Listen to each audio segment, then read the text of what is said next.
No, Tara and I were just so tired, so we...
Hello trainers and welcome back to EUL by Unity Clash, the premier European league for Pokemon Unite. It's time to start the journey on crowning the next EUL champion. But first, teams are here today to compete through the gauntlet of qualifiers for the honour of going to battle in EUL. I'm Spartan Tano, and today I'm handing off to the incredible Lobo, who will introduce our other goated casters. Over to you, buddy. Hello, everybody. The rumors are true. The EUL is back. We just heard some wonderful words from the host magnificent himself, Mr. Spartan Tano, who is not here at the moment, but I am joined by two incredible casters. I am joined by the wonderful, the enigmatic Husky Star. Welcome on in. And I'm also joined by the ever so handsome, the ever so lovely, and the ever so bubbly Mr. Jonathan Hyde. How are you guys doing today? We're back. It's off season. Worlds is, well, not off season yet, actually. Worlds is just around the corner.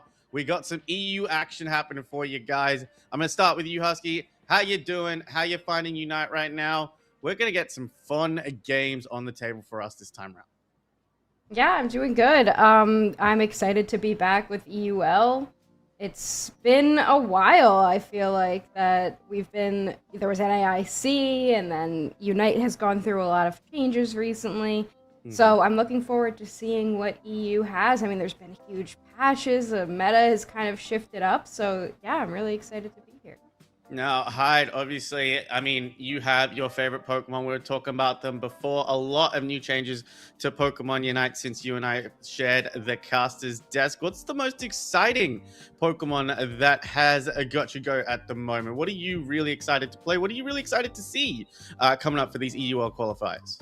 I doubt we'll see it because it's been one of the top bans across the last couple of months since it's released. But for Alligator, listen, I'm a crocodile fan. Anything reptilian, I'm there for. And this Pokemon, I fell in love with it. Just the fact that it's able to, just the movement animations, popping waterfall. Look at that guy crawl. If there's one thing Unite does really well, it is animations on their Pokemon. I love it. And this Pokemon packs that punch as well. 3 different bites on its crunch, and it just devolves everything. It just devours everything. I love it. So I don't think we'll see it. I think the anti-Johto League's going to strike it out. But yeah, if we get to see it, I'm going to be excited. I mean, being an Aussie myself, I know a thing or two about crocodiles. It is my little favorite Toto boy. I mean, it is such a powerful Pokemon. Plus, I think the unanimous decision is that all the pre-evolution Johto starters are the most adorable Pokemon as they're walking through in their first stages. I mean, now let's get down to the crux of it. EUL is back. I believe we have 16 teams that are here today that are going to be fighting for qualification. Only 12 teams are going to be qualified as well. So we've got a mix of really nice teams that we've seen before in past seasons. We've got teams that have been remade, and we've got teams with different players shifting around. So it's going to be very, very exciting to see what we've got going up. But let's talk a little bit about some of the patches and, you know, where Pokemon are currently standing. I mean, we've had a big patch to some, I mean, one of the more prominent defenders in Articuno. Articuno was very, very strong for a long time with just the intense amount of crowd control that's able to just burst out. Its Ice Wing Whiteout Unite move can completely lock off and defend a pad, but it has had some nerfs as well. I mean, Husky, do you see this Pokemon still as problematic as it used to be, or does it still need a few more nerfs? Honestly, I haven't even really been thinking too much about Articuno. It seems like the classic defenders that we had usually seen are still kind of the ones that we expect to see. Things like Vaporeon, Umbreon, Snorlax, another big one. Articuno can be good. It's very, very tanky. But I think in terms of newer Pokemon, like Jonathan said, Feraligatr is kind of like the guy right now. We've also been seeing some Typhlosion.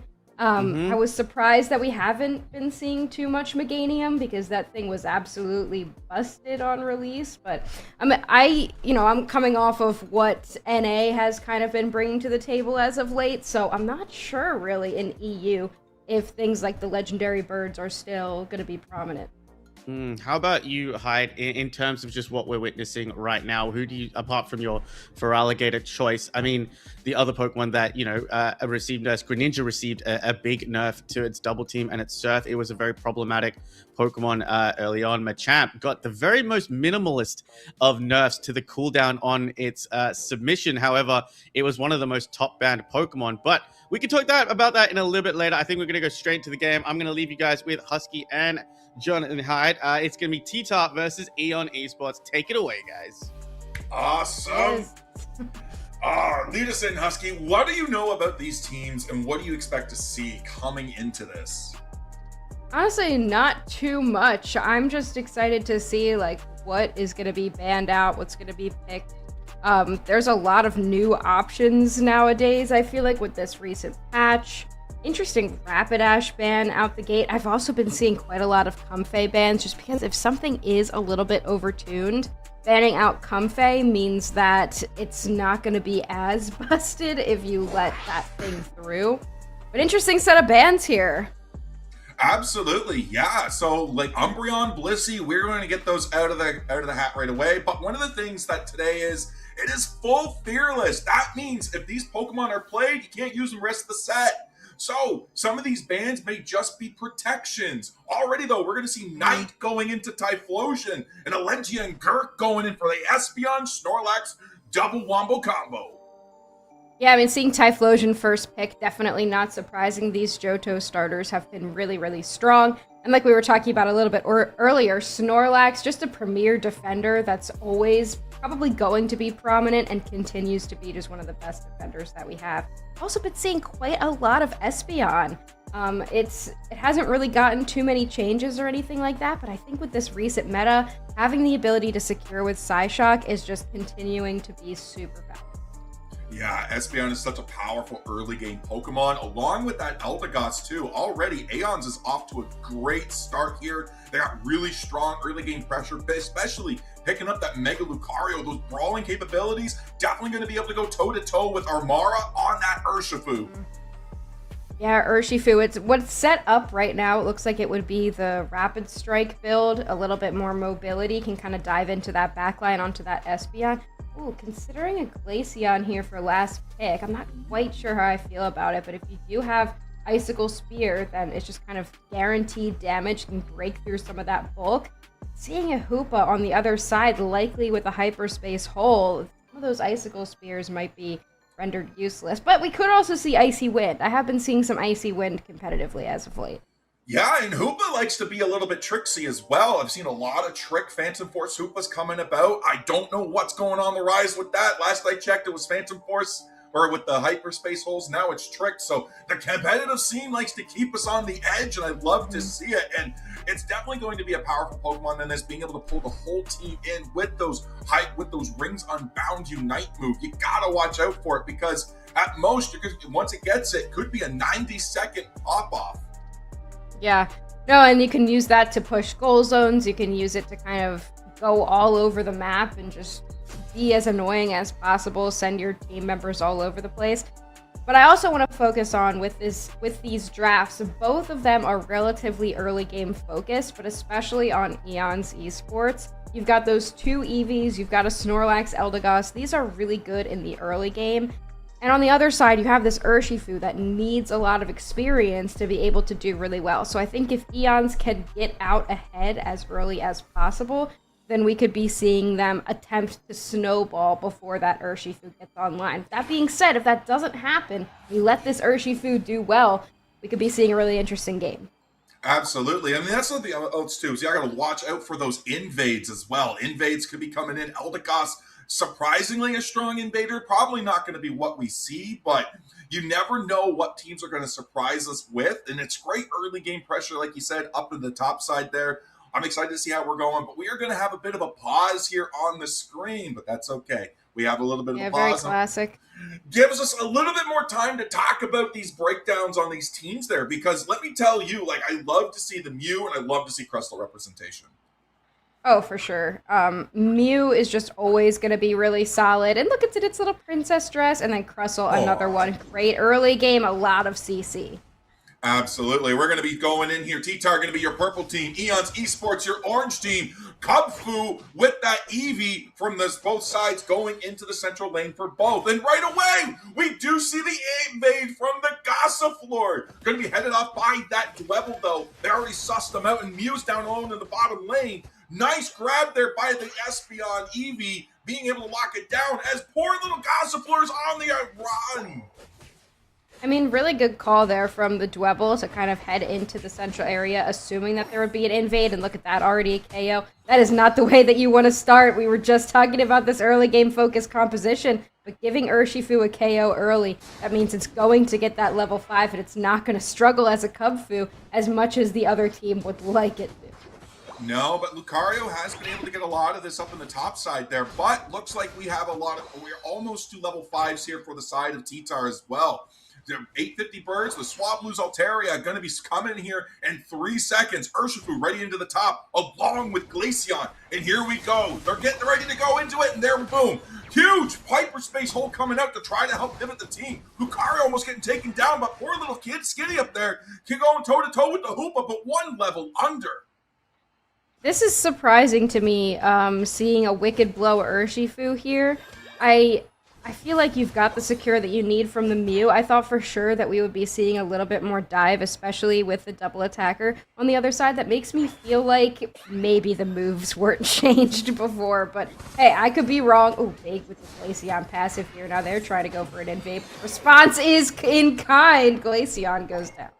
Grab that hyperspace hole at the last second there as DJ for Eon is going to be up in the top side, getting a few little stacks that they're able to do. Still 4 levels away from a Mega Evolution as Ghatlue gets taken down. Now we do have that DJ alone up against Armara going toe-to-toe, but they're low on HP. They got to back off and already contesting this wild Pokemon. Yeah, this is kind of unfortunate for Eons. I mean, I feel like they've just been running it down so far. I guess they're getting a little bit too overconfident. They really wanted to stifle that Urshifu's growth because it has such a bad early game when it's Cubfu, but they've just been overextending and giving up KOs they definitely shouldn't be giving up. So this is a great start here for T-Tar. They are going to take the Regidrago as well. Urshifu going to be pocketing the Regidrago buff. That's going to be crucial for it because it is stacking that attack weight. That means it's going to be able to get those stacks in a lot faster. So you got to be more on top of it if you want to stop those scores. Already we're going after DJ. Low HP. They got 2 stacks in. They eject over the wall for the escape. Great there, but now they won't have it for coming up for our lane objectives as we're gathering in the bottom path. I mean, eject button plus focus band pop there for the Lucario. I guess they get out decently well because they don't go down and they get a couple of stacks, but I just feel like Eons has fallen so far behind. I mean, look at this. We got 2 level 8s on T-Tar. That being said, Regilecki getting very low. That will go over to Eons. That's going to be huge for them. Double evolutions are going strong here now for Eons as they're able to put the pressure down for against the T-Tar. Crustl's already falling. That's the tank. That's the walls. Gone. Now they have to back out. Mew putting up a little bit of a light screen there as Regilecki's barreling down. Amara's trying to stop this. They're going in deep. There goes the captain of the Cotton Guard coming up there. Snorlax gets taken down by a huge beam of solar.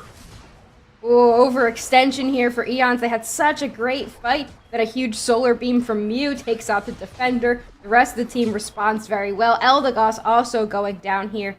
T-Tar considering a push, but they've been doing really well so far with knowing their limits and not overextending. So they've just kind of let Eons be the one to make mistakes so far, pick up KOs where they can, and now we've got a huge level lead for them as well as a decent 4. Yeah, but Eons is not going to let that off. Typhlosion is off there, surrounded by Eons as well. If they're able to find the KO on this could be the difference. Yon coming in from the Snorlax. They do find it. Massive experience swing in their favor. Now they're going to be able to find that Urshifu, their double knockup, but that gets away thanks to the hyperspace hole. That was great timing on the Unite move there from Lucario. Just not expected that Pokemon to come in.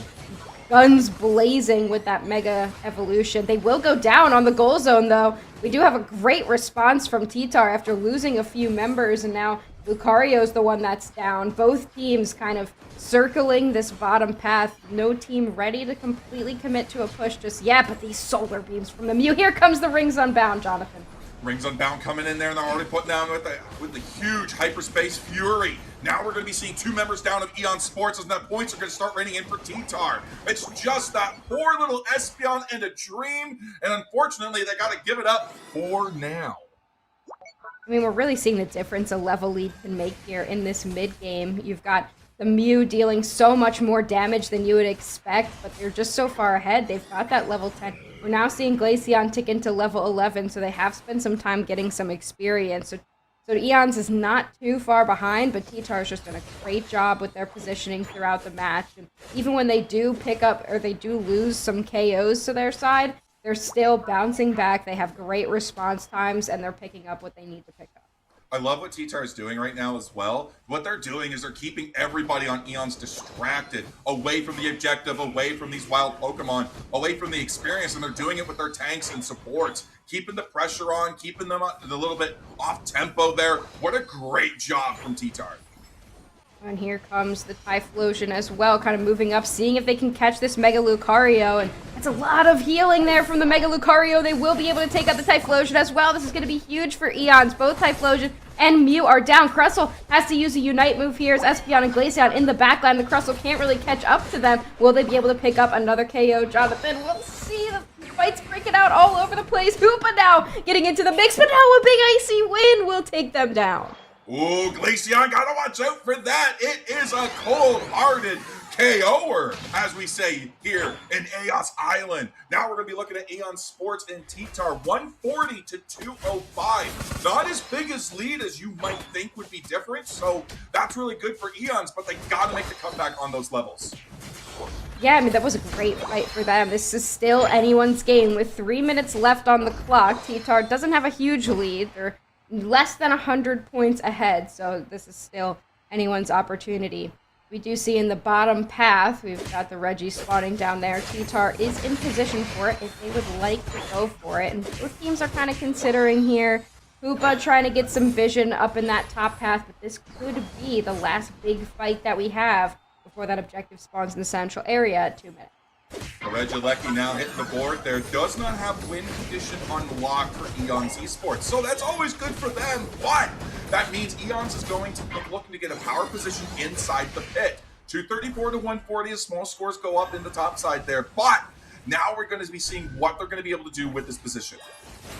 You gotta watch out for this Mega Lucario. That's just so much damage that they have. Oh, breaking Glaceon's passive is gonna be big there. They do give Crustle some time to reset. 5 seconds left on the clock. Eons has the better positioning, but T-Tar's got the better levels. Look at Urshifu. They're going to be able to dunk in 100, but that does mean Eons wants to go for the rip, Jonathan. They're going in. This is Groudon spawn. The game's now on, and here we go. Huge overheat. The Mew secures. Huge grab from the Electro Ball. You gotta watch out for it as Eons Esports is taken down. 1, 2, 3, 4, 5, and T-Tar's collapsing onto these pads, looking to dunk these Hundo Burgers. I mean, what a great fight there from T-Tar. You kind of know that if they're going to see Urshifu going for a back tap, that means Eons knows it's 5v4. That's probably their best chance to go for a rip. They do have some good secure. They've got both Icy Wind and Psyshock. You just got to hope for the best at that point, but T-Tar played it very well. They don't have their best secure tool. That is the Urshifu, but they do have the Mew, who's been playing incredible all game, able to take down that Groudon. And now it's all but over. There's still a minute left on the clock, but about 600 points behind here for Eons. It's going to take a miracle. That could be more because that Urshifu is now at 50. They're going for another dunk, so make that 700. I don't like to count it out too soon, but I mean, the valiant effort is still there. They need to get back on the board. They need to go quickly because anything can happen in these last 45 seconds. We're already pushing the pass. A huge eruption comes out, but no!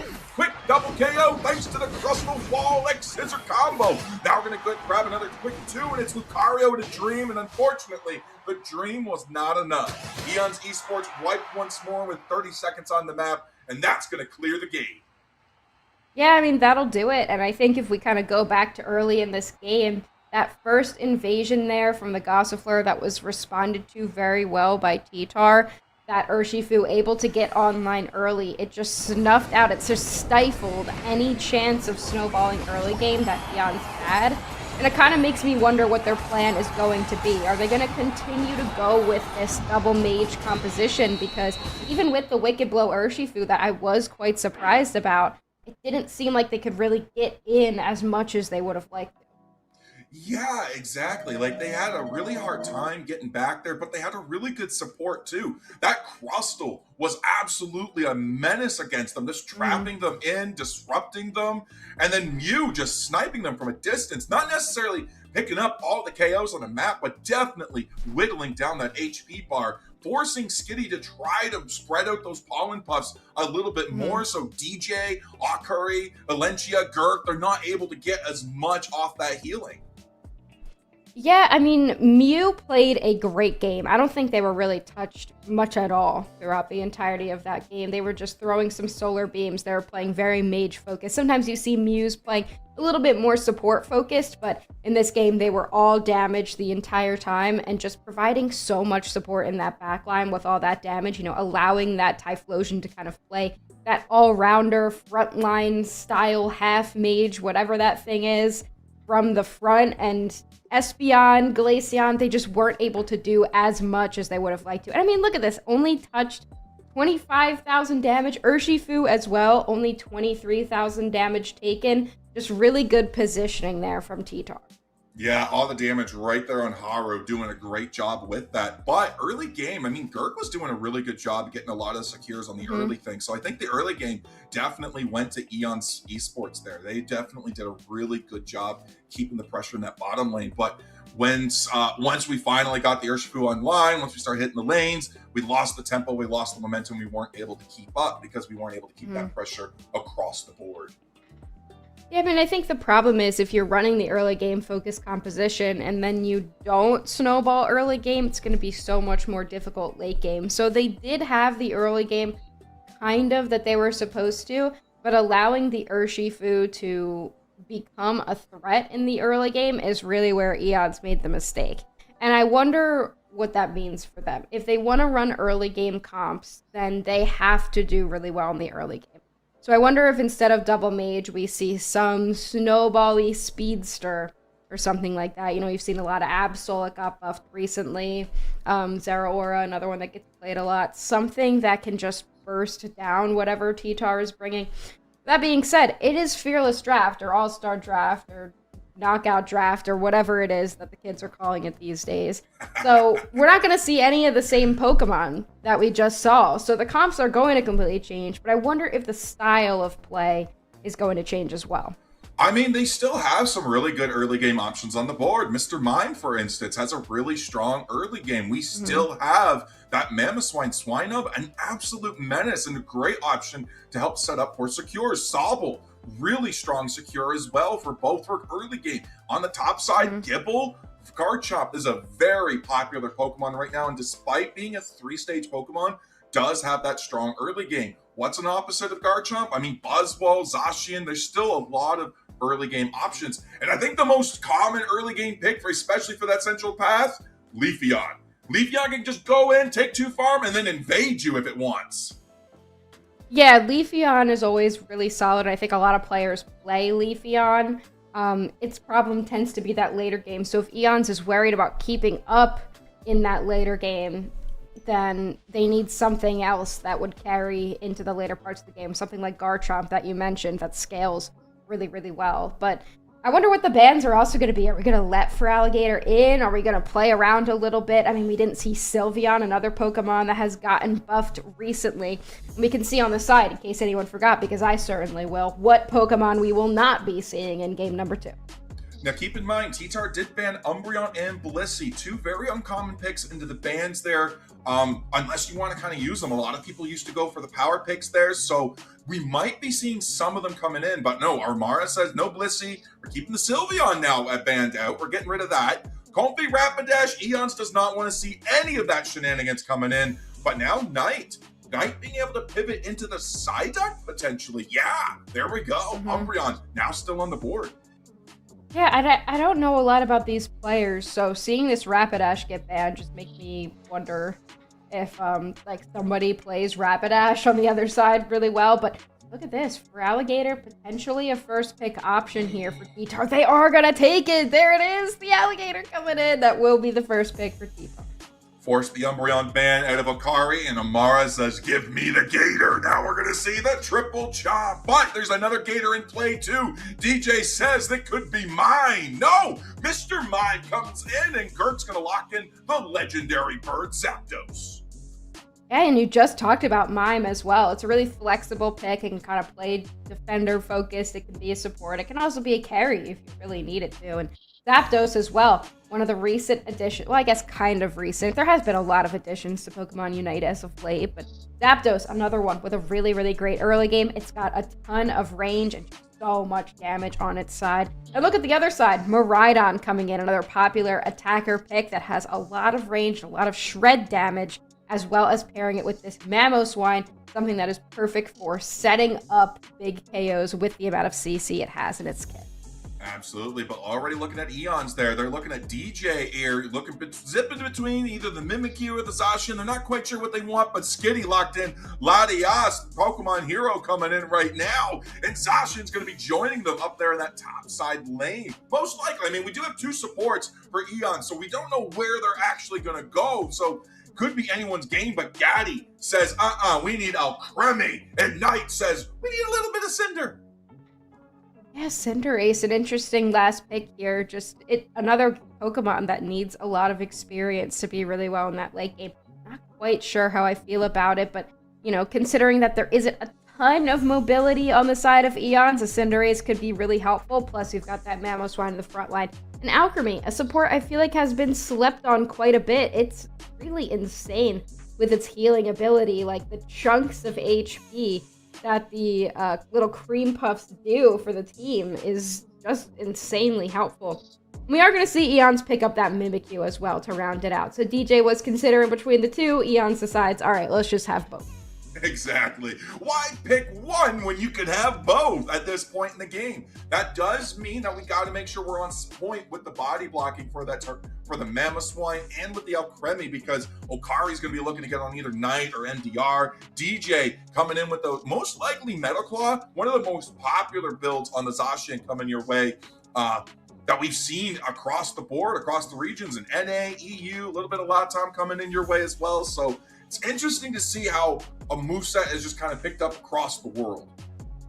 Yeah, I mean, Zacian is just a really flexible pick. It has that extremely strong early game. It's one of the best top path Pokemon, and always has been since its release. So seeing it go up against the other side when T-Tar was able to kind of snuff out that early game from the last match and, you know, kind of see what they bring up there. There's some options there for T-Tar as well to bring up into that top path. And, you know, I assume it'll be for Alligator, but we will see going into game number 2.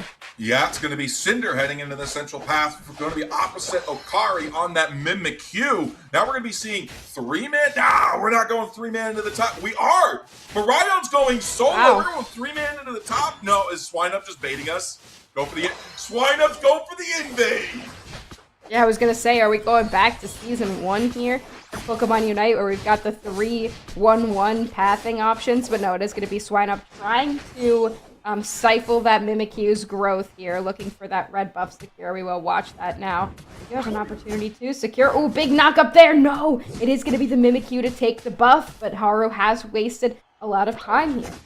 They have, but they got to keep wasting more because, again, it's only one experience farm left on the field for them. They have to deny it. No, Mimikyu hits 5. Haru's in trouble now as we do have Alentia coming in to correct. Oh. There it is, the jump pad escape. Now they're going into the top. They got to try to get past these Natus. They link up with their team, and now it's a 4v3 scenario.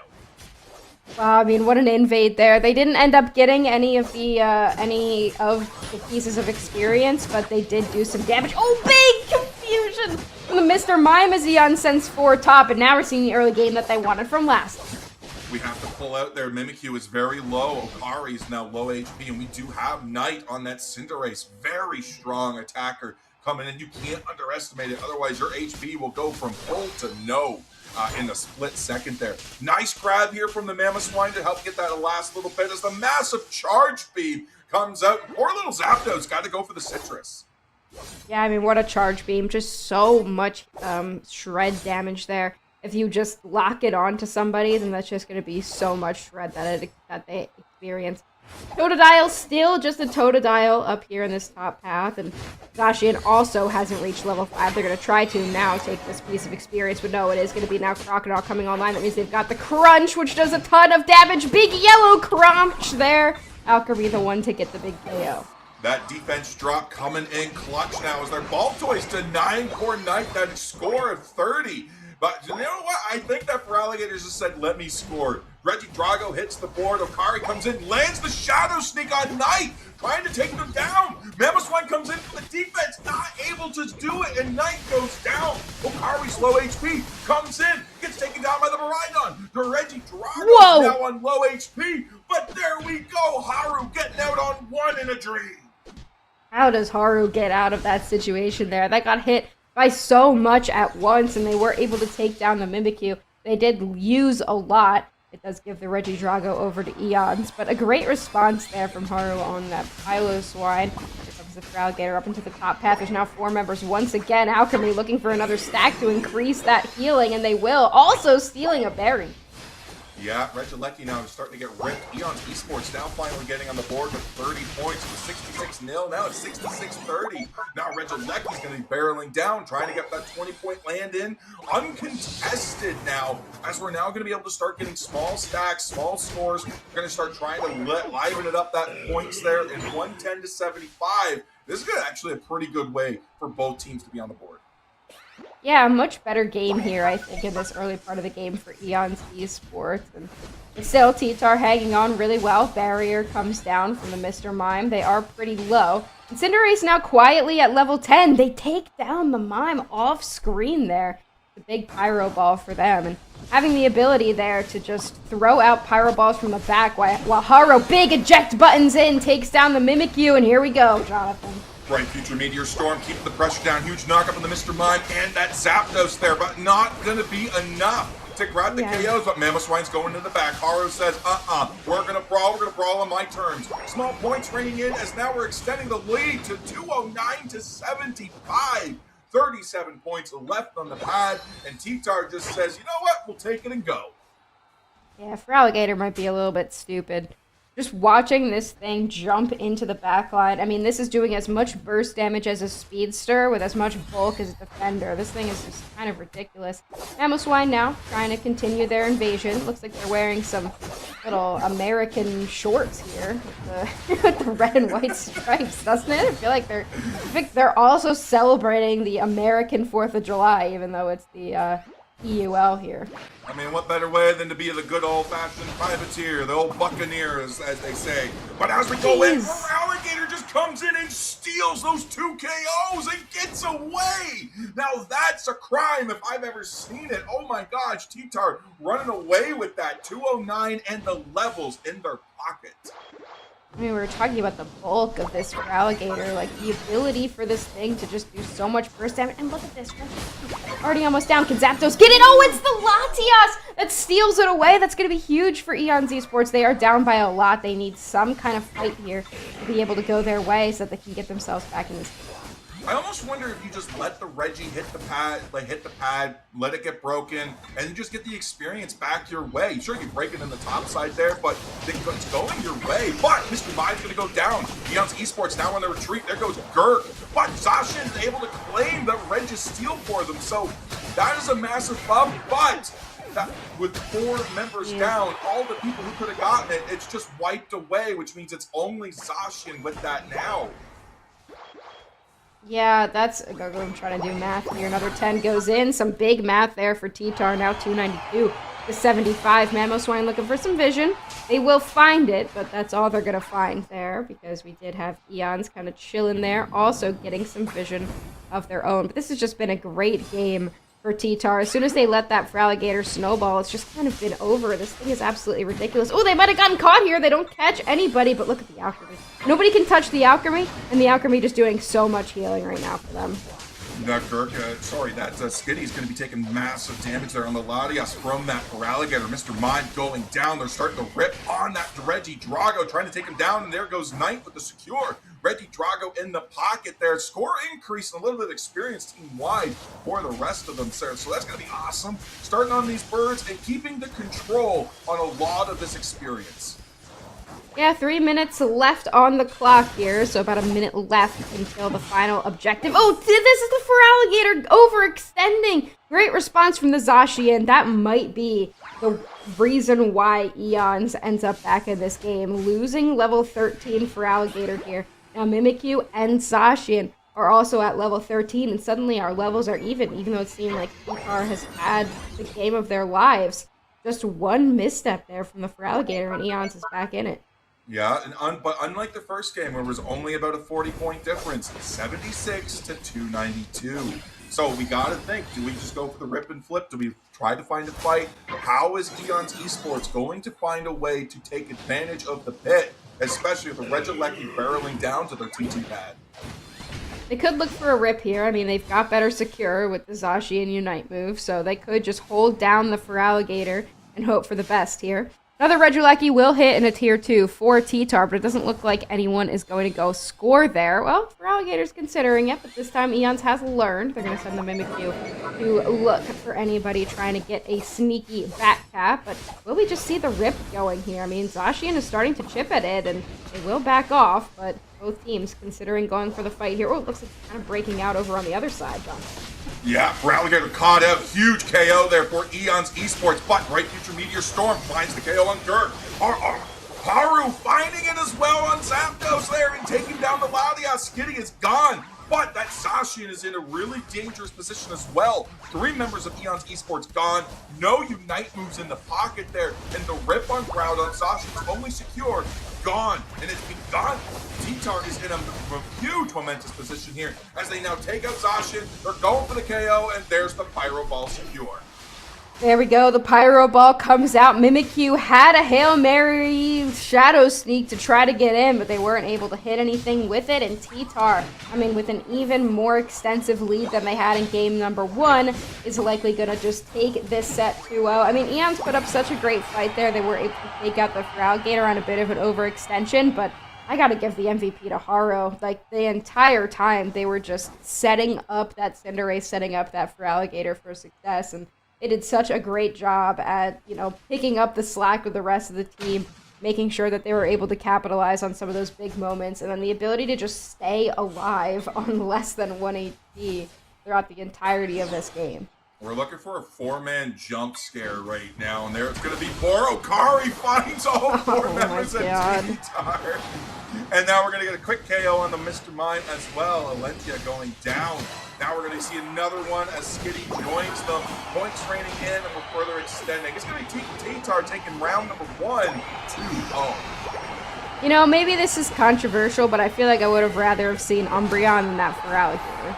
This thing has been stupid the entire time. Like, the burst damage, the chunk damage that Crunch does is just absolutely ridiculous. I feel like I would have just let Umbreon go.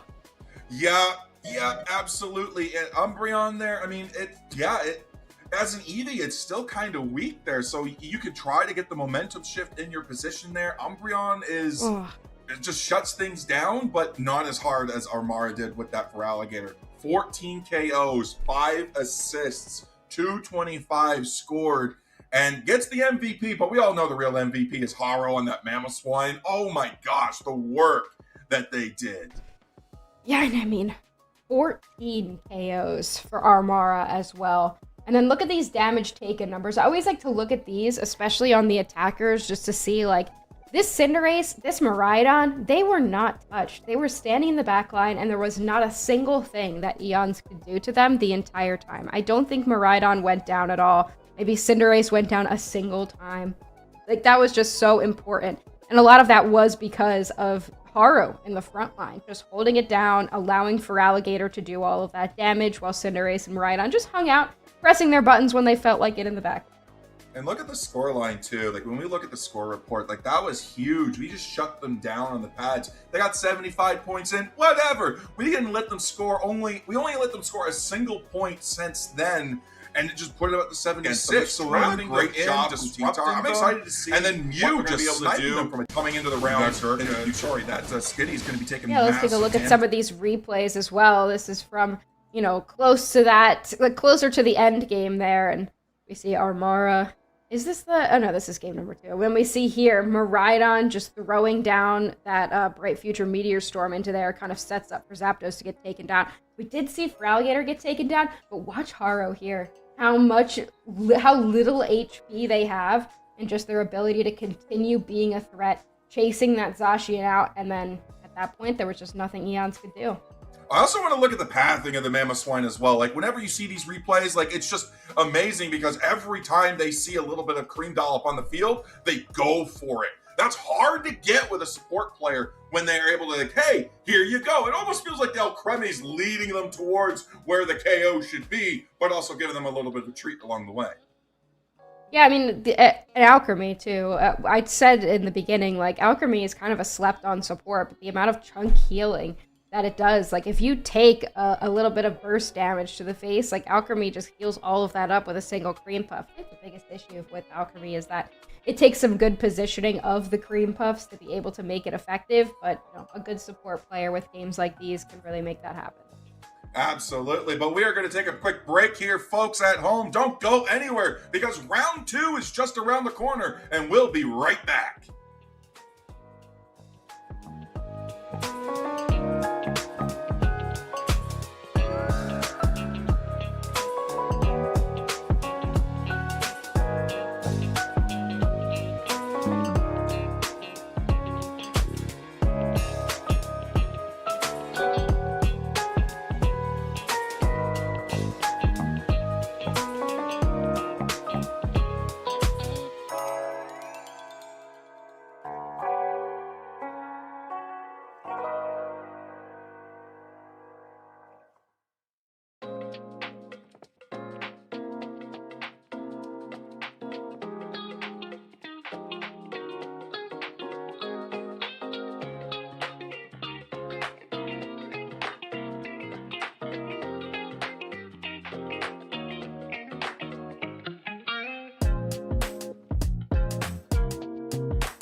And welcome back, everyone, to EUL Qualifiers. So, it's been a little bit since we've seen you. Sorry about that.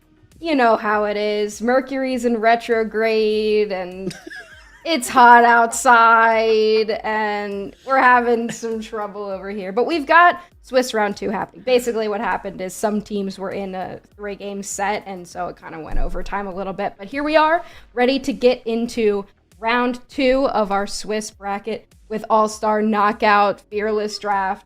And we are going to be seeing Rework Esport Core versus Electro Drifters in this round number 2. So it's going to be a really interesting match because both of these teams, I guess from what we kind of assumed going into this tournament, was they ended up upsetting their round 1 opponents. So they're coming off of some really intense victories, Lobo. Yeah, absolutely. So, I mean, just looking at our round 1, I mean, Electro Drifters went up against Nasty Family, and Nasty Family is made up of a few members of Los Caracuros, which were competing in the league, the UCS League, this season as well. They've also got a few members, we've got Niat as well from Los Caracuros, we've got Relark as well from Los Caracuros, but they're also being joined by some very prominent players throughout the entirety of the EU region. We've got Dodo and we've got Christo as well, who was the sub for the eventual European champions and world qualified Peps. So a very, very strong team from Nasty Family. And like what you were mentioning as well, I believe it was Rework managed to take a victory over, I'm going to butcher this name, Omon Busalov. I believe that is the name. We can go with that, yeah. Yeah, I mean, they have a lot of prominent players as well. They've got Qatar, Milphil, Captain Ginyu, known as Nachos as well, a player that a lot of us behind the scenes for EU have their eyes on. One of the most, talented players that we've seen come out of the EU. We've got Traffy and Galaxy as well, prominent, big name hitters in this one. So this is going to be a really exciting one for us to watch, and I'm kind of excited to see where this one goes. And it's only round 2. Yeah, I mean, only round 2. We've got 5 rounds today, and this is just the qualifiers, and we're already seeing some games go to 3, or some sets go to 3 games, and maybe we get lucky enough to see that in round 2 as well. But these two teams, Rework Esport Core, we've seen quite a lot of in EUL previously, and Electro Drifters, also made up of some members that we've seen in Grassroots quite a lot and in the pro scene. Jonathan, what do you think of these two teams so far? You know what? Like I said, they took down some pretty hard-hitting players and coming into their super teams. So this is going to be a pretty intense setup coming in here. Mm-hmm. So I like the looks of that. I love to see it. And coming into an all-star draft as well. I mean, we see some pretty infamous Pokemon on a lot of different players, but all-star kind of throws that out the window. We kind of got to dig deep into our pockets. So if these players can't do that, well, I think we know exactly which way the game's going to go then. Yeah, for sure. And we've already got some information here as we're getting ready for our draft. Rework is going to be that second pick, meaning they are going to have control over 2 of the picks as opposed to the first pick that will go over to Electro Drifters. And Electro Drifters has chosen Kyogre as the round 1 map, so a little bit tankier, some more tall grass. We could be seeing them play that into their strategy. I think Groudon and Kyogre are relatively evenly used throughout some of these competitive situations, so we'll have to see if it changes the way that they formulate their team comps. But Lobo, based on round 1, which you weren't casting, you were just watching and, buying blind boxes or whatever it was you were doing behind the scenes. Hey, I was what paying did you attention. think? What did you think of the teams and the compositions that we saw last time, and how do you think that might play into our second round? Look, again, the 2 teams that you guys got the privilege of casting, which was Tita, which is formerly MTZ Esports. Again, a really fun, young team as well that really try to make the best of their creative composition. The Eon's also a newly formed team as well. These teams have been drifting. These teams have been scrimming each other quite a bit as well, from what I'm hearing from the in the EU postseason as well. So, I mean, unfortunately for me, I think in game 2 it was just a matter of draft difference here. I mean, Feraligatr was very, very strong, but it was also supported by other Pokemon like Alcremie and like your Mamoswines. Once you Mamoswine has a good knock-up, it has a good disruption with Ice Fang as well. My personal thing is that it's probably the second best defender against Snorlax, but I think Eons will definitely come back, and T-Tar looking very, very strong compared to their early season showing. Yeah, absolutely. And I'm going to give it over to you two so that you can talk about this draft, but I'm going to be watching out to see where Feraligatr ends up in this set, but I will be the one looking at blind boxes this time. Enjoy Electro Drifters versus Rework Esport Core. I hope she finds a good blind box to share with us when we go back onto break. Hide, but straight away, we've got Umbreon, Typhlosion, and Snorlax going to be banned off. I thought Snorlax is a very interesting pick, especially for a Kyogre map, considering how much health it does recover from those citrus berries that are spread more. The density of citrus berries across this map is quite a lot more than it is on Kyogre, so the healing options for Snorlax are there, so it becomes a lot more prominent of a defender. So it seems like a very, very good ban to me. Yeah, especially if you're not in that first pick slot like Electro Drifters is. That forces the ban into them. And if it's a Pokemon that you want in your hands, like you said, Lobo, it is the best defender in the game right now. But it looks like Electro Drifters is going to be putting up Eldegoss as their first pick. Yeah, Eldegoss got a buff recently in the latest patch. A lot of people are saying return of the Elder Glock is always better. Eldegoss rises once again. Prioritizing that supporter over what Rework Esport Core seem to be going for. There's Huskies Feraligatr coming up as soon as possible in the first two picks. Feraligatr very much going to be assisted by that Suicune. I said it before, John. You can take all the damage away from Suicune, but the crowd control this Pokemon possesses is insane. Absolutely. How is it an all-rounder when it's more of a tank or supporter there? But speaking of tanks, Professor Mush going to be locking in Crustle with Max RG onto that Espeon. A dynamic duo that is going to be a menace in that bottom lane, especially with level 4 powers curves. Yeah, absolutely. Look, Espeon, I think maybe this isn't too big of a hot take. Probably the best attacker in the game, apart from the Pokemon that was just selected by you, which is that Mew. The Psyshock into the stun, along with the Psychic Solera, whether you decide to play Psybeam or you decide to play Future Sight, which we have seen as well. It's such a good Pokemon, and it does counter very well into Feraligatr because it does damage. Waterfall provides a little bit of a shield, but it does prevent it from getting stunned. Quincy going to go with the Buzzsaw, another good counter to that Feraligatr. Just going to get absolutely slammed and jammed all over the place, and Syrian is going to pick up that Urshifu, which just by looking at those items here, Hyde, with the eject, you would kind of expect that to be the Angry Bear, the Dark Bear, the single strike Urshifu, which did get a buff as well. So that punch is doing a lot more damage. It is, but Rework Esport Core is going to be locking in all the damage that they can muster for Feraligatr on Clam and Volto. Locking in Charizard Y for the final pick for Rework Esport Core. Powerful Mega Evolution, a powerful control Pokemon to just be able to outburst a lot of damage. You can't underestimate this Pokemon, and one of the ways to really take it down, which is Slowbro, just kind of lock it in, hasn't even been picked. Yeah, I agree with you there on that one, Hyde. Slowbro, I think Slowbro stays in the meta purely based on its Unite move, that Slow Beam. However, Quincy Buzzsaws that we're seeing with the double slammer combination come out from Buzzsaws, which can bring Charizard out of its Unite move as well. So a Buzzsaw is an interesting counter, but you just have to make sure you don't get set ablaze by the drought and the power of that Mega Charizard. Why? Megas have fallen off a little bit. I'm kind of happy to see it because hopefully we're going to get more Pokemon being more viable. But I really do like Frigo's pick of the Galarian Rapidash, kind of serving as a pseudo Dodrio. They do a little bit different, but Smart Strike, very, very hard to catch as well. So I always ask Tano this as well, Jonathan, but I might as well ask you, on paper, taking away any kind of player bias, which comp looks more promising to you? I gotta give it to, oh my god, you know what, this is hard because Electro Drifters has that early game, but Rework Esport Core has the late game hands down. It all comes down to whether you can utilize the Buzzwole or the Urshifu. But listen, I think I got to give it to Rework Esport Core. But already we got that invade coming in. They don't get away that blue punch. So the Excelgor still going to little Kung Fu, but it is in danger and it's got no assistance coming its way. If there is one thing that's absolutely undeniable in Pokemon Unite, if you see a Ghatlue in that central lane, you must go invade it.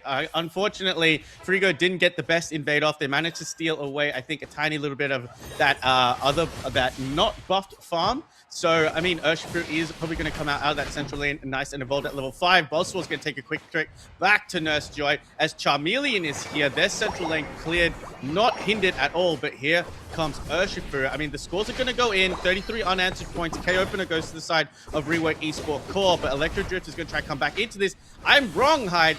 That is a Water Bear Pseudo Speedster Urshifu. Yeah, already coming in. Even the birds are here. We're going for the Vampire Crunch. Not going to be able to do much. That 1 HP gets taken down by Elder Clock. But right away, Urshifu is clapped back and taken down and sent back to Nurse Joy. Great work from both teams, taking down powerful Pokemon on either side. Yeah, they've done well here as, I mean, Rapidash is going to do what Rapidash does. I mean, not a lot of these Nachus are seen by a lot of these teams just because they give a very minimal amount of experience and 1 AOS point each, but it is enough to get that Rapidash online. Still no points for the side of Electro Drifters. Suicune going to go hunting for that Surf and that stun that comes along with the Whirlpool. I mean, and that's just going to allow Croconaut to steal some more Nachus for themselves. Very, very close to that level 7. Once it gets to that level 7, that big Data Boy and that big Crunch is going to be doing a big amount of damage. Absolutely. Buzzwell is looking to try to find an opportunity there as Reggie Drago does hit the field. Already we're seeing Rework Esport Core collapse on it as we have Dancing and Prancing up on the top side there. Charizard's ready to go, but Urshifu's ready to dive onto it. Rapidash is there. We're getting that boosted auto. There goes the crossbow, and it's still the Charizard's Fire Blast to pick it up. But Charizard's still not out of the woods. Urshifu's able to take it down, and now they're looking for the Mew. Mew goes in, but little HP. But Rapidash claims the Espeon. I mean, even with the amount of HP, Urshifu still hunted down the Mew. Mew has one of the best abilities in the game to kite with that Mewsted Auto Electro Ball combination, but Urshifu still hunted for the KO. Buzzwall's going to try and take down the Feraligatr, but with that Waterfall Hindrance ability, is going to stop it there. The knockup does stop it as well. Still unanswered points. Points have remained the same in this game, 0 to 33. Smart Strike going to go on to the cross. You can't really stop the Rapidash from doing what it's going to do. Reggie Roulette on the board as we see Seren's going to try and take their central lane farm and get closer to that Unite move, which it does with that level 9. Bottom side, we've got Regieleki. Top side, we'll see which Reggie is going to spawn. Rework has gone for the pressure of the Regieleki, whereas Electro Drifters have opted for the buffing Reggie on the top side of the map, which is going to be Regirock. Regirock, defense, special defense, they're going to be up in the way. We do have that Suicune looking for a way in, not going to be enough. Great troll block to try to buy some time from that Crustle, locking up that wall, stopping that Regieleki from just going in and putting down those scores. Already we are seeing Clem getting clapped by that X-Scissor, but they get healed up by one of the many citrus berries on the map. Yeah, absolutely. Feraligatr does have a way of just getting in out of there. Waterfall, unfortunately, cannot go through walls, and as soon as you run into a wall or an opposing Pokemon, you're just going to get stunned out of it. It does cause a knockup, but here's the Elder Glock. They want to try and get this KO on Azaleet. They're going to steal that Citrus Berry. Cross is going to come and help, and this is really good pressure being shown by Rework Esport Core. Feraligatr picks up a KO on the Buzzsaw as well. Try and blitz alongside. The Mega Charizard Y is here. He sets the sun. The sun is up. That Fire Blast is going to burn anything in its way. The Water Start Urshifu is going to pop into Unite. The Flowing Fist are raging, and Feraligatr gets taken down with an X-Scissor as well. Charizard comes out of its Unite move, almost gets blocked off by the Rock Tomb from the Castle. Has to pop its eject and just survive.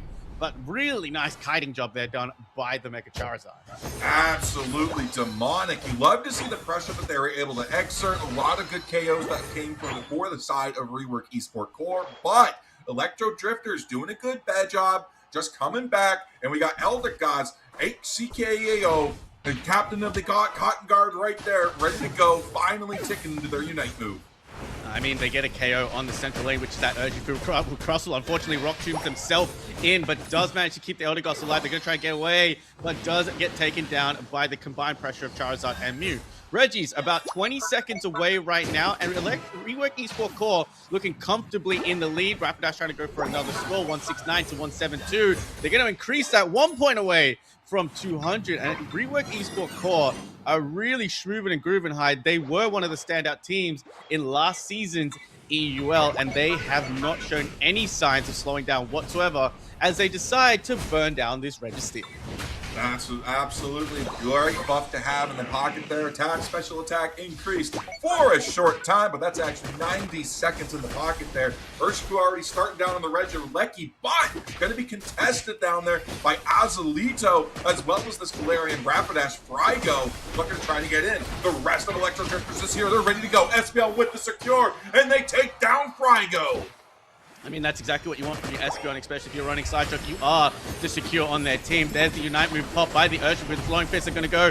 Is it going to miss its target? No, it does not manage to get onto the Suicune. However, the Suicune does go down. Charizard takes to the sky. Regieleki walks in to the pad. They could avoid the damage here by trying to score, but they're not going to do that. Psychic Solaire does send Mew back to Nurse Joy. Triad Blitz going to try and block the Urshifu in and get a KO. Smart Strike finishes it off, as well as Rework Esport Core. They're trying to catch this Galarian Rapidash, but sometimes it's in the name. It's just too rapid, dashing all over the place. Side Shock miss. Endless Ice Pack comes in from the Suicune, trying to take down the Elder God, but it's going to heal itself up, give itself some shields, blocked off by the Whirlpool, and finally gets taken down. I mean, Rework Esport Core, even on the back foot, Clyde, they're still looking very, very solid. Yeah, 237 after a bunch of KOs there. They're now taking the level lead. Quadruple 12s with Voltos sitting at level 13. And they're not done yet. They're keeping the pressure on to these Central Birds, but the Rapidash is going to go down. Frygo has to go home on the takeout order, and there we go. We're going to see Feraligatr go for a cheeky cord, get pulled out of the waterfall by the Buzzwole. Poor Clem is now just stalling for time. I mean, we talked about how strong Feraligatr is, Hyde, and that's just one of the weaknesses. Buzzwole is a great counter to this Pokemon to be just pulled out of any kind of waterfall move. I mean, look at this Charizard looking for a 50. 30 seconds left to go until our first objective decides to spawn. Level's not looking too bad. 2 level 13s on both sides, Hyde. I mean, but so far in terms of team fights, it's been pretty even between both of these teams. Yeah, Electro Drifters had a pretty strong open there. They got really good KOs. They got that Urshifu back online despite the invade there. But Esport Core was able to make the comeback there. Charizard opting not to score the 50, looking at the time, being like, all right, wasted too much time. It's time to group up because the Kyogre is here. And when there's a Kyogre, the game is never over. I mean, now Electro Drift is going to play off of their top side pad, which they've got available. They can retreat to it. Smart Strike on to the Cross, who's going to go searching. Buzzwole being very patient in that bush, just waiting for anyone to decide to wander into the tall grass. And we know in the world of Pokemon, you never want to randomly go into the tall grass. They are found by the Suicune, but this is so far, Hyde, it's just a poking contest between both of these two teams. I mean, that's all you can really do. I mean, Mew has the range with both Electro Ball and the Solar Beam in its pocket there, but it's going to be the pick on the Buzzwole. That is huge. Rework Esport Core already now starting to turn, but Electro Drifters is kind of panicking. They're going in, but there goes the Seismic Slam. Kyogre is gone, but Espeon gets the secure. 3 down, so now all of a sudden we do have that Urshifu that gets taken down. That was afterwards. That means we do have a buff on the Feraligatr for Rework Esport Core as Crustle falls as well. We have 2 buffs over on the side of Rework Esport Core who ended up losing that objective. Espeon is still here. They managed to secure that. Buzzwole's going to jump as well. Are they going to try? They're going to pop the Super Swirl Slam. They're going to slam down the Mew as well to try and get that range damage off the board. Another jump comes down as well. And Rapidash dangerously low. Buzzwole is not tend to take likely to be KO'd early in that Kyogre fight. The Side Shock does stun the Feraligatr as well. And now we've got a 3v3 situation, but Urshifu is going to try and chase down as well. No Unite moves on the side of Rework Esport Core with 36 seconds left to go. And about a 200 burger would solve this one, Hyde, and Electro Drifters have seen it. However, Mew now is going to make sure that they're going to need 300 points for this top side. It's available. 427 to 172. They're going to need the 50 in first. They're trying to do the math here, Hyde. No, they want the Urshifu to score because it doesn't have the buff. Now they're going to put the Espeon there on that pad. That's where that buff's going to come through. They got 10 seconds to do it. Come on. You can do it, Electro Drifters. Rise to the challenge. Do it. Go, go, go. Eldegoss does get the 70 into that top lane. However, I don't think any more points went in. Just a little bit too slow on that tier 1 breakage. However, I mean, even then, there was a very good defense by Rework Esport Core. A very close game in the end, Hyde. 101 points between these two for this first game in our round 2 of Swiss. Wow. I mean, back and forth game. I mean, Rework Esport looked to have, the lead for the early games of the fight, but Electro Drifters came back into it. Those early scores from Rework Esport Core, building up about a 100-point lead for majority of the game, really worked in their favor. Yeah, it absolutely did. We had a really good run there. They almost had that too. They were so close. The Espeon clutch though from Max, able to clear that Kyogre in their favor, really gave them a fighting chance. And it just goes to show that you can't underestimate the Espeon. But again, Lobo, this is all-star draft. This is true fearless draft, which means these 10 Pokemon off the board. Yeah, and that's what I like to see. You can kind of see possibly where they're leading to. I mean, Rework Esport Core went for a lot of very, very strong picks in this game one. We saw the Feraligatr, we saw the Mega Charizard White, and we saw the Mew as well. Suicune, also a very, very popular Pokemon.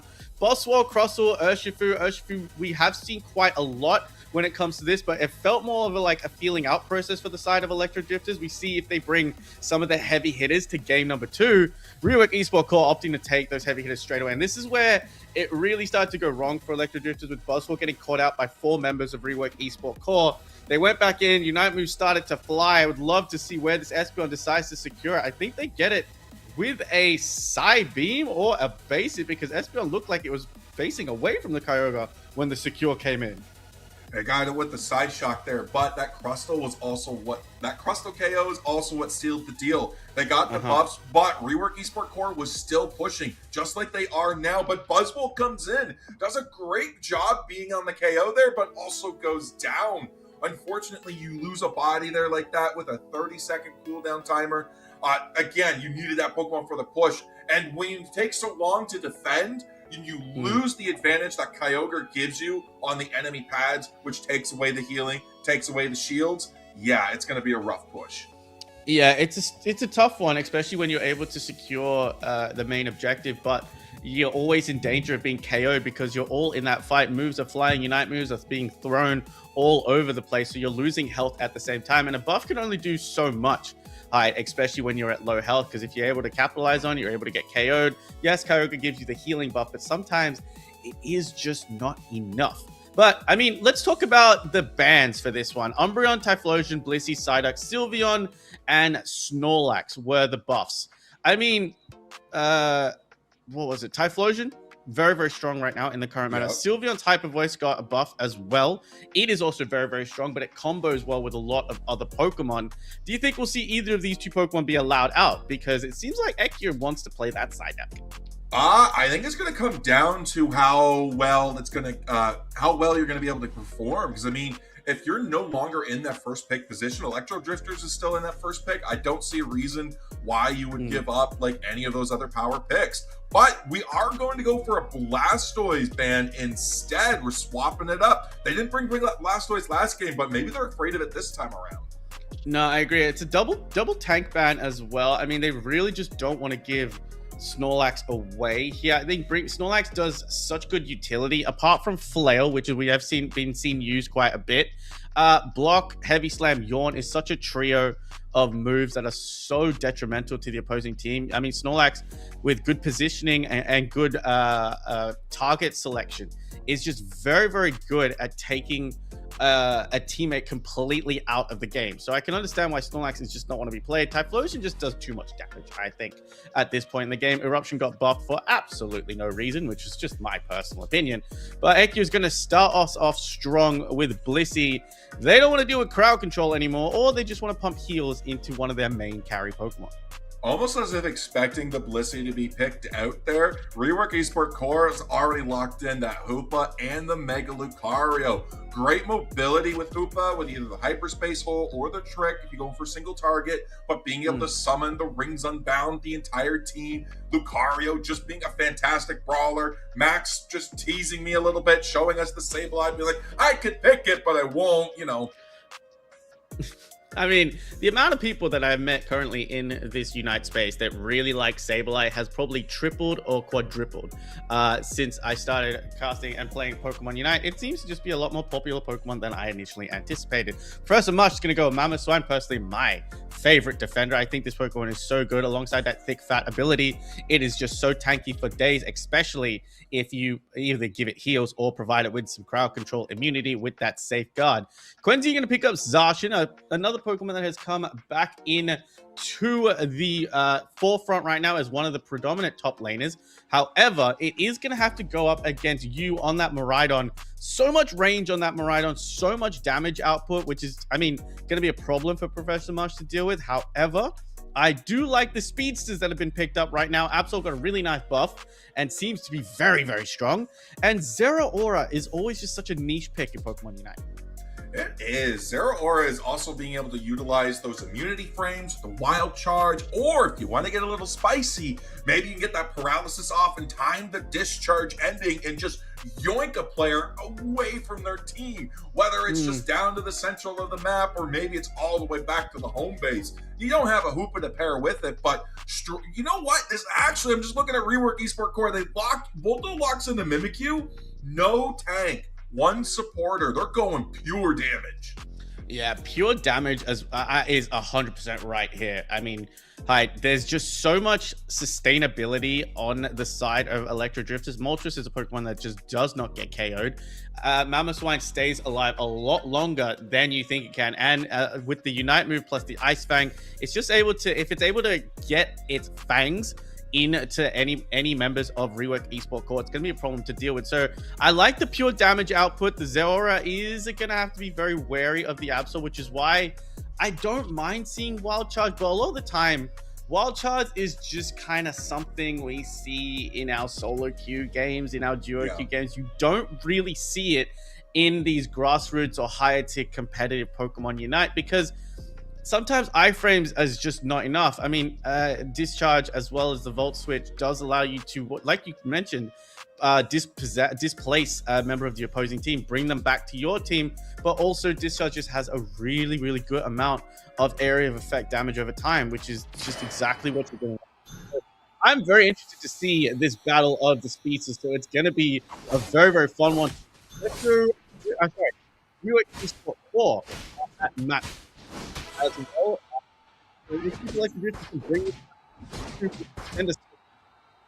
hopefully we see Azalito Clem going on the top side. We see Frygo coming to the bottom with Miraidon there. Going to be doing a lot of good stuff with you, but already Mamoswine's doing great work. Moltres diving in, keeping the pressure on. Absol forced out there. Miraidon, lots of damage down, forcing Swine back. It's interesting to see the picks that they've selected to go into that central lane. Absol and Mimikyu both work in that central lane as they come out level 5 very, very strong. Top side, we see Lucario going up against the Sword Doggo. Blissey's going to give him a little bit of assistance. The fact that Hoopa doesn't require an evolution does make it a better supporter going straight forward. But here we go straight away. The play rough going to come through onto the Zeraora with the assistance of the Absol. That's going to be a nice combination play as these two are just trying to argue over who should have gotten that KO because Absol could be having buffs right now. Yeah, we feared the iframes on the Zeraora with that wild charge, so even though it's not a common thing, they're like, you know what, it could happen, so play rough gonna counter that, and the Spark was just not able to follow. Blissey quickly going down, and Zeraora is starting to get eaten up again by that Mimikyu. We're going to see Zacian stay on the top side as Zeraora dips to go grab its central lane farm. And you know what? A lot of points are going to be going in for Rework Esport Core. No, I do like this combination right now because you've got the crit ability from the Absol that does big amounts of damage. You can either lead in with the Absol first and then finish it off with the player off, or you can lead with the player off and then finish it off with the Absol. This combination is a very interesting one. It's a high damage output combination which seems to work alongside that Miraidon. Myself, I'm not a play rough enjoyer, but I will not condemn those that want to play so roughly heading on into this one because it is working for Rework Esport Core at the moment here, Hype. It is Rework Esport Core keeping the pressure on despite the Drago just hitting the field now. Now they're moving through it. No team really interested in it too much. Never mind, they backtracked and made a liar out of me because that's what they like to do. But you got to watch out. Serio, Professor Mush are coming back up. And the Miraidon Electro Drift being used against the Electro Drifters. I mean, talk about just, I don't know if that's BM. I don't know if that's just throwing it in the face, but love to see an Electro Drift Miraidon. It does provide for a lot more movement so that Miraidon is not going to get countered by those speeches on the side of Electro Drifters. It does do a lot of damage. It's very, very hard to target as well as the Zeora is going to try and do so right now. Miraidon just able to get out of that wild shot. Does get picked up by the Ice Fang though, and that is why Mamoswine, even in its second evolution, is so good. Metal Claw is going to go in. The wild charge is going to not do as much damage on to the Hooper. Are they going to get the KO? Yes, Absol is going to manage to pick up the KO on the Zero, send it back to Nurse Joy as well. But whilst the defense is going on here, Hide, Mimikyu and Lucario doing their own thing in the enemy team's central area and on the top objective. Yeah, this is a great push from Electro Drifters, trying to get control down in the bottom pad, bottom lane here, trying to get the Regieleki as well, but Rework Esport Core completely eliminated that central pad. Lucario goes with the Aura Sphere from across the map, diving in now, eject into the Moltres, close combat, takes him down. There we go, there goes Professor Much Giant joining them as well. And now we're further extending this lead. Quick KOs, quick scores, and a quick lead. Just such offensive pressure coming up from the side of Rework Esport Core. And you saw exactly why I think Electro Drift coming out from the Miraidon was the right call. It got dived by the Moltres, but then was just able to Electro Drift out. Lucario is going to be stubborn and try and score that stack and get the points moving. 70 points to 191. Again, I mean, Electro Drifters have been stopped from scoring early on in the game, but they have made it up heading on into midway.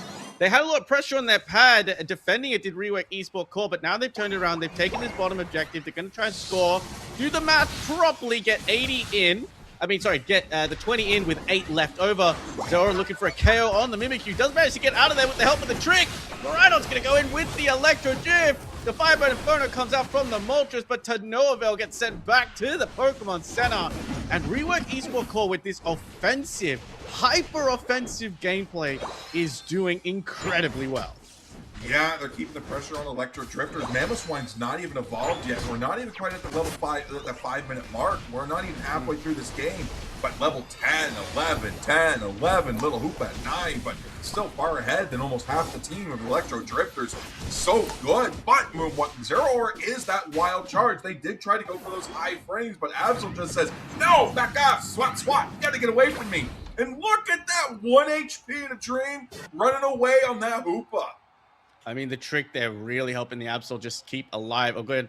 I mean, the wild charge, again, once it has multiple targets, the KO is still doing, I mean, we thought the Absol was going to go down, but just not enough damage coming out of the Zero. It's iframe versus iframe, but the crit damage, the Mega Lucario, and the surprise factor of the Electro Drift Miraidon is doing so well. Regice is on the table on the top side. Regiroulette has been rolled. Regice not too bad this time around. It is going to be absolutely obliterated off the board. 70 to 256 as we pass the halfway point. They're not going to allow them to get any more stacks in as the Bliss Assistance in to the Wild Charge is going to come through. Can they get some points in right now? Hooper is here, going to try and stop it. Does get them pushed out as well. Moltres is going to try and put some pressure here. Hooper doesn't have access to Unite Move yet. Can't call roll for the Assemblers to assemble. However, they do manage to break that pad. Aura Cannon is going to go through. Mega Lucario is going to be used as well. Close Combat's going to fire. Firebird Inferno does get popped by the Moltres as well. But Electro Drifters, they're showing they have just as much damage on their side. Look at that. They're able to claim a couple of KOs, but Miraidon comes in. Quick double KO now for Rework Esport Core. Mimikyu coming in with the 2 KO streak as they finally take down the Zero Aura. Mamoswine follows with the 3 KO streak, leaving Regieleki ripped and primed, ready for Rework Esport Core. This Electro Drift Miraidon is tearing apart Electro Drifters. Just the fact that it's able to lock on to a lot of these Pokemon and just overshoot by a great distance, keeping Miraidon just out of range. It's just working for them. I mean, it is. You're 100% right.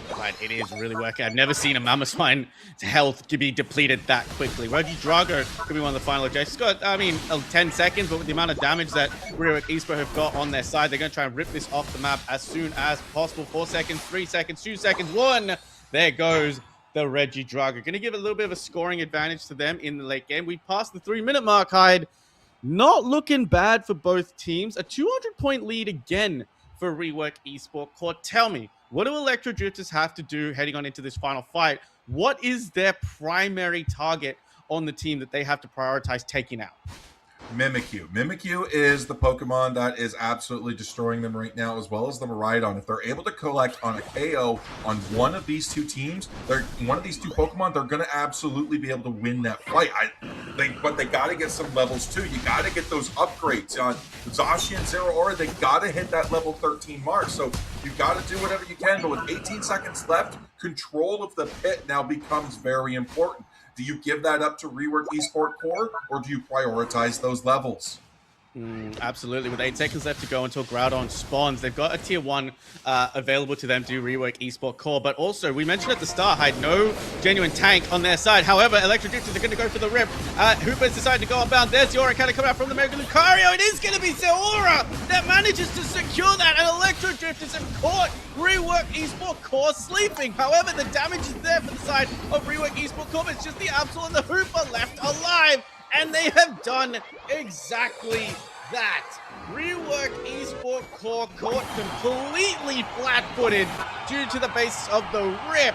Everything was thrown into that central area for that final objective, but it was Electro Drifters through the ability of Zeraora that managed to secure it. It's 400 to 256. 1 minute and 16 seconds left on the clock here. We do have a couple of Unite moves that could be quick to get back up with that Absol, with that Mega Lucario. So, and a lot of experience, they're still hitting the board. There's still time because it's 400 to 256. Less than 150 scores. That's literally just a full hundo burger and a half. You know, that all that they need. So Rework Esport Core is still in this. Electro Drifters has to mount that strong defense. I think Hooper is trying to get its Unite back. They do have 45 seconds. Volto is here, level 14. Level 14, Lucario as well. No Megas. However, look at the Unite economy on the side of Electro Drifters. They've got Zacian, they've got Moltres, they've got Zeraora here. As Absol is going to go in, try to bait them into jump. They have the Electro Drifters going to come up from the Miraidon. The Hooper has got Unite move as well. The stuns are going to come through. Mimikyu is going to take out the Blissey. Absol's going to 1v1 on the Zacian as well. 2 carry streak coming out from the Zacian as well. From there, they transport to the portal of the Hooper. Only Absol is going to get a 14 in. That is not going to be enough, but the Unite move coming back for the side of Electro Drifters really enabled the defense of that pad. Wow, what a game for us to watch, Hyde. We're going to a game 3, baby. We absolutely are, and with more picks off the table, Mamoswine, second best defender there. Miraidon, strong attacker. We have Absol, Mimikyu even, that's still good, but Mega Lucario, a staple that's gone. Hoopa, a staple that's gone. It's just, there's so many Pokemon that have just been eliminated with this. Blissey, too. Going to a game 3, we're going to have 26 banned Pokemon. 20 Pokemon banned from our sets, 6 more fresh Pokemon hitting the ban table for game number 3. Hopefully, maybe Snorlax comes off the table for game 3? I don't know, Hyde. I mean, they might. The fact that the 6 Pokemon that we've got banned out right now, Umbreon, Blastoise, Typhlosion, Snorlax, Sylveon, Psyduck, they're all very much staples of the metagame currently right now in Pokemon Unite. Keeping them off the table so that players have to dig deeper. There you go. Deeper. I got there in the end. They have to dig deeper into their bag of usable Pokemon to come out with a comp that works. Might work. However, this is now a head game, a mind game. Do you leave it open? Do you allow it to get picked by the opposing team? For me, there's 3 Pokemon. I'm going to say 4 Pokemon on that. Honestly, you can make a case for all 6 of them to be banned out, honestly. But before we talk about that, the damage that came out from Rework Esport Core was immense. However, I mean, catching them flat-footed with this rip was absolutely immense. Yeah, and they're going straight into that. The Zeraora lands the final hit on the Groudon or Kyogre. Sorry, that's right there. The Groudon, my bad. Oh my gosh, can't even look at the colors on the map. Able to get that secure, locks it down. Boom, here we go. The Plasma Storm goes in. We're getting all kinds of just damage in there as that damage is now slowly starting to go down. Discharge is still up. We still got so much going in as the Sovereign Sword comes through, trying to hit that down, looking for how the last hit came in. It's just 4 purple bodies just straight in there, and then it's right in. I couldn't see anything. It was just a flash of bright lights for me. I don't know how you make sense of anything that happened in there. But you're right, the Sovereign Sword went in from the Zarshin. The Plasma Gale was in from the Zeraora, which created that ring of electricity. Perhaps they went for the discharge, but in that space, Hyde, how do you know that you're targeting the main objective? I mean, they did very well here. Did Rework Esport Core to KO the Zeraora and the Blissey. However, I mean, if there's 3 Pokemon you want defending a pad, one of them is definitely a Mamoswine. The other is probably that Moltres as well. So, game 3 imminently on the horizon. But I mean, we're not even going to get time to see our beautiful faces again. We're just going to go straight into game 3, Hyde. And it seems like the 6 Pokemon that we talked about, they're just going to be banned off straight away. Umbreon, and I believe it was... oh no, what was the one I was missing? We're missing Umbreon and Psyduck right now. Psyduck, Same yeah, four bands, Psyduck. Umbreon and Psyduck. We're opting for Inteleon instead. It means Rygo in that ban slot for Rework Esport Core. Going to be banning out Psyduck, which means the only ones that's going to be coming through off the ban list, Umbreon. Is Umbreon, and it's not a bad defender to have in this game 3 right now. However, we're close to 100 Pokemon in Pokemon Unite, Hyde. 6 bans. It's at some point, these 6 bans are going to become inconsequential. They're just going to be the bans. They're just going to be the Pokemon that are the most that cause the most nuisances in Pokemon Unite. However, Professor Marsh is going to take the opportunity to pick up that Umbreon as well. Such a good defender, providing heal, providing sustain, mean look. It does provide disposition as well. But however, as a lead to, going to go for a Pokemon we haven't seen in quite some time. Talked about it earlier in the broadcast. It is that Articuno, which I still think is too powerful. It absolutely is. Strong freezing coming out there, but Max looking at that Clefable. Sarian looking to tease us a little bit with the Dancing Duck. Quackquaval could be seeing its first appearance in EULM. Oh, that mind's on Remy. I was about to say, Quackquaval is the brand new toy. I'm sorry, Yveltal is the brand new toy on the block here at Theia Sky Ruins. However, excuse me, Quackquaval just seems a little bit underwhelming for what I'm seeing mostly on Twitter and just mostly in its performance in games right now. But it's still such an interesting Pokemon that I would love to see be played. I love the fact that Max has gone for the Cramorant. I can't wait to see if it is a Dive Air Slash or Surf Hurricane or a combination of the two. That Pokemon has such good crowd control, and its Gulping Gap Missile is such a great Unite move to play. Frigo going to pick up a Lapras, and Volta going to pick up a Blaziken. Ooh, I do like the Lapras there. We got a lot of good sustain off of it, a lot of good buffs, and now we're going to see an Electro Drifter's going to be coming in. Do we see the Machamp? It's 1.5 second increase on submissions cooldown. It is now 9.5 seconds. Is this going to be enough to curb the Pokemon, or is Electro Drifters just going to be like, nah, it's still busted? I was so excited when Clem was hovering over Phalanx. Phalanx is the one Pokemon that I want to do really, really well in Pokemon Unite, and I think it is at the top of the list by a mile for a Pokemon that needs a desperate rework. However, I mean, we're talking about the cooldown nerf, nerf, I would say, the cooldown nerf for Machamp, which I don't think is really a nerf in and of itself. It's a half a second, 1 second cooldown hide. In retrospect, submission is still such a great move that provides you with complete hindrance resistance, as well as your displacing. Oh my god, I can't speak today. You're displacing a Pokemon. However, Lapras did get a buff as well. It's got a little bit of booster. Its boosted attack does give it a little bit more healing. Its Bubble Beam has got a cooldown of 1 second as well, and its Ice Beam does give you a movement buff as well. So I'm interested to see if Lapras can claw its way back in, maybe into the fringes of defenders in the meta right now, just to see how it goes.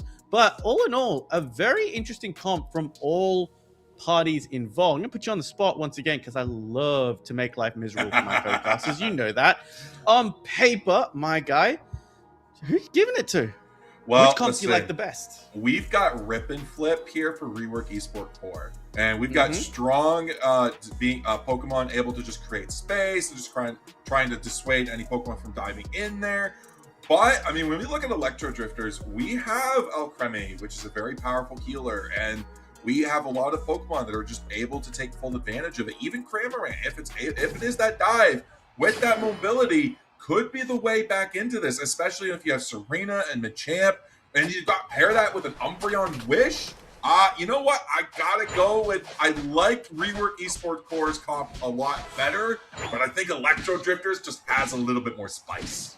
Absolutely. I mean, that's an absolutely brilliant take. This is game 3 height. It's only round 2, and we're getting a bunch of game 3s coming up at the EUL qualifiers. Lapras, look at the damage that it's doing early. The eject button has to be forced out from the Cramorant. I mean, Lapras with a Mewtwo is such an impressive bot lane for the side of Rework Esports Core. No invades from either of these two teams because they want to prioritize positioning.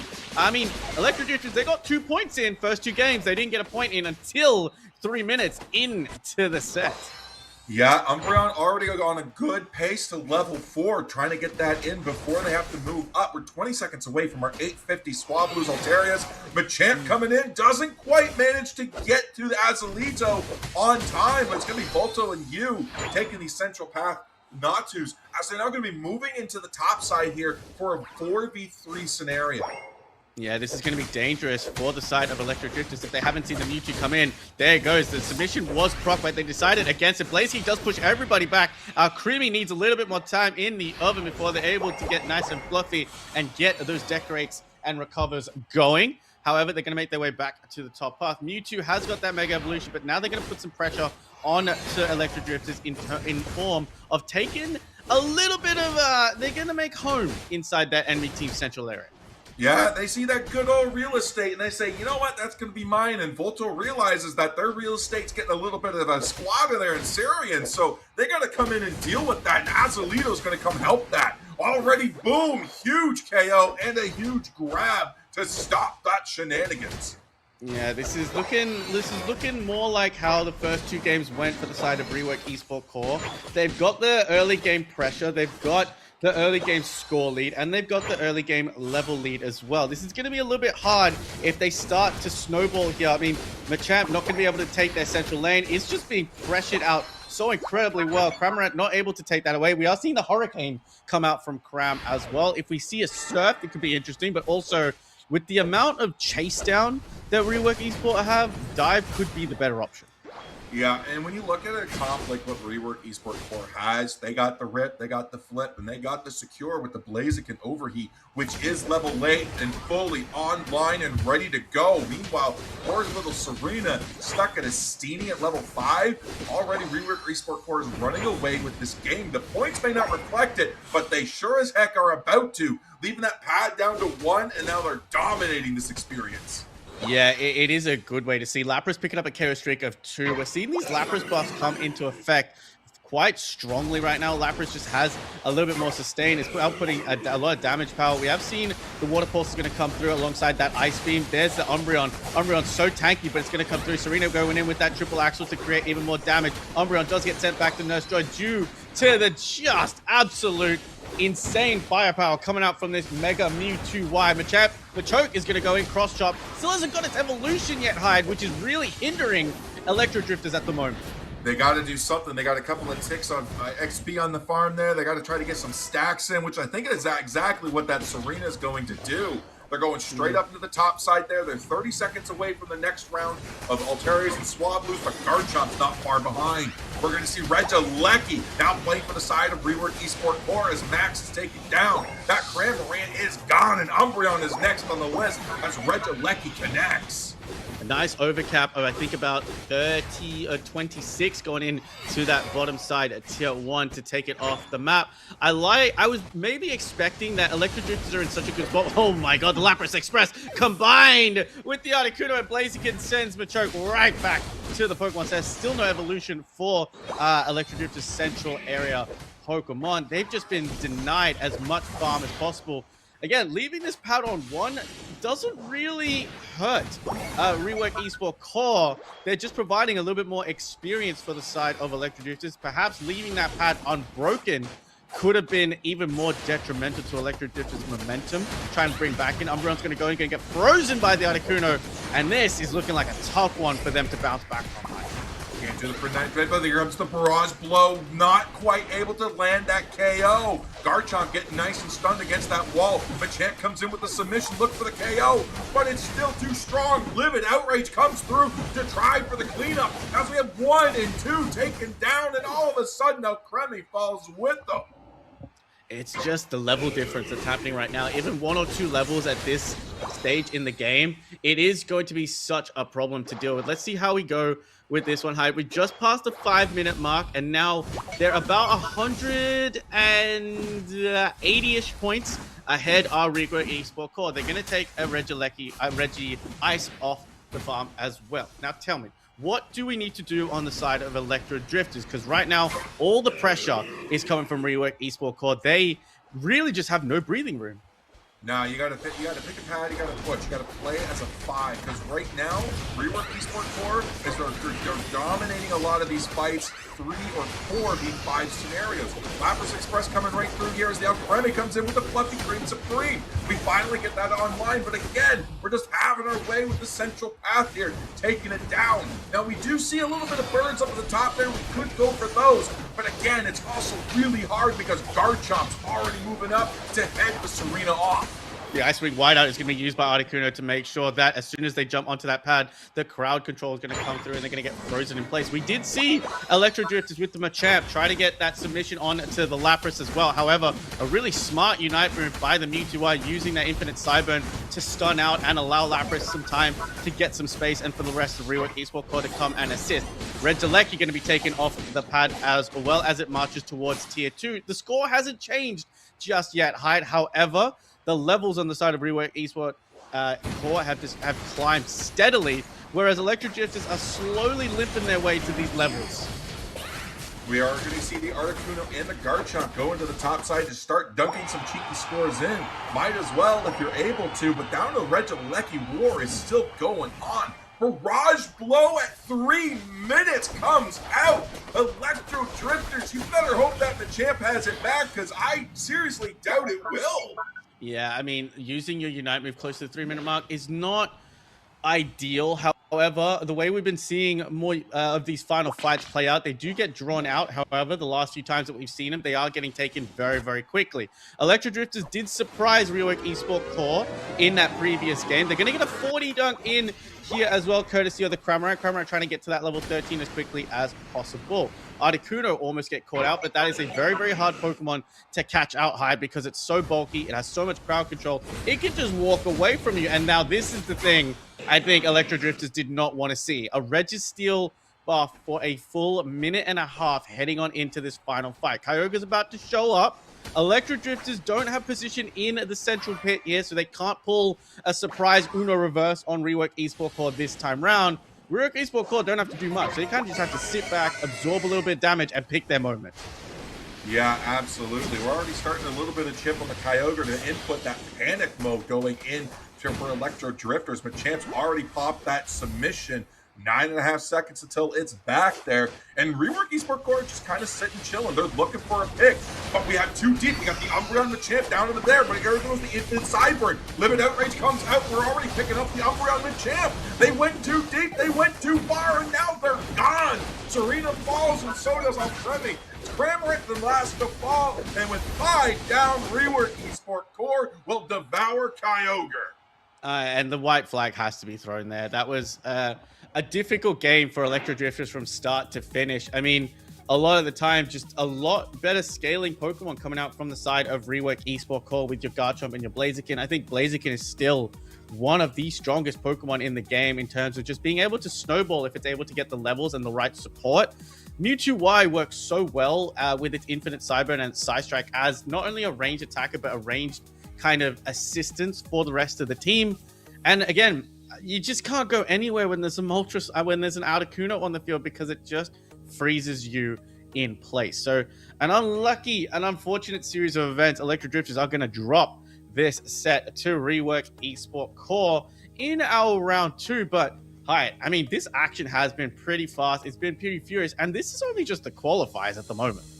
It has been. I'm excited to see what the rest of the rounds are going to go with. We got 5 rounds today. We've done 2, 3 more to go. There's so much action, so much creativity and spice to be able to see from a lot of these teams. And it's interesting to see what Pokemon are starting to rise to the top in terms of picks and what Pokemon are being preserved and saved for when you're really deep in the trenches. Yeah, I'm just having a look at the rest of the results for round 2 as well. So a few of our matches have finished. We went to a round 3 for this one. We're still waiting on a final, either submitting their scores or not for this final game. However, Unova Esports did go down to Nasty Family, Moon Starmies, and maybe went down to Almond Bousselon. Dift took one over on T-Tar. Rio Esport Core going up against Electro Drifters, and Esports Cologne went down to Vaporeon Hunters. So a lot of teams doing quite well. Vaporeon Hunters currently undefeated. They won their first match in round 1. T-Tar won their first match. However, they've lost their second match as well. So a lot of back and forths going on through the Swiss round side. It's very, very exciting. However, we've got round 3 to bring you guys very, very shortly. Don't go anywhere. Grab yourself a drink, grab yourself a snack, and I promise you, we will be right back. See you very soon.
Welcome back, trainers, to EUL 2026. We are once again joined by Lobo and Husky, and you saw some riveting gameplay. Round 3, we are in. Round 1, we saw riveting gameplay between T-Tar and Eons Esports. Game 2, we saw a grueling gauntlet between Electro Drifters and Rework Esport Core. And now we get to see the grit and might of Esports Cologne and Nasty Family. Lobo, let's start with you. What do you think of this upcoming matchup? Oh, let me have a look here. I mean, Esports Cologne versus Nasty Family. There's again a lot of really prominent EU players on this team. Nasty Family. They come. I mentioned them at the very start of the broadcast. They do come up with a lot of really interesting players. Sixties, Not Dodo, Rally, Galnagana, Christo, and Niat/Banana Ben from Los Catacudos and Peps, respectively. They are quite a strong team just based on the players that they have currently. I mean, they managed to take a win in round 2. However, they did lose to Electro Drifters in round 1. So a lot coming up. So I'm very excited for this one, Heidi. Absolutely. Well, we're going straight into the draft. Husky, take it away and take it over. Yeah, it's going to be Mean Lobo this time. And I'm excited for this one. I've had quite a while to rest and watch the last set, eat some food, do some shopping, pet my cat, everything that one would want to do. But I'm excited to get back into casting. Some interesting picks that we saw come out as we saw game 3 and last set. Hopefully we get as lucky to see some interesting picks in this set as well, Lobo. Yeah, look, I will say I'm very jealous that you have a pet so that you get to pet, because I really want one and I can't have one, and I'm very sad about that. But what I'm not sad about is the ban phase that we're going to witness. We are seeing Snorlax, Psyduck, and Umbreon. That's a core trio that we've been seeing banned off a lot recently. For Alligator, not going to be allowed out. Neither is the Mega Charizard Y. Neither is Skeledirge as well. That Unite move, that Unite move from Skeledirge is really interesting, Husky, because it crosses the entire map. Yeah, but I feel like we haven't seen Skeledirge prioritized much, so I guess Nasty Family just has an idea of what they want to do, and Skeledirge would disrupt that. So this first pick, Sylveon, is interesting. I mean, Sylveon has gotten a buff, but I feel like teams are prioritizing Sylveon when they have a really, really good Sylveon player or a strategy that makes Sylveon super busted. Otherwise, it's not really a first pick, but they would rather not have the other team have it. Instead, they're going to give up Typhlosion and Mamoswine that we talked quite a lot about over the past couple sets. Yeah, Typhlosion, Mamoswine in such good places in the meta right now. The second tier is probably the second best defender in the game.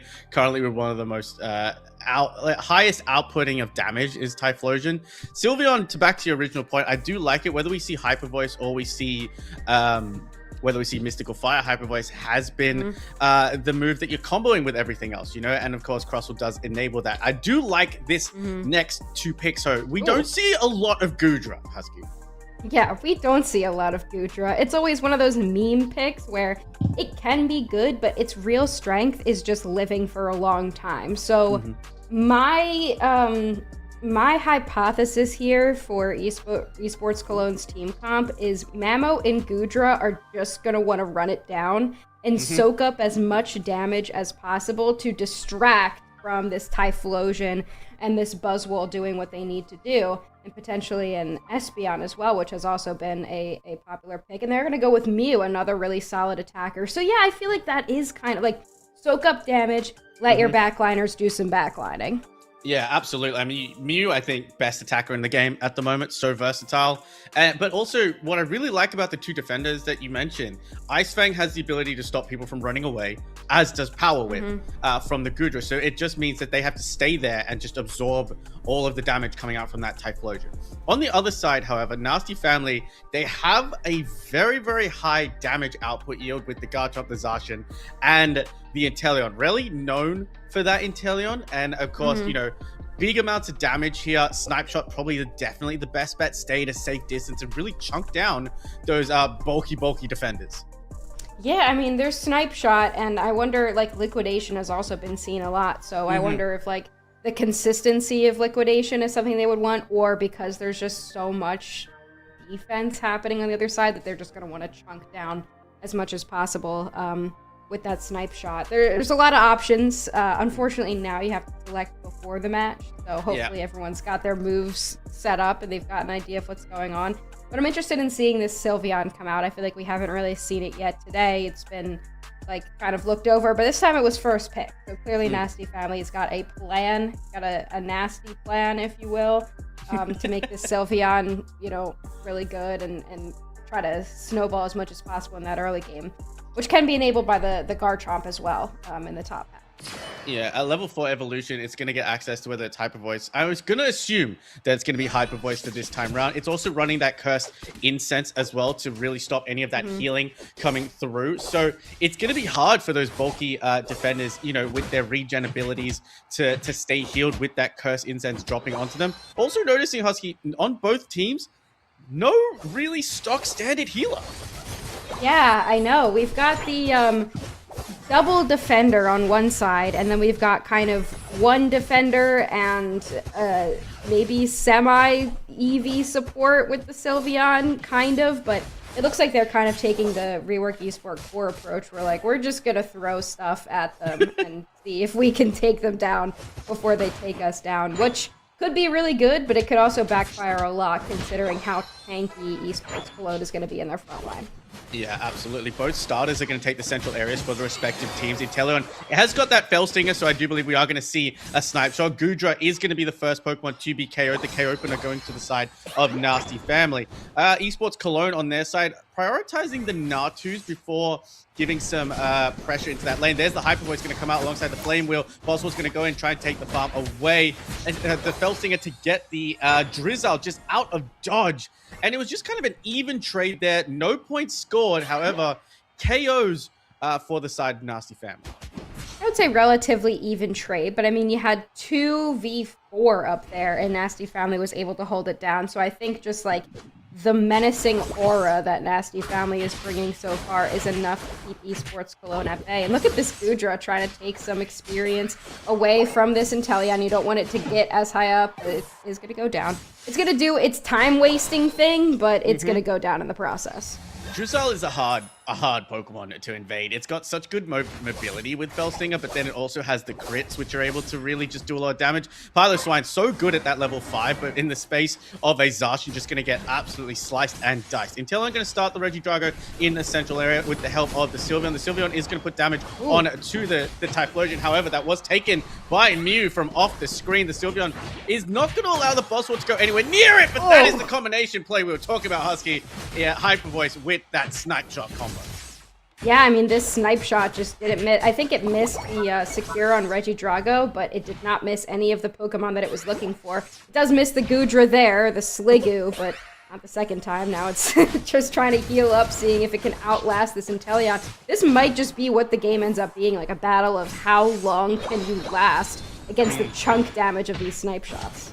Yeah, the Snipe Shot is really just hitting its mark. We saw Gudra's passive come into play every time it goes in and out of a bush. Does get that extra healing coming through. Solar Beam going to try and chunk away a little bit of the Crostle, but Crostle's such a good Pokemon at breaking ankles. 7-minute mark on the clock. We're going to get Regiroulette. Going to be a Regirock on the bottom side, and that's going to be ripped away by Nasty Family as the Crostle does do what Crostle does best with the distracting. Piloswine does get a good secure, but they might go down for it here, Husky. I mean, what a great secure there. Just walks in with a boosted basic attack. They will take down the Sylveon as well after a really solid Ice Fang, and now it's 4v1 in the bottom path. Looks like Esports Cologne's finally going to put some decent points on the board, breaking this Tier 1 goal zone. Inteleon now looking for a secure in the top path. They will get it, and Buzzwole's in trouble. They'll go down. So kind of a trade here. Top path goes to Nasty Family, bottom path to Esports Cologne. This is going to be a nice overcap here. 40 into 14. 20. I'm not even going to try and do the math, given how it's very, very simple. Very Frolics going to come out from the Sylveon to survive. Countered by the Mystical Mirage from the Mew, who's just going to use it to return. That was a really nice use of the Mew's Unite move. Zacian is going to go in, try and pick up a KO on the Typhlosion. Does get stopped in its tracks by the Ice Fang. Typhlosion going to come back, pop that Eruption, and Zacian says, no, not my time. Just going to back on out of here. So now, Husky, we've got a little bit of a lull. The levels aren't looking too bad. Scores only 2 points apart. How are we looking for both teams' momentum? Who are you giving it to so far in this game? I mean, it's very even. I think Esports Cologne started out a little scared. Like, they weren't really sure. They knew they had experience into those defenders, but now they seem like they've hit their stride. Unite move coming out from Garchomp in the top path. They're going to rip right through this focus band of the Buzzwole, and here comes the Typhlosion with the Unite move as well. Doesn't really get to use it too much here. Cooldown isn't too bad. It does surprise me to see that this Crustle is Shell Smash instead of the Rock Tomb, so they're going more Disruptor, like annoying speedstery focused Crustle rather than this like traditional defender. So yeah, I mean, it really is like Nasty Family's just going all for damage and getting into big team fights. Here we go, another team fight on the way. A big X-Scissor does hit the Mamoswine and the Typhlosion. The Unite move going to be popped. The Azure Spy Vision by the Intel does manage to KO the Gudra with the assistance of the Garchomp. Zaki is dangerously low right now. Going to be taken, almost going to be taken down, but trying to break some ankles of the Intel, who's not able to hit a snipe. But all the while that's happening, the Regirock going to be broken in the backline, giving them a nice defensive buff. However, top side, the position is not going to be lost as they do get a 40 in to try and subsidize any kind of pressure onto this bottom side. Mystic Mirage going to be popped to put pressure on this snipe shot. Big Ice Fang on it to the Zacian as well as Typhlosion comes in with the Eruption. Mamoswine says hello to Nurse Joy as Garchomp is going to join them very, very shortly. That Eruption is just so strong right now, but Kudra stepped into the wrong bush, and now it's going to try and stall a little bit as it regens some health. I mean, that was just a scrappy fight all around. Mia went in way too deep at one point. Esports Cologne did put up a good fight, but they got pushed out a little bit. But they didn't completely lose that fight either. Now Gudra is way too far out as well. They're going to take a snipe shot to the face. They will go back to Nurse Joy as well. I think what I've been seeing a lot is like Esports Cologne started out really unsure, and now they're playing a little bit overconfident in some of these moments, just getting a little bit too out ahead of themselves. We see it again here, Typhlosion a little bit too far forward. They do pick up a nice shield there, but Hyper Voice ultimately is going to win out. Yeah, the Fairy Frolic into the Volcanic Heat Haze is going to come out from the Typhlosion. The Inteleon does get caught up, and now it's going to be pressured here by the Gudra. Does the Power Whip. However, Zacian manages to secure that in all the mess here. Gets punched away, and Nasty Family are coming back in this, especially on the counter here, Husky. Nasty Family are looking very, very good. Their pick selection and their target selection seems to be on point. Yeah, I mean, it's not a composition I would be excited to see in, like, my solo queue games, but for some teams, like, why have a defender in support if you can just outscale the enemy team? Garchomp again with another big Unite move is going to try to last. They don't. Big Eruption or Flame Wheels, that one from Typhlosion. But yeah, I'm just seeing a lot of both teams kind of, every member of the team kind of playing their own game. Like they're overextending a little bit. They're getting a little bit too excited, getting themselves caught out of position. So we'll kind of just have to see how this ends up going as we get very close to the end of our game. 30 seconds to go until the main objective. You saw both teams were looking at the bottom Reggie. We had a Reggie Ice Spawn, but both teams just decided to walk away from it. Esports Cologne doing exactly what you said they were doing. They've got a little bit of confidence now with these two defenders. They're pushing up a little bit strong. They do get caught out here by the Garchomp, who does get a lot of damage chunked away from them, but also Inteleon turns it back on them and chunking back the Mew and the Typhlosion. So far, the Hyper Voice is going to find the Gudra before Groudon even decides to spawn here, Husky. Are they going to make it patient, or are they going to go for the rip straight away? I mean, great X's are there from the Crustle, and then the Buzzwole comes back, picks up the Garchomp as well into Unite move, so now Garchomp goes down. It's one down for either side. Now Typhlosion also goes down. These snipe shots are hitting really hard. Sylvia takes down Buzzwole. Nasty Family is winning this fight, but the Groudon hasn't gone down yet, Lobo.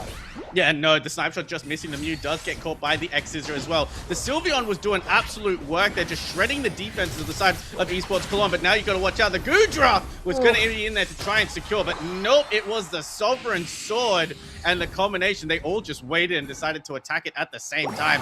Nasty Family proving their name true and clear.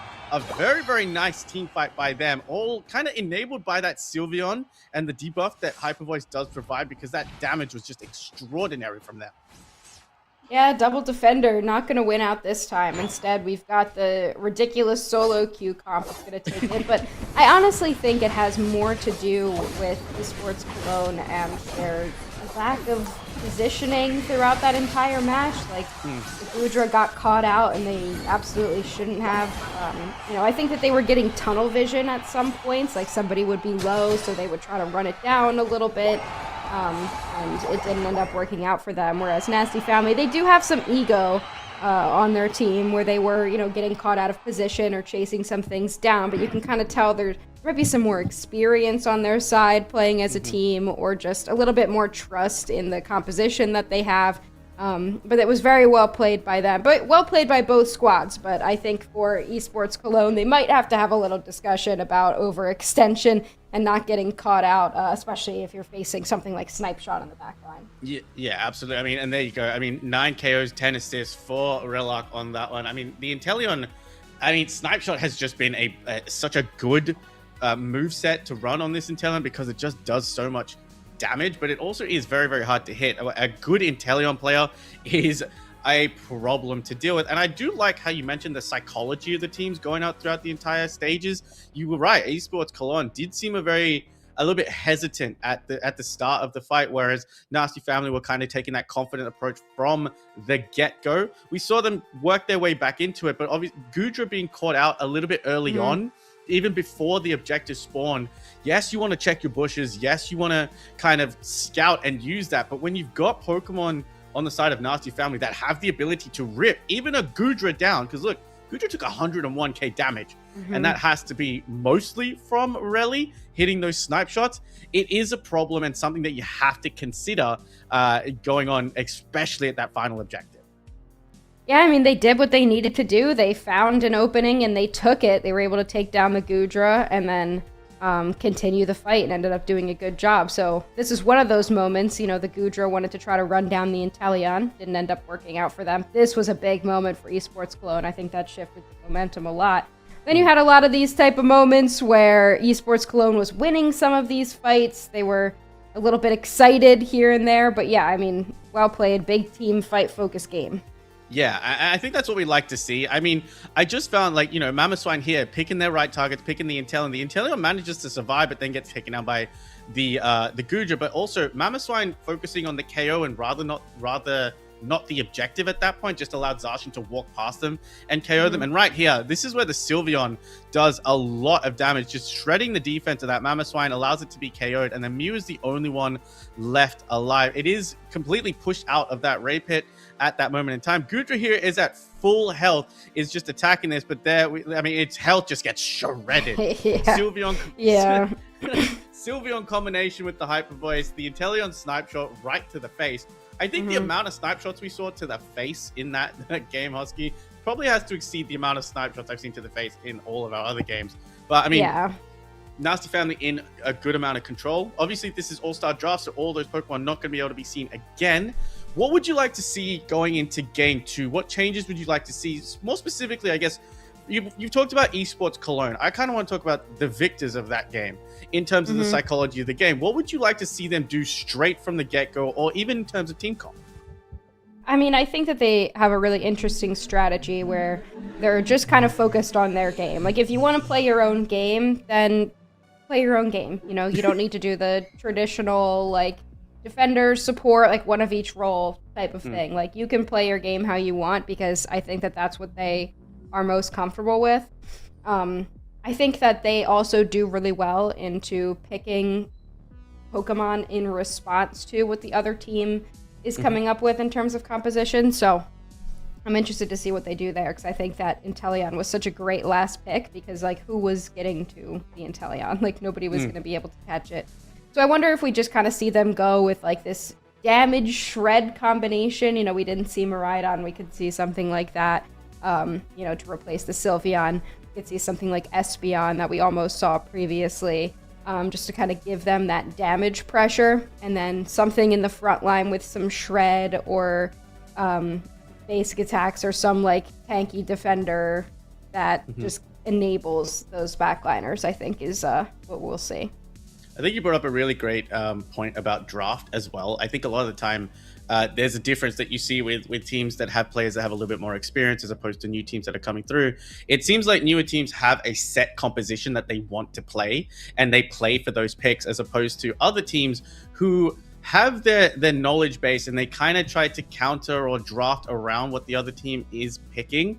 I think that is a really good insight into just how experience does play such a huge factor into this game. So I do love the chess game that comes in with drafts. We're going into Game 2 very shortly, I believe. It is going to be Esports Cologne that is picking first, and the map is going to be Groudon. Now, you sparked on it a little bit about it earlier on in the broadcast. Between Groudon and Kyogre, do you find there is much of a difference between the two in terms of play style?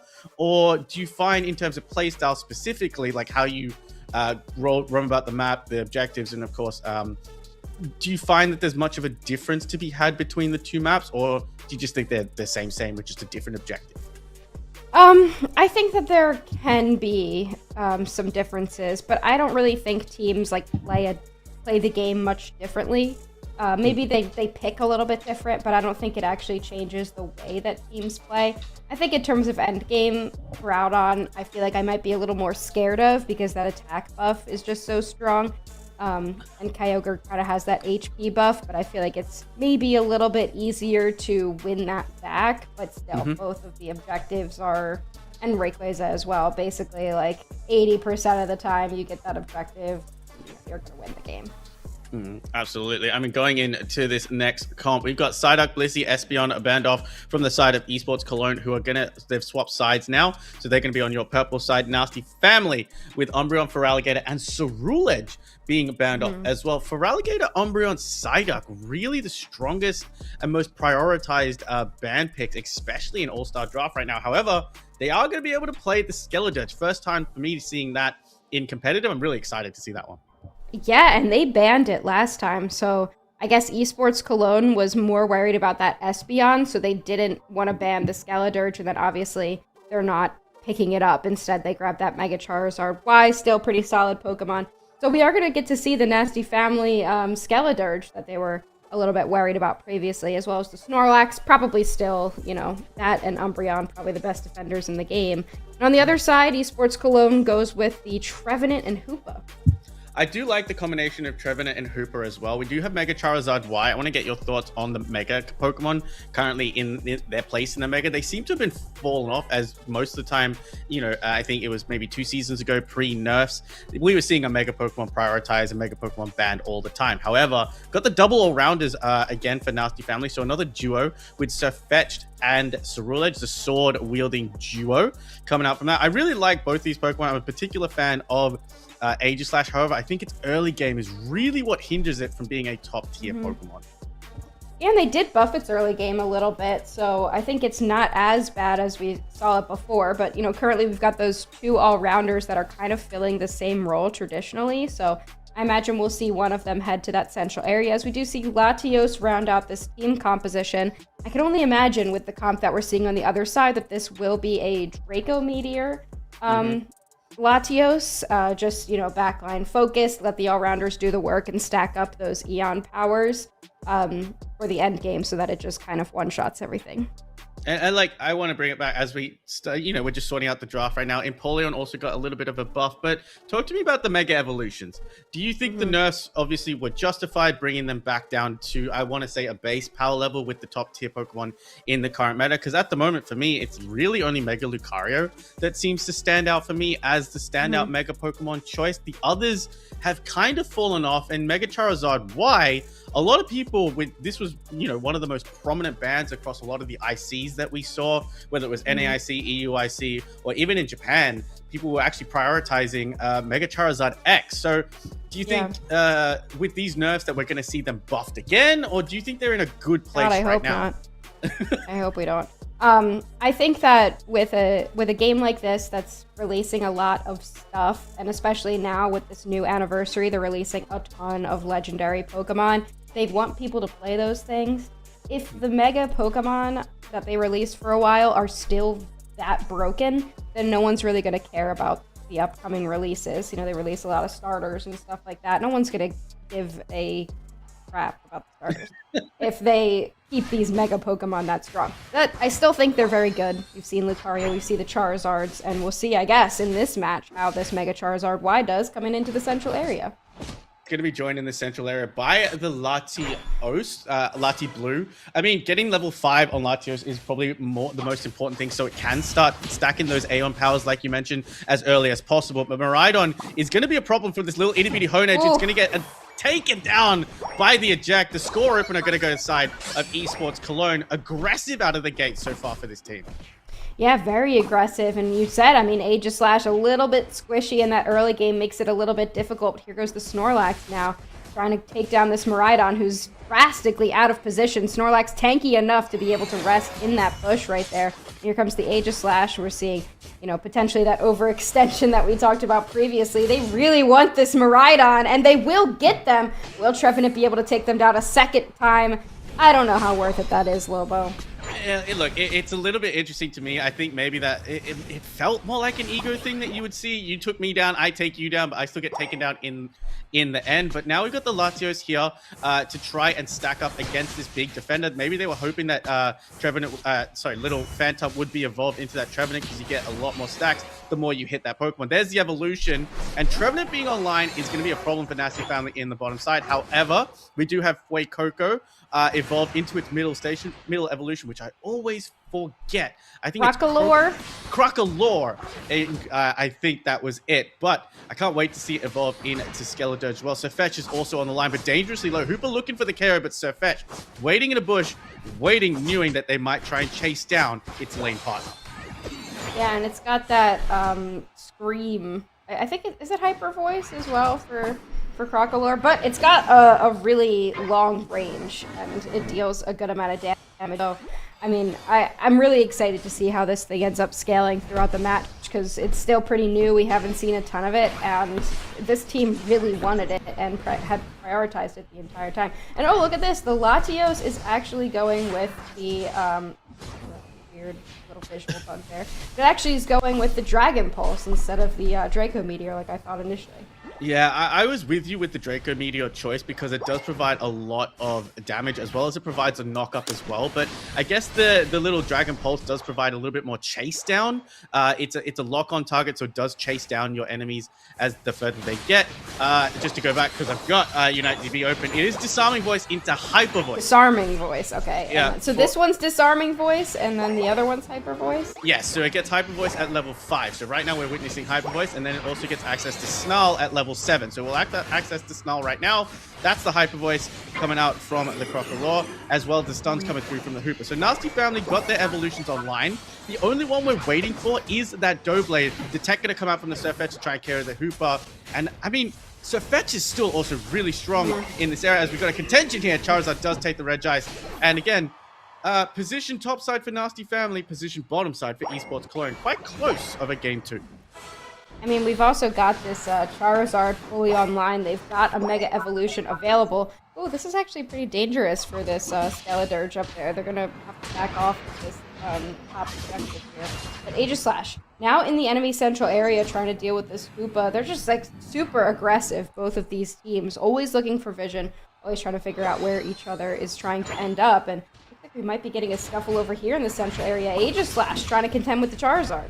Yeah, they might try and pull the Charizard Unite Move, but a good block there from the Snorlax does allow this to escape. There we go. Miraidon is going to be the first one to be taken down. Charizard takes to the sky with the Seismic Slam. It is going to go mega take down the Aegis Slash as well. That Fire Blast is going to do a little bit of damage to kind of warden off this Skeledirge as well. Right now, the pressure is all being mounted by the side of Esports Cologne.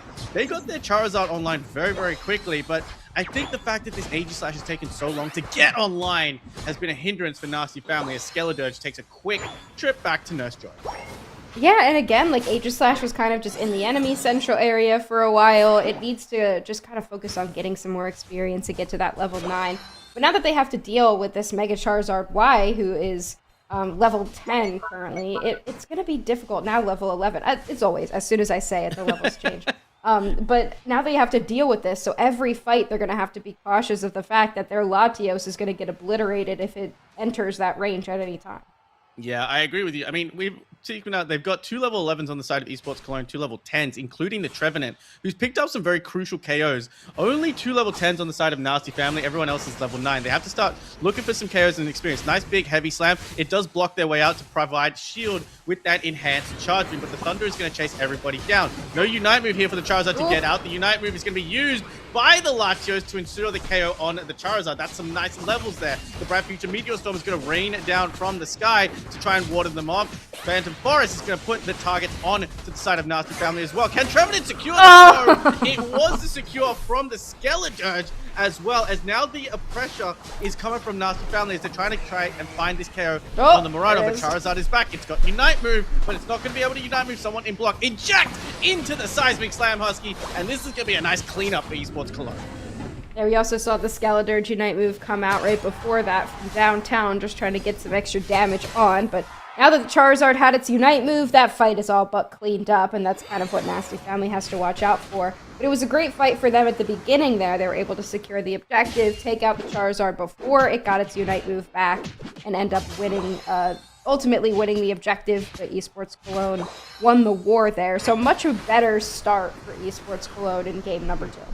Yeah, they've kept the aggression going on from start to finish. They're winning out some of these team fights. However, through, either methodical farming or just pick selection right now, Aegislash is going to get caught with the Horn Leech here. They're going to try and take down the Trevenant, which they do.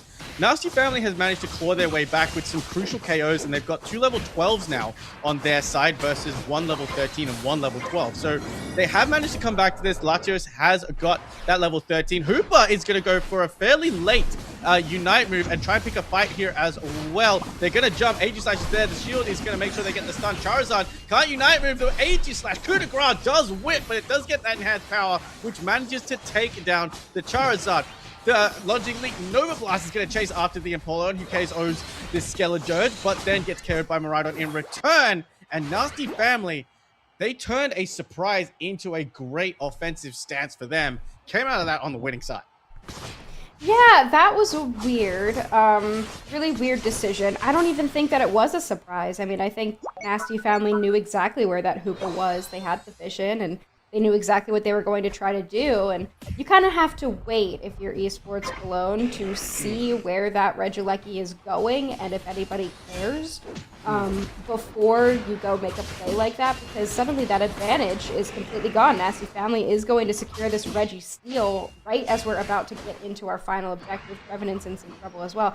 They now have to back up, and we're going into a endgame fight with very little Unite move economy on the side of Esports Cologne. Now, that still means that Charizard has its ability to Mega Evolve, so you could never count them out. But I do feel like that play just wasted a lot of the advantage that they had built up. But here we go, Groudon has hit the map. Yeah, straight into the Logically Nova Blast. The rings are going to be unbound. The first KO is going to come onto the side of the Empoleon as Sefetch decides to chase down this Miraidon as well. Aegislash is keeping the Trevenant occupied as Charizard has already taken to the sky. It's going to absorb a Unite move from the Latios and gets taken down in quick succession. Not so effective this time was that Charizard taken to the sky and setting the sun. Nice eject heavy slam to pick up a final KO on the Trevenant. However, the rest of Esports Cologne are slowly rolling back in. The Bright Future Meteor Storm is not going to do enough. I think Nasty Family have a feeling that they're in the lead. They're going to try and take a reset. Nope, that's not going to happen for them anymore. They're going to try and make sure this Hooper doesn't come back. Skeledirge, oh, Hooper did come back as well. Hooper, we're going to see how they're going to go. The positioning is all over the place. Haven't had a chance to group up. The little tricks, it does get sent back to Nurse Joy. A chaotic final fight with only 18 points between these two teams, Husky. Yeah, and now Latios at level 15 is just so strong. Look at how much damage it's dealing from just one Dragon Pulse. They're easily going to be able to chase down this Trevenant, and now we do have the Empoleon also being chased down, but no, 45 seconds left, and Charizard breaks off and scores, so now 30 points in the lead, Esports Cologne are, and here comes the Charizard back into the central area to look for a secure on this Groudon. It's getting very low. Aegislash is going to have to use probably a Unite move to go for the secure, but it misses! It misses, and the Charizard secures the objective! And the secure comes through for the side of Esports Cologne. Charizard has 50, however, the scores have gone in 21 seconds. They have to stop this. Skeledirge versus Charizard on the top side, 50 points each. Charizard does get it in, and it's the Unite move! Nasty Family is actually in the lead right now, 350 to 394. We're going to find out. Another 14 goes in from Charizard, but is there enough on the board for them to secure this one? It was 25 points. There's 13 still not doesn't enough. go in. 13 goes in. 26. Yep. That might be enough. I think they did that's it. Enough. I think that's enough. We're going to a game 3 situation. Wow. Wow, what a throw there from Nasty Family in the end. The whiff of the Aegislash Unite move. No! Wait! 394 to 390! 394, 4-point differential between these two teams. And Nasty Family, after an unbelievable throw, is not going to be punished in the end. That is, the coup de grace is probably one of the best secure tools in terms of Unite moves that any kind of Pokemon has got. It does such a decent amount of damage, but it has such a long wind up before you can execute the move. But it went completely the opposite direction, perhaps distracted by the Charizard. Maybe I'm trying to think of the calls that would happen there. Charizard It was probably it. just a snapback, honestly. It has to. Yeah. It has to. I mean, it's like it happens, you know, but it sucks for it to happen in a moment like that. And honestly, I don't even think that it would have gotten the secure. I think there was too much HP on it. But I think, you know, after you see that, you're like, oh my god, wait, I just put that in the wrong direction. Charizard can walk in, just throw something on it and pray. And they were able to, but unfortunately, Esports Cologne, they scored. They got really, really close, but they weren't able to make it happen. And let's take a look at some of these replays. This was one of those moments where I was a little bit confused. Esports Cologne had such an advantage, and they really should have won that game, but they just pushed a little bit too hard here. That kind of gave Nasty Family the advantage right back.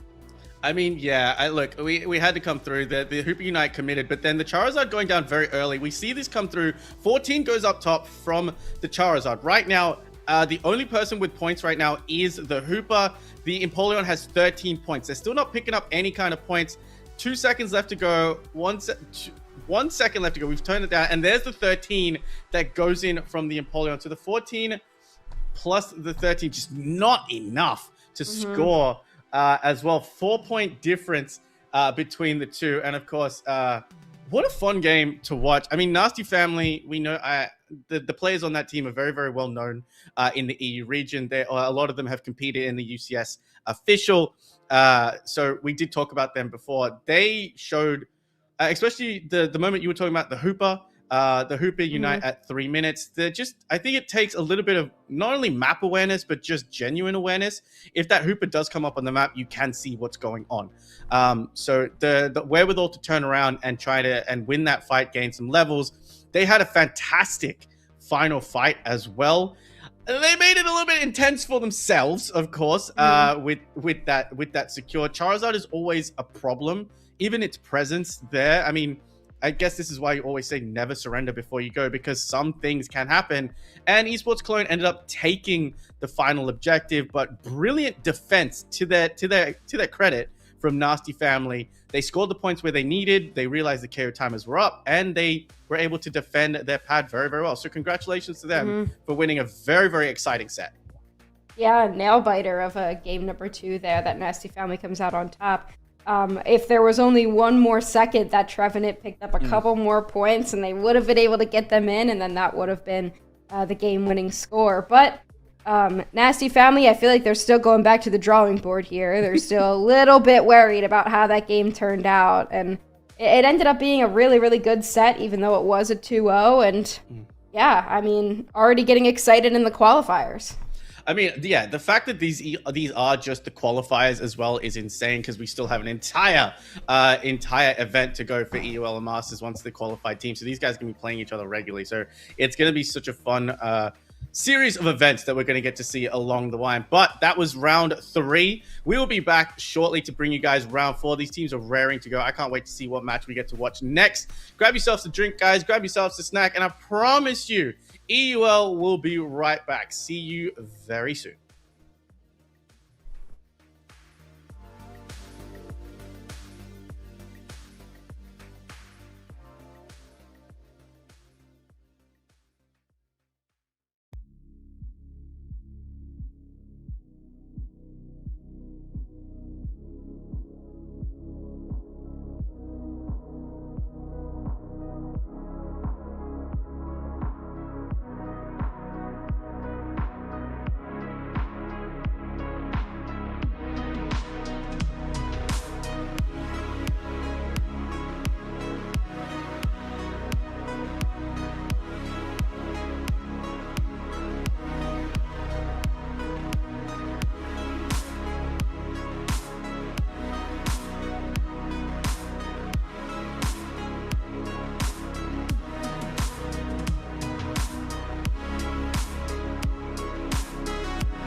Welcome back, trainers, united, spectators of all ages. My name is Lobo. I'm once again joined by the incredible Husky and Jonathan Hyde. We are heading into round numero 4. I was going to use I was going to use a different language, but I completely messed it up. We're getting into round 4 for this one. We have seen some incredible action so far at the EUL qualifiers. Now, guys, this is qualifiers. So teams are qualifying to get in to the EUL. And with the action so incredibly hot, heavy, and fast-paced all across the last couple of rounds we've watched, I mean, it just has me more excited for the actual EUL season. But our next game is going to be Rework Esport Core versus Diff. Now, we just got a little bit of information, guys. This is a mismatch of all 10 players have at one point played on either Rework Esport Core and Rework Esport Gear, which were our 2 finalists for the previous season. So a lot of knowledge shared between these 2 teams. How is that going to impact how they play this game? And does that make that more exciting? Husky, I'm going to throw that question to you. Yeah, I mean, there's a lot to think about when you come into a situation like this with how Fearless Draft is, to be considered. And just looking at the records of these 2 teams so far, we did see Rework Esport Core a little bit earlier. We haven't seen Diff quite yet. But Rework Esport Core won in their last round. We saw them win in round number 2. And they also won in round number 1. So it's going to be them coming off of a lot of momentum here, as well as Diff, who's also coming in undefeated. So I had to go back through to make sure that I was getting it right. But both of them are coming off undefeated. So it's going to be interesting. So 2 undefeated teams, Hyde, going up against each other, 2 teams that know each other very well. Does that lead to a very back and forth game 3 situation kind of game, or is this more of a one team is kind of going to go hand over fist over the other? I think it's going to come down to whatever the first draft's going to be, because this is where our teams are able to bring out the strongest Pokemon in their roster. They have free unlimited reign across all 80 plus characters that are in the game before All-Star mode just starts kicking in and start taking Pokemon out of the rosters. And once we have whoever's in that first lead position of that 1 point of taking a game number 1, now they're going to be the opposing team's going to be at a disadvantage because there's 10 Pokemon banned against you, 16 with this 3 bans from each side going into game 2. And if these teams know each other, they know exactly which mons to start taking off the roster, start putting on the ban list, start maybe even just picking them just to make sure they're out of their hands. So, I mean, you talked about the ban list, which is going to lead into my next question. Across the last 3 rounds that we've seen Psyduck, we've seen Umbreon, and we've seen Blissey all get banned off. We've seen Typhlosion been in the ban jail for quite a bit of time, as well as Sylveon. Do you guys imagine with those first 3 that I mentioned, Psyduck, Umbreon, and I do believe it was Blissey as well, Typhlosion, are we going to see a change up in any of those main 6 bans that we get, or do you think it's going to maintain the same? Because those picks seem to be the current most annoying to deal with, the current most problematic to deal with, Husky. I think that it is going to depend on the players, as well as how that first game goes. You probably start out with banning some things that you just already know that you don't want to see, like Umbreon, Blissey, Feraligatr. And then after you get a feel for what the other team is doing, that might change. We've seen that a couple times. They're like, well, we know that you can't play any of the same Pokemon, so they're probably going to go after this specific pick, and we would rather them not have it if they're first and they ban that. But I think the first draft is usually pretty self-explanatory. So we've just got a little bit of info before we send you guys into the game. Rework is going to be their second. They're going to pick second, whereas Diff has actually picked Groudon. So Groudon is going to be your first map of the choice. So it's going to be a really, really fun game that I'm interested to see. Before I send you guys in, I believe all the players are in lobby. Hyde, we've seen a bunch of Pokemon so far today. What is a Pokemon that we haven't seen today that you would really, really like to see come out? And keeping in mind, Quaquaval, I believe, I don't know if we decided if it was playable. It is served its 2 weeks moratorium, but then also Yveltal is off the table. So out of all the other 90 plus Pokemon that we have, what Pokemon would you most like to see come to the table for this one, if we get a chance to see it?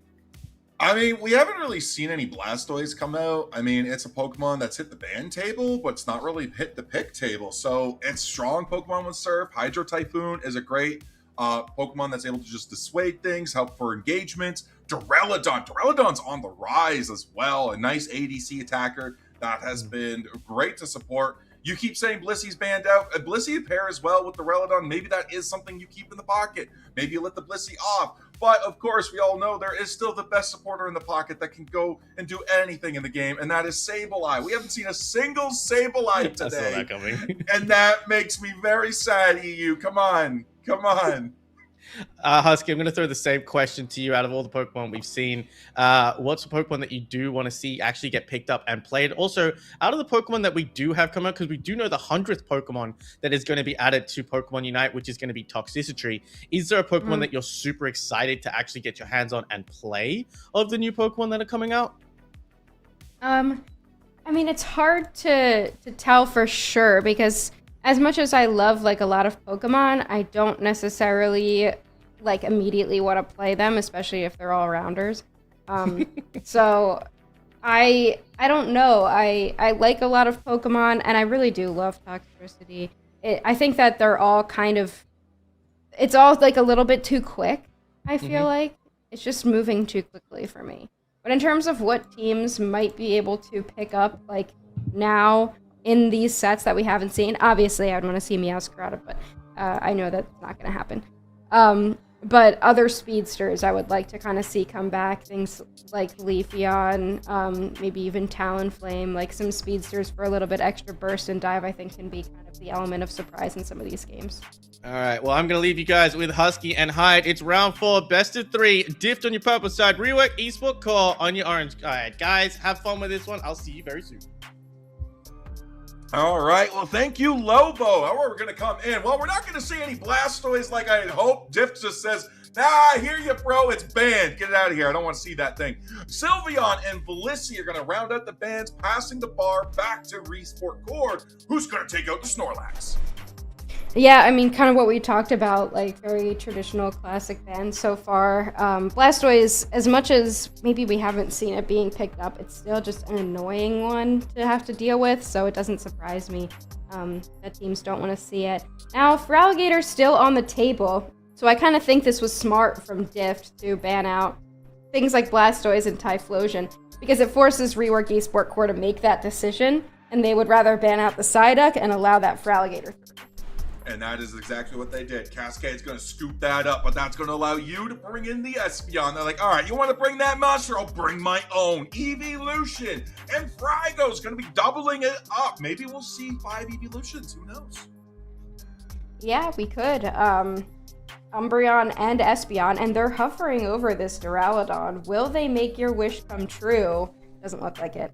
They're just baiting you. But considering another attacker here, I think that it's been kind of surprising to me. For a long time, we had a very anti-attacker meta, and now it seems like that has shifted, and we have been seeing some of these attackers come back up. We are going to see Jirauri's Russell, very solid pick that we've seen quite a lot as well.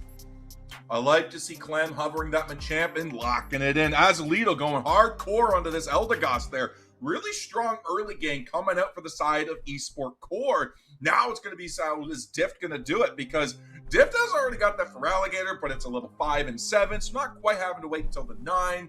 But Hoopa and Crustle, again, fantastic early game. Mewtwo-Y going to be having a devastating bottom lane, so Espeon's got the better secured, but Mewtwo-Y might be able to do something. But Jose going to be coming in with the Absol last second pick.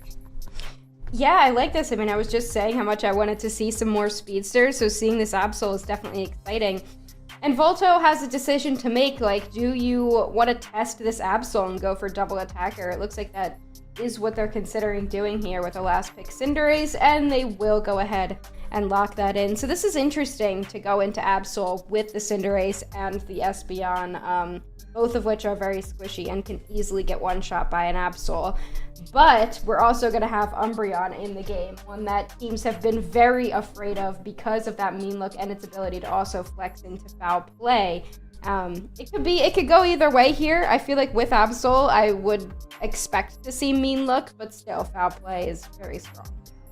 Now, you got good CC at the Umbreon, potentially with Snarl there, with the Espeon as well, coming with the Psychic Solaire, all the stuns. Machamp coming in with that with that submission coming in, and even a little bit of blaze kick action with the bunny there with Cinderace. So it makes me wonder, will Eldegoss follow up and come in with the CC action with some Cotton Spore, or are we going to see the return of the Captain Guard coming in for rework Esport Core?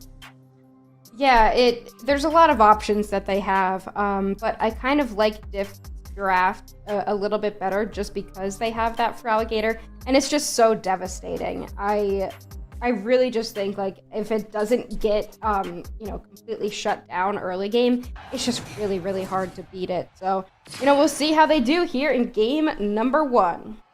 Diff going to be the purple team, going to be sending that Absol into the central lane, going to be countering the orange team's rework Esport Core's Cinderace. So we're going to be seeing the action coming in here. Already 60 seconds until our birds spawn in, and we're going to see how these are going to be walking through. Azalito with Clem up into the top, as long with you, and our S Umbreon down to the bottom. I feel like Machamp has fallen off so much, but it's still really solid. So, seeing it come in here, it's really going to be used more for that disruptor all-rounder. Just walk around, see if you can submission people out of position. And that might be difficult because you have a lot of unstoppable and hindrance resistance on Diff. You've got the Mewtwo with its unstoppable, and you've also got the hindrance resistance on Waterfall from the Feraligatr. Already our junglers are taking their options. They're going into opposite lanes here. We have the Cinderace as the Raboot still in the bottom, but we get the evolutions. Frygo and you get them, and it's a 3-man move into the top. No, never mind. They're going to say, you stay bottom. Meanwhile, we are going to see the 5-man top. Never mind. Mewtwo Y, stay bottom. Ooh, Pursuit on the Absol as well. Going to try to catch up here, looking for a lot of damage, which they do find in the back line there. But Umbreon and Machamp are fast to respond. That still gives a lot of leeway for Diff to kind of jump in here and look for some secures. But a lot of that does go over to rework Esport Core. Umbreon does have this foul play, so very traditional defender focused, and Absol goes down. There we go. The Crustle puts up the wall, and they're still going in, but they grab the KO. Rework Esport Core now going to be moving in onto this pad here with only 2 defenders. Points are now going to be raining in, putting them at 59 to zilch. Poor Diff has nothing in the pocket. Yeah, I mean, and you really want them to get that early game off to a good start, especially with that Absol, but rework Esport Core is going to push their advantage. Umbreon has that red buff. Here comes the Mewtwo, though. Everybody's responding. They will go down, giving the red buff right back to the Absol. That's going to be good enough, I think, for Diff to be able to get that Absol almost to level 7 and be in good position for this Regidrug. And this Umbreon also opting to pick up that foul play rather than a mean look there. So we not going to be seeing Absol lockdown, not going to be seeing Mewtwo or Feraligatr as well. They're just going to have free reign in their mobility, and the rest of Rework Esport Core is going to be relying on the CC stuns. But here we go. Volto's coming into the top there, trying to get the KO, and there it is. Boom! We have Cascade taken down. The momentum has shifted into a 4v2 situation. Yeah, I mean, Feraligatr just kind of walked in there a little bit too far, a little bit of an overextension on their part, but we do now see Mewtwo Y is Mega Evolved, another one of those Mega Evolution Pokemon that's maybe gotten tuned down a little bit, but is still right up on par with a lot of these other commonly solid picks. But here comes Feraligatr. They do have their level 7, so they do have their Waterfall now and can start potentially diving.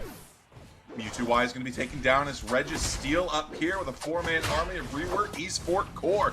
Feraligatr, Cascade, trying to find a way in, just says, nah, we're just going to go take a little bit of experience, but we're sending 2 down. The Umbreon's going to be able to meet them down there, and Eldegoss going to take the portal pad home. We've got Hoopa as well, so with that Hoopa, you can do a lot, but it is a trick Hoopa, so they're not going to have the map pressure that we've seen a lot of Hoopas have with the Hyperspace Hole moveset. Instead, they're going to be tricking this Absol, looking for a little bit more damage, a little bit more movement speed, and here comes the Midnight Slash, but it doesn't really do too much. They're just going to have to back off. Yeah, poor Crustle gets Kate taken down in a quick KO there as well. Rework Esport Core now going to start turning onto this Regieleki and now turning their attention to this basement pad. They are ahead by, they were ahead, but now they're down by 3 points, and they're quick and eager to change that as we have Diff coming in trying to stop it, but Mewtwo Y gets a quick KO. So far, this is a great start for Rework Esport Core, but here comes the Feraligatr with a Unite move to instantly go down. And now Diff wants to push back the other way. Espeon's also going to get caught here. Absol getting credit for that KO. And now it's just Umbreon down in this bottom path, the lone defender here for Rework Esport Core. The champ finally online, but now we're getting more points inside for Diff as well. 112 to 156 there as we're trying to take down the Umbreon here. But look at that, the Cloud Crash gets on the other side of the Absol, pushes it back, but the pursuit dash was just too long. They're able to get out. Crustle throws the walls up, they're trying to get it in. Nice stun on the Cinderace there, as now we have Rework Esport Core trying to back out, but Absol not letting it with another Midnight Slash. Yeah, I mean, this Crustle is really setting up this Absol well. They get another pursuit out, big Psycho Cut. Now the Umbreon has to walk away here. Here comes Machamp, though. They do have a Unite move available, and they do use it. Big Barrage Blow into the eject button, trying to take down the Crustle, but they don't even go down, Jonathan. No, but they're able to grab the Absol. So it's a trade. Not quite the one you'd want to make, but it is one that you had to do. Registeel's back on the board there, 2 for 2 this set so far. Umbreon's going to be looking at that Mewtwo Y, trying to get back in. But Feraligator's now going to be like, you know what? No, I got to help my bro. But he's outnumbered, manages to take the Cinderace down, but trying to get away with the Waterfall Eject combo, and is still ready to grab the Registeel, who's now resetting. Yeah, and here comes Absol as well, and they do have another Unite move available. Oh, an Infinite Cyber when the Mewtwo Y is respawning, heading up into the top path. It really starts off this fight. We take one down. The Machamp is the one that goes down, but no, Feraligatr back the other way. Here comes the reinforcements. Rework Esport Core, and the Espeon is the one to hit the Absol with a huge side shot. It seems like they were just waiting for the Cinderace to get back in, but now the Regieleki now connected. They got points ready to dunk and score. 80 left on the pad, 40 in the pocket of the Crustle. They go in, 38 left to try to get in. Poor little Hoopa's got 35. Can they get it in? Low HP. No! Crustle was not able to do it. They take it down, leaving the pad barely intact. Yeah, great response there from Rework Esport Core. I mean, the Regieleki does walk in, but not nearly the amount of points that Diff expected when making that push is going to go in, and now Eldegoss gets to 33 points, so trying to bring it back here in the later part of the match. Absol uses another quick Unite move. I mean, you may as well. It's the last time you're going to be able to use it, seeing if they can pick anything else up. Yeah, look at the levels as well. Absol's sitting at 13. We have Espeon at 13 as well. Cinderace needs to get up there as well. The main damage is how they're going to do this. Machamp's going in, but gets that huge claw attack on right into it. Now we got Crustle being able to take him down by that Cinderace. 4 assists coming in from Rework Esport Core. Mewtwo Y still putting down the beatdown with those basic attacks in its Mega Evolution. But both teams finally deciding to say, nah, we got to farm a little bit.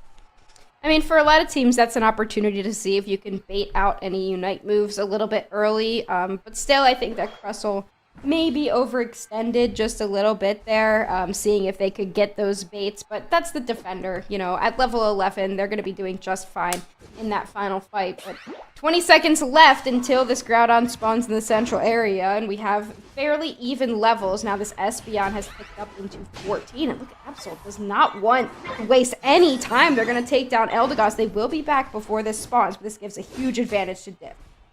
They're ready to go for the rip and flip. They got control of the pit. Eldegoss is back in, but the rings unbound are up. They're ready for the stuns. They're going for the rip. They're going for the flip. The Absol's there, but the Crustle comes in with the Rubble Rouser. Groudon down on 1 HP to Dream, and it's going to be the Espeon secure. You can't clock out the Espeon yet. It's still there, and it got the secure. And now Diff is on the run from this Machamp. Yeah, the Machamp coming down. They have 50 points. Likely going to be able to get them in. It's just Mewtwo Y defending.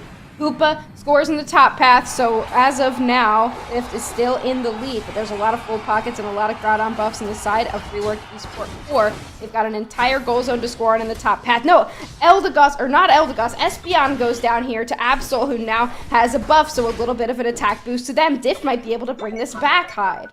I think Rework Esport Core is under a false pretense right now because look at the pads. 2 pads on the side of Rework Esport Core, only 1 on the side of Diff. But Diff is not in the lead, but there goes the LD getting that 70-point crash in, puts him in the lead, but only barely. 53 points is all that separates it. So only a 27 capper from the side of Diff. Another 50. And they're putting the push on. Yeah, another 100 there. Another 100 from the Machamp is also going to go in. So that's going to be 601 then to 456. And we need a miracle here for Diff. We do have 50 points from the Feraligatr, but no, not in time. 6 points go in from the Hoopa, but it's not going to be enough. Absol goes down, or Absol doesn't go down, but they used a Unite move and they weren't able to take anybody off the pad. I think this is going to do it. Punished here from Diff. They rip the objective. But it's Espeon who gets the secure. The hero play from them, and Rework Esports 4 are going to take game number 1. Yeah, what a great job from them as well. You gotta watch out because that's 2 secures in the hands of Rework Esports 4. Pyro Ball, Cinderace, along with the Psyshock, Psybeam, Espeon. When you don't have much in the ways of secure on team, on Team Diff there, and you don't have much in the ways of just reliability for that, nah, you can't just rip and flip because if somebody gets by, it's over. Yeah, and they did. I mean, it was a great play from the Umbreon to jump into the pit because it forced everybody to back out, knowing that they were going to get stunned with that Snarl, and that would set up the Machamp for a huge barrage blow. So I feel like you just had to do it faster, and because they backed off, it gave more than enough time for Esports Core to walk in, set themselves up for a good secure, and then end up taking it there. So really good game from both sides, but Esports Core is going to take this one 601 to 462. And now none of these Pokemon are going to be able to use in the next match, so we're back to the drawing board on both sides. Absolutely. Umbreon, Espeon, Machamp, and Eldegoss are staple picks and already just off the board in favor of Rework Esports Core 2 because they got the win off of this. Crustal's gone, Feraligatr's gone, Hoopa's now gone too. Now, while these are not Pokemon you want in the hands of the enemy, these are powerful picks that you probably want to save and use to try to give yourself an advantage. Diff no longer has that opportunity, so like you said, they got to go back to the drawing board. They got to look, do we want early game? Do we want invade? Do we want to play for the late game? Do we just want to say, we ball right at the last second, we rip and flip? You know, there's so much that you can do, and there's so little time to do it in. And that's the rip and flip, the double-edged sword of it, right? Because you kind of assume that it's a 50% chance that you get it. If you're winning, it's obviously, a little bit more, but I do think that Diff was the team ahead, and they definitely could have won a team fight. Here was one of these moments where we saw the real power of Feraligatr just coming in and ripping everybody to shreds. A little bit of an overextension from Rework Esports Core, and one of the reasons why Diff was so far in the lead. Yeah, absolutely. Machamp comes in. Listen, we saw this barrage blow come in, but they absolutely whiffed it, as is Machamp. But they got the eject play. They almost got the Crustal there, but huge turnaround by Diff as well. They take the lead, 244 to 156. Get the Lecky in, but the Hoopa just not able to connect its points. Yeah, I mean, there was twice where Hoopa kind of made a play and forced everybody into that moment, and it just didn't necessarily work out for them. But this was kind of that fight right before the final objective spawned, where both teams were considering trying to bait out some Unite moves, but here was this moment. Hoopa threw the rings unbound, and then it was Espeon on the bottom side there that ended up taking the objective. We had a good push there at the end from Diff as well, but Rework Esports Core, the team on top. Yeah, and I mean, Diff still did a good job there of being like, all right, we got to get the points in, we'll maintain the lead, and they do. Even though the onslaught of Rework Esports Core is still there, they had a really good offense, they had a really good defense there. They just said, all right, we know we split up, we do our thing, we get some KOs, and it almost worked out for them, but they just weren't able to make it into that final push. But that's the beauty of this round, Husky, is because this is not just a best of one, it's a best of three. Yeah, so Diff has an opportunity, and I would love to see them capitalize on it here. And we're just going to jump right into draft. So teams are ready. They've got a plan, and they're going to try to execute on it. Now, from what I am seeing, as my cat is standing directly in front of my monitor, Mega Lucario is our first ban here, and I believe that is Blastoise on the other side. Yeah, Blastoise already getting rid of the dog and the turtle. Listen, sometimes when they're nuisances, you just got to get rid of them. And Blissey, trying to be one of the nuisances that Diff does not want to see. Azalito taking it off. And again, that's a good like anti-CC, strong healer just taking off the board, followed by another strong CC Pokemon in Psyduck. Yeah, Psyduck, Blissey, always very safe bans, right? They're just Pokemon that you don't really want the enemy team to have ever because they're just always going to be strong and they're always going to have Pokemon that they pair well with. Supports in this game are so broken, but they kind of have to be because nobody will play them. Nobody will play supports in a solo queue environment, so they're just super broken to try to encourage people to play them. But rounding up the bans, we've got Alchemy, we've also got Sylveon, making Snorlax our first pick here for Diff. That does leave the Lapras up still, or the Slowbro for WeWork eSport Core. I mean, listen, we could proceed Gradient, or we could see another Goodra coming back in. But Cascade says Typhlosion's here. Feraligator's gone, so we're going to bring this in. We could have one more game with Meganium and get the entire Johto trio in. But Lynx just says, you know what? Nah, Mamo. Mamo's my boy, and Mamo's coming back. I feel like with Fearless Draft, Mamoswine is like your second game pick. Like always. I mean, there's better defenders, but it's so solid that you want to pick it at some point. So it's great for that second game when you don't have access to the previous round of defenders. And then we've got Articuno, a pick that I haven't seen yet today that we were kind of talking about earlier. This Pokemon that was so strong when it first came out, got nerfed a little bit, but it's still just so tanky. So this double tank strategy here for Diff that Rework eSport 4 is going to have to break. Yeah, and already I'm seeing some great stuff here because we do have the Articuno, like you said, and the Moltres comes through. We could get the legendary bird trio there with Zapdos if one of these players over there wants to pick it up. But what really grabbed my attention was the Jose Girari combo with that Palmont Comfey. I believe that Comfey is going to be Sweet Kiss, and it's going to be an absolute nightmare for the side of Dift. Yeah, there's a couple Pokemon that Sweet Kiss Comfey just synergizes so well with, and Palmont is one of them. Just jump in, you get Sweet Kiss pulled right into Palmont, and that's exactly what they want to happen.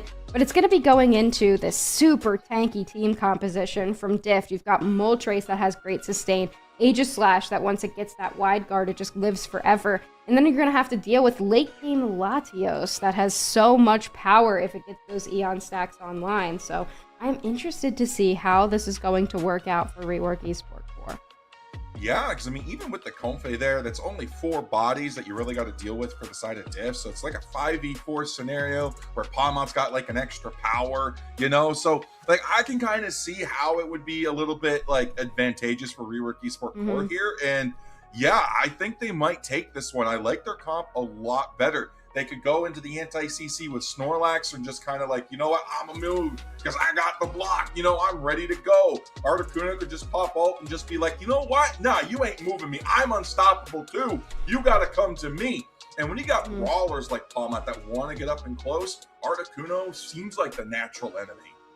Yeah, and I mean, it's got that ability with its Unite move to freeze a goal zone. So it's super powerful as well, just for stalling out, like a very classic defender similar to Snorlax, which we also see in this game number 2, Rework eSport 4 versus Dift, and I've been saying them wrong the whole time because they were supposed to be swapped. But Rework eSport Core is your purple team, and Dift is the orange team. We're going to be seeing Palmont go into the central path there along with the Hone Edge, but another third contender is going to be that Swinub saying, you know what, I want to be a jungler today too, and is going to be invading the Hone Edge there, but Miraidon's still doing a great job keeping the experience away from eSport Core, despite the Latios Snorlax combo.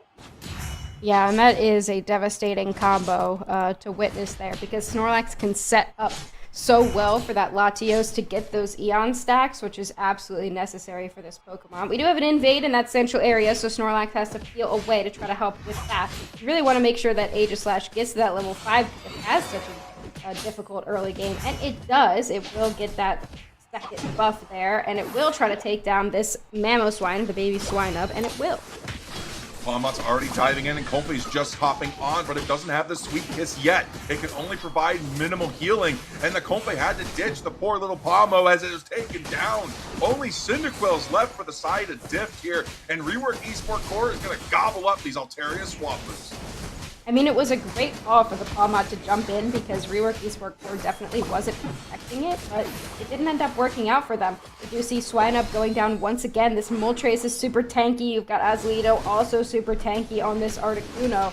We do have the Flame Wheel on Typhlosion, but that's still just a squishy attack. Yeah, Typhlosion was trying to pick off that Articuno, but and it was doing good work, helping sustain a little bit there. But at the end of the day, you are an attacker, and that is the natural prey for the all-rounder that is Moltres, just coming in and wiping out your HP bar. And it has such good sustain too. Like, you think that it will go down, and it just doesn't. It gets that extra little heal and shield. It was more broken, but now it's only like a little bit broken, like most things in the game. So again, I feel like another Pokemon that's just a great second game pick, something similar to like Mamoswine.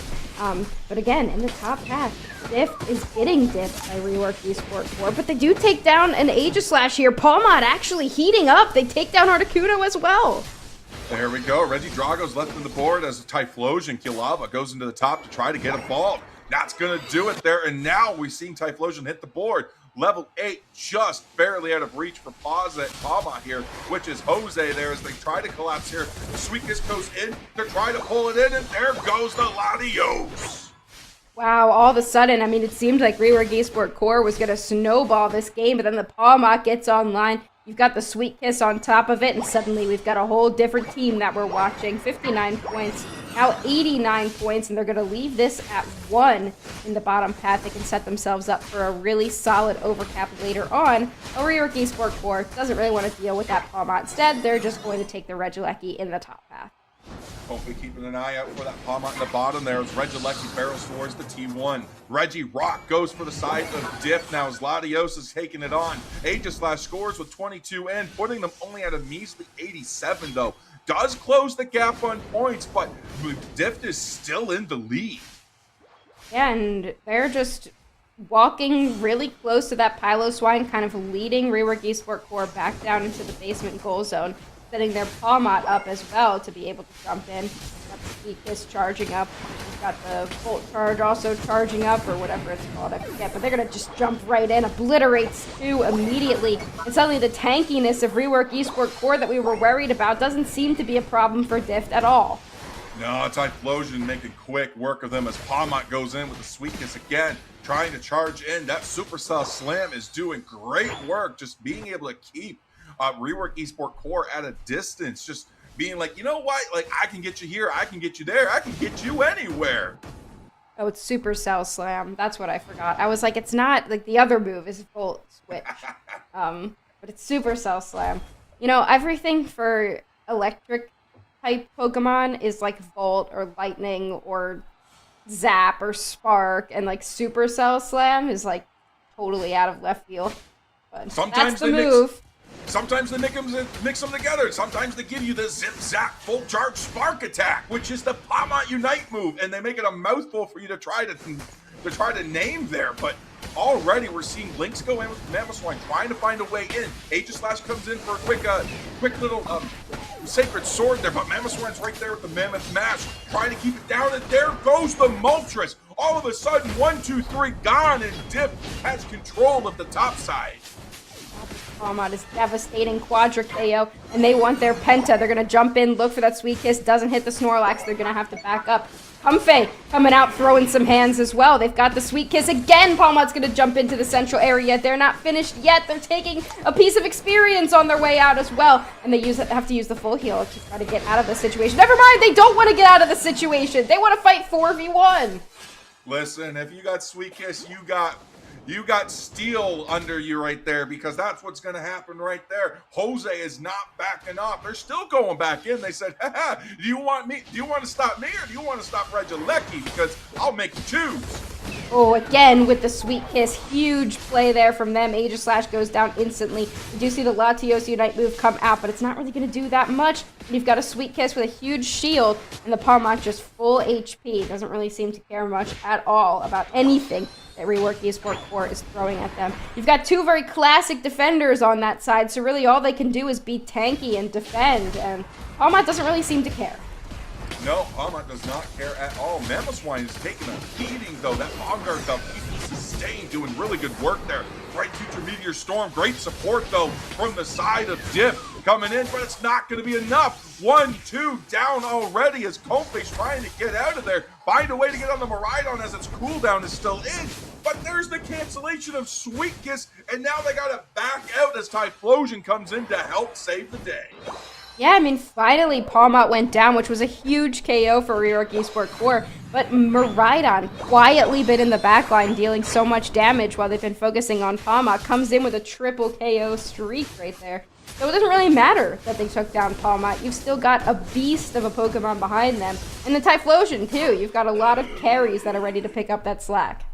Yeah, Typhlosion the first to hit 13, but Palmot not far behind now. We have 50 seconds left in the match here. It's 123 to 214. Rework Esport Core is behind. This is the roughest we've seen them all day. So what's their win condition there, Husky? Yeah, I think they just gotta get a pick. They can't be too tunnel visioned on this Palmot, but they have to spread out a little bit. They can't get caught in a 4-man Sweet Kiss. They will be able to pull Articuno away, immediately takes them down.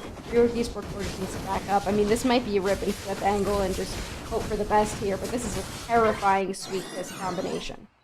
Yeah, they're already taking position in the pit, mostly just to get vision. They're still trying to get a little bit of experience that they can, trying to see if they can catch something out. But Mamoswine, Lynx, just doing a great job there. And we're 5 seconds out, and we all know what happens, because when the Groudon spawn, the game is on! Oh, and here comes the Mammoth. Oh, they pick up Aegislash right away. They can't do anything. They find the wide guard and they move away. Big Unite move there from the Articuno, and they take down the Aegislash. Mamoswine has to jump away, but there was only one down after all that. After so many Unite moves, only one down. Here comes the Comfey Unite move as well. Everybody's trying to look for this Palmot. They do find the Latios in the back line, and they will go down high. Palmot's still trying to go 1v1 as Comfey's trying to throw hands with the Snorlax there. Palmot's like, I don't need no Sweet Kiss. I got my own fists. Oh, Comfey, I need you back, though. The Moltres is here. Groudon's down to a quarter of its HP, though, as Snorlax, Frygo is looking for a way to get in there to disrupt them. Moltres trying to do whatever it can as well, but Aegislash gets taken down again. 2 for 2 with Unite in the pocket. That coup de grace is becoming a coup de gone as well. Here we go as well. Groudon secured by Diff as a 5-man wipe comes through. Yeah, just really cleanly played, making sure that you're not making any mistakes. And as soon as that Palmot got online, the game felt pretty over. I think it would have taken a miracle for Esport Core to come back. They would have had to get a lucky secure, and that's just not what ended up happening. Diff will take game number 2 here. Rework Esport Core acknowledges it. They throw the GG. That's just that's just an interesting game to have to suffer through, honestly, if you're Rework Esport Core in that moment, dealing with how good that Palmot ended up playing that game.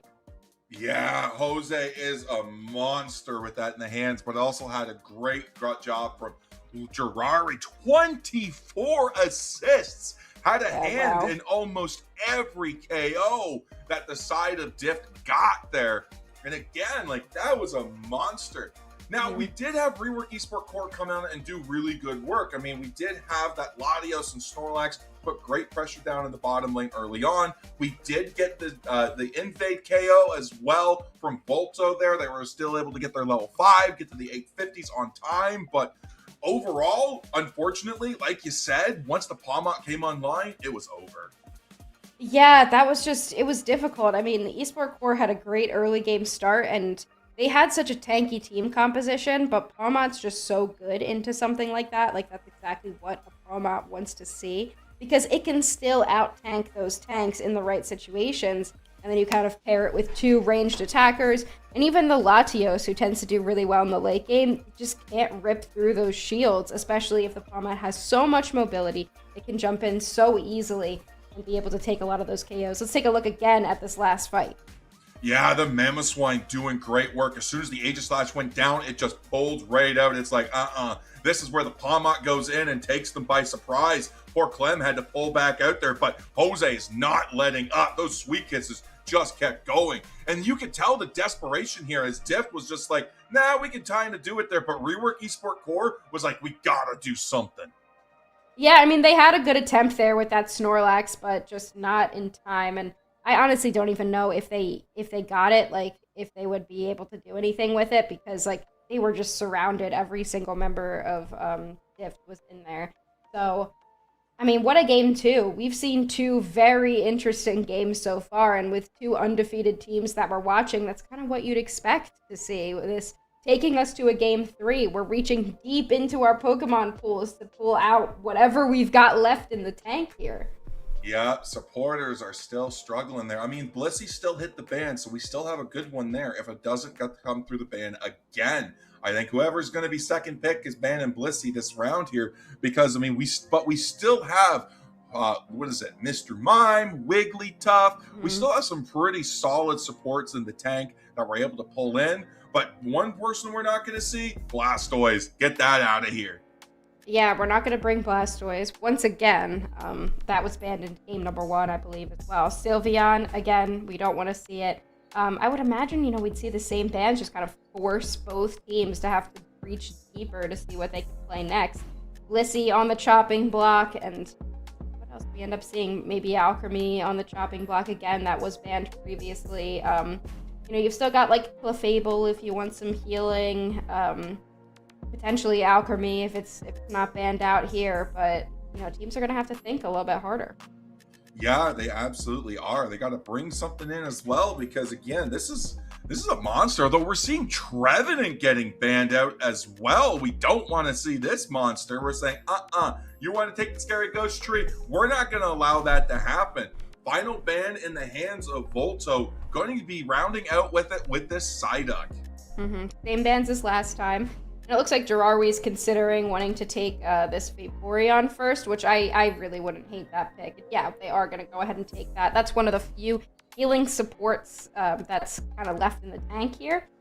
So we could see that also flex into a support, could also flex into a defender. It's another one of those EVs that kind of does it all. I mean, what else would you expect from this monster class of EVs? Right, exactly. I'm excited when they finally add Jolteon Flareon. That's going to be awesome. I think that's going to happen. Jolteon Speedster forever. But again, we're probably not going to see a Speedster here, as you and Azalita lock in Mew and Suicune. Lots of CC, lots of secure. And now we're going to see Cascade go with the Blaziken to try to out-secure the Mew. And SVBT, we're going to bring in Glaceon. Yeah, they're considering this Glaceon here. And no, they're going to switch over a different Ice-type Pokemon. They're going to take the Alolan Ninetales. This is an interesting draft so far. We're pulling back in, for these second 2 picks, we're pulling back, a couple seasons ago. Some Overheat Secures with the Blaziken, potentially Blizzard Avalanche, Alolan Ninetales, providing some extra, support attacker style here. On the other side, considering this Meganium, and this is the first time I'm going to see Meganium being played. It has not been played quite a lot, but it is very strong.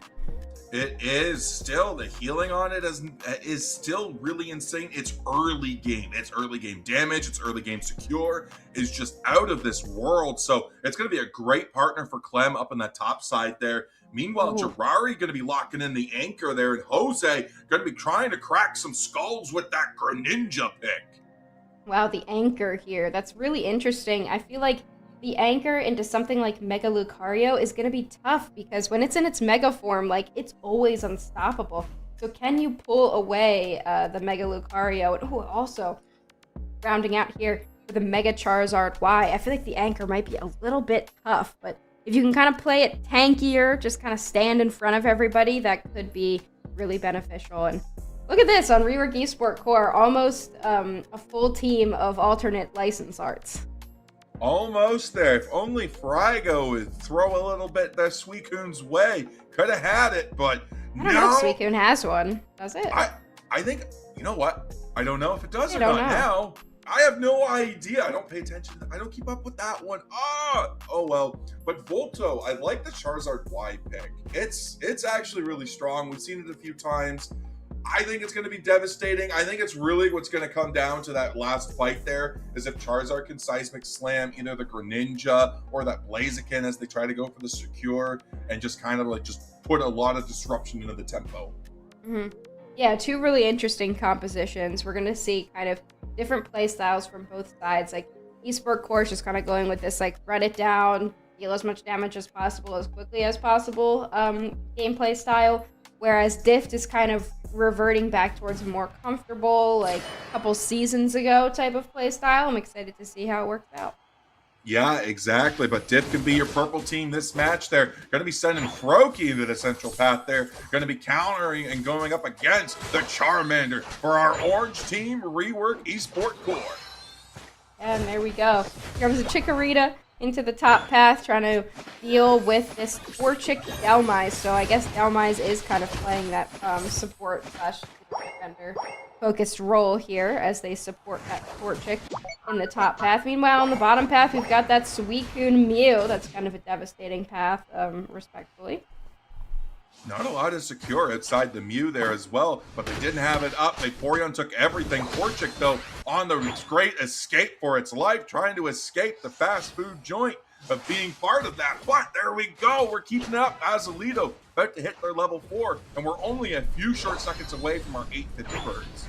And there we go with Volko as well, just trying to put pressure on this Greninja, taking a lot of damage before they can even do anything, and they will go down. Big eject button from the Charmeleon before the Alola Ninetales can even respond. They are pretty low though, but here comes the synthesis from the Chikorita, healing up so much of the damage that they just took.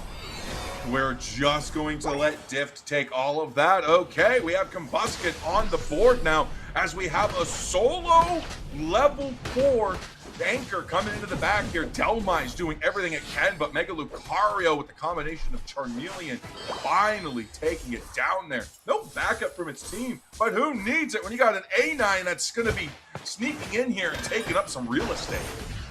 Yeah, A9 as well. Interesting. I assumed that A9 would be more supporter focused, but it looks like instead it's going to be, you know, the attacker player, but we do have Vaporeon going down. So far, Rework Esport Core off to a great start in both paths. Azalito finally hitting that level 5, but we still need Clem to do so as well. That's where you're going to really start to come online once you get that power-up punch. But we're already 2 minutes into the game. Reggie Drago has spawned, and our score only 10 and 8. Yeah, the teams have just been scrapping. They haven't really been going for scores. Here's Lucario now putting a few more points in that top half. Let's get some stacks. Level 7 on that Charizard. They're going to get chased down. Big Muddy Water, and Dift is looking for a secure. They will find it with the Greninja.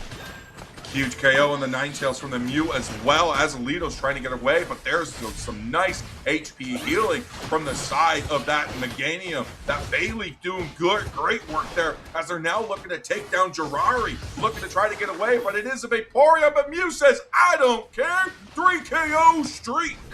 Wow, what a 3 KO streak for that Mew. It's like they turned around and they were like, actually, I want to go get more KOs, and Diff just let them. It makes me wonder why this Meganium hasn't been seen yet, because just the amount of healing and the pressure that this thing is putting on has been devastating. Absolutely. Reg Ice is going to be spawning here. That means Lecky into the top there, but Dhelmise looking to try to get in there. And boom! There it is! Nice secure from the Reg Ice there, but Rework Esport Core, they didn't like that a whole lot. They're grouping up and they're ready to put the pressure down as long as Diff comes off. But it's going to be Blaziken dunking 30 into the top there. Do we only go for the 15 over, or are we going to leave it? They might leave it, or they're just going to try to wait for Blaziken to get some more stacks here. And that was huge for Diff to get both of those objectives after we've seen Rework Esport Core have such a great start. Ooh, what a double team to avoid the power-up punch from that Lucario. That's actually huge for Diff. That's devastating. They absolutely Diff them in that moment. But now they're overextending. Here comes the Mega Charizard. They're not messing around. They're going to throw that Greninja back into the Pokemon set. Unite move for Unite move, and there's not even a main objective back up. Will both Pokemon be able to have it back before the next main objective comes back in? Well, only time will tell, and we'll be here to see it there as Dhelmise gets picked up by the Mega Lucario. Another KO in their pocket, which means more experience. And the fun thing about Meganium is you can just always use your Unite move, so if anyone is in your vicinity, you can just use it and then empower some of your moves. It's a really fun Pokemon to play, and it makes me surprised. Like, I know it was super broken, but it surprises me that it's been kind of forgotten after it got a couple of nerfs, but it's also adorable, and I love Meganium. It absolutely is. We finally get the Johto Triumvirate coming into this set as well, but 29 points going in for a 17 over cap not the biggest, and it does put a lot of experience into the top side for Rework Esport Core to use to come back, so we got to be careful here. But it is going to distract them a little bit. Well, 10 seconds to go for the Reggie Roulette, and only 13 for the Reggie Lecky. Here comes a solar beam from the Mew, but they are going to get caught, so they have to use a Unite move. Bliskin takes down the Meganium, but Rework Esport Core is ready to defend their goal zone and fight back. Vaporeon goes down. Lucario is Mega Evolved, and Reggie Rock has hit the basement path. Reggie Rock is now going to be taken down here by the side of Rework Esport Core. The HP is falling along with the Delmise. Along with that, Blaziken goes in. Do they get the secure? No! Blaziken was not able to do it. It was the Mega Lucario right before the Mega Evolution ticked out there. 80 points now going in for the side of Rework Esport Core, putting them ahead at 113 to 97 there. But now massive overcap to 159. They have taken a massive lead as Diff's attention turns to the Regieleki. Yeah, great math there from them as well, just getting that huge overcap that puts them back in the lead. Regieleki, though, on the top path, likely going to go over to Diff. Very low now. Blaziken with an easy secure. Here comes the Cavalry to see where everybody is and look for an opportunity to defend. But, wow, really jumping in here for Jirari. Just jumping in with that Vaporeon Unite move. Anchor does miss, but it doesn't look like Rework Esport Core is backing up. Instead, they take out the Greninja. They take out the Delmise. This fight's turning around, Hyde. I mean, they got the heals with that Meganium there, so they're going to keep the pressure on. There we're going to see that huge snow glow coming up from the A9 there, but it's not going to amount to anything. It just misses everything. Rework Esport Core, though, their HP's getting low, but they're still finding those KOs. They're saying, you know what? That doesn't matter. We're still fine. But the Meganium goes down. Mew's in trouble. What a surf. Surf to get away and an agility to dodge. That was the Unite move of the Delmise as well. Potentially a little bit late. It doesn't have the lowest Unite move cooldown. And they're, I don't know what they're doing over here. I guess they thought that they could get a score in, but everybody's down there for Rework Esport Core. But that was a great play from Mew. So Delmise went in with a Unite move, and just as they hit the Mew, they couldn't get their combo off because they were hit with a Surf and CC'd, and then Mew was able to get away. That was great play. Just really good micro there from the Mew. Absolutely there, but the score is still 117 to 159 there. Our final Reggie Roulette in the basement there is going to spawn, and it's going to be a Registeel, the final Reggie of the set there, before we have our big bad monster appear in the center path there. Yeah, Registeel, but let's see if Diff can secure it away. But no, the overheat is just too late. It's Meganium getting the secure. That's going to be good for them. The score is pretty close, but we have seen Rework Esport Core have a dominant second half of the match. Groudon about to hit the map here, and both teams considering what they want to do. We've seen some very interesting fights in that central area for the last 2 games. It seems like both teams staying a little bit slower this time, instead just looking for vision and potential opportunities to capitalize on the other team's mistakes.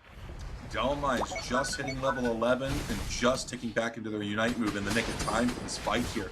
Groudon now losing a quarter of its HP there. Rework Esport Core is doing a great job keeping the pressure alive, keeping away there, but the Vaporeon goes in. The Sneezy Snare finds the Meganium. They're right in the thick of it, but the first KOs, 1, 2, 3, goes down on Diff, but it's now going to be Rework Esport Core with the whole kit caboodle, and they're going to wave the white flag for Diff. Wow, I mean, after losing all 5, I don't blame them for just throwing in the towel right there. That's the end of the game for sure. Rework Esport Core is going to take this set 2-1 after a devastating second game loss, but clearly it was just because of how broken Sweet Kiss Comfey is. They were able to take this one in a clean fashion. How broken is Meganium? Absolutely. I'm excited to see what those healing numbers are, because Azalito was a monster on that.